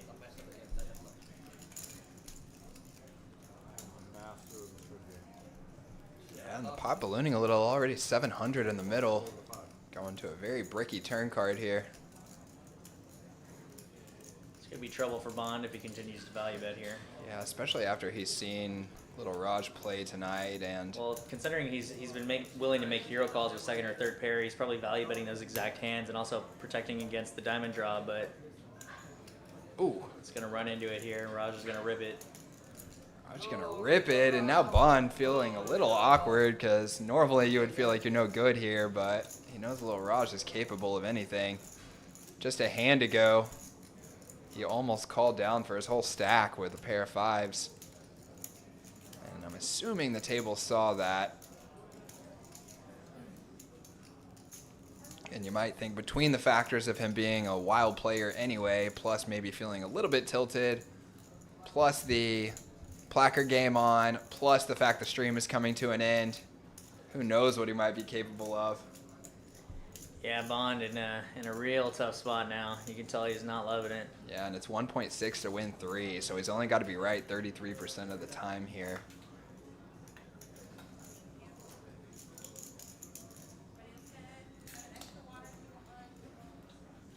Fortunately for him, he's actually got 10% equity, so does not have the price needed. I feel like he's probably going to let this one go, but you mentioned it earlier. I think because of Lil Raj's dynamic, even just in the last 30 minutes or so, if there was ever a time for him to get paid, it'd be now. Yeah, and Bond seems like a pretty level-headed player, but you never know. He might also be considering those factors of it being near the end of the stream, feeling a little pressure to make a hero play, seeing that he's already put so much out there. He might convince himself to get a little out of line, too.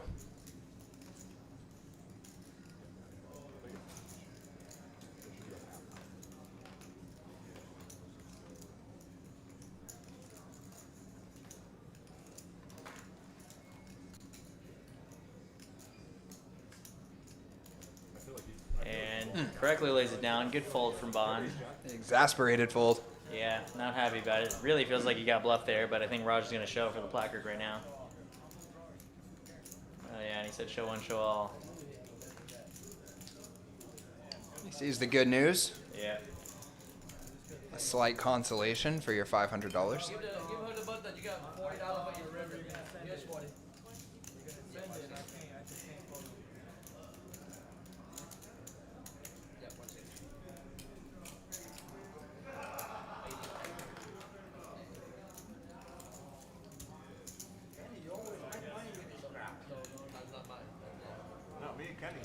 And I believe we're coming up on our last hand of the night here, guys.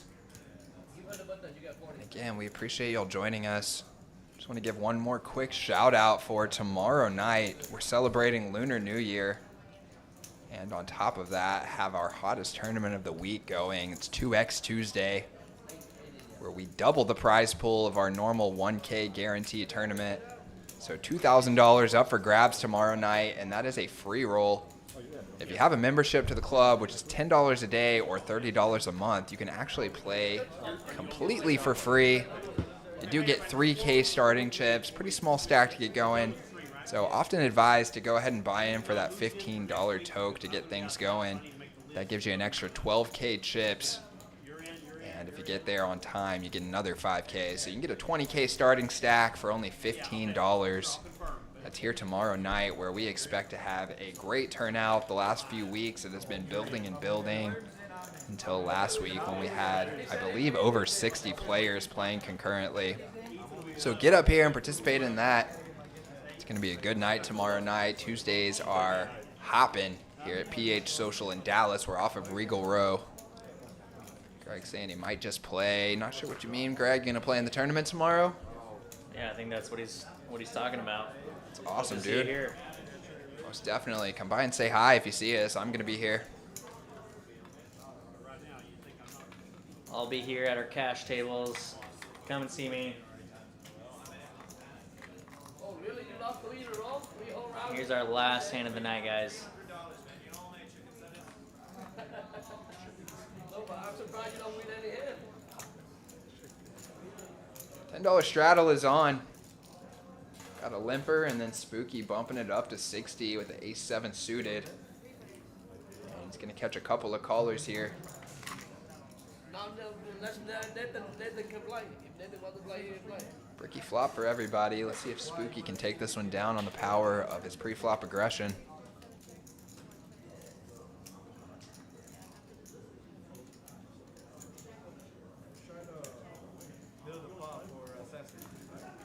Not a heart to be found in the field. So Raj, the first one to make an aggressive action, probably just going to get it through. You got it. And that's going to be it. All right, guys. And with that, we're going to be wrapping it up here. 94 hands played tonight. Still doing it, but you didn't show your hand. Really, really good lineup. I mean, I feel like we had a very fair, evenly matched game tonight with a variety of different play styles, but everybody kind of knowing how to hold their own, which makes it feel like a lot of fun. Yeah, it was a good group tonight. Started off super strong. We saw an all-in for a 7K pot pretty much right off the bat, 2 or 3 hands in. Nice double up from Mike there, who kind of stayed as the king of the table throughout the night. But a lot of good plays coming from each of the players there. Every player not afraid to bluff or get into these big hands at any point throughout the night. Absolutely, and we kept that viewer count up tonight as well, guys. We appreciate y'all being here. Great mix of characters in the chat. Oftentimes it's kind of dominated by 2 or 3 different players. Shout out to Napalm. Tonight we had a bunch of participants. A lot of fun interacting with you guys, and we definitely appreciate you spending your time with us. You could be anywhere, and you're here with us watching and helping this room grow. And Mary saying thanks to PH Social and all involved. Absolutely. Thank you to the team out there, getting our graphics right, getting the cards dealt out, and then the communication between the dealer and the action tracker, making sure everything comes off smoothly. A lot of great work. Shout out to Mikey. Shout out to Alex. Shout out to Heather. And shout out to the team in general. Again, guys, we hope to see you here tomorrow night for 2X Tuesday. Do not miss it. And then come back on Thursday night for our Ladies Night live stream. We're going to be kicking off around 8 p.m. And we'll post that up on the socials. If you want to play, DM us at PH Social Dallas on Facebook or Instagram. And with that, we are going to be out of here, guys. Signing off, I'm Nick.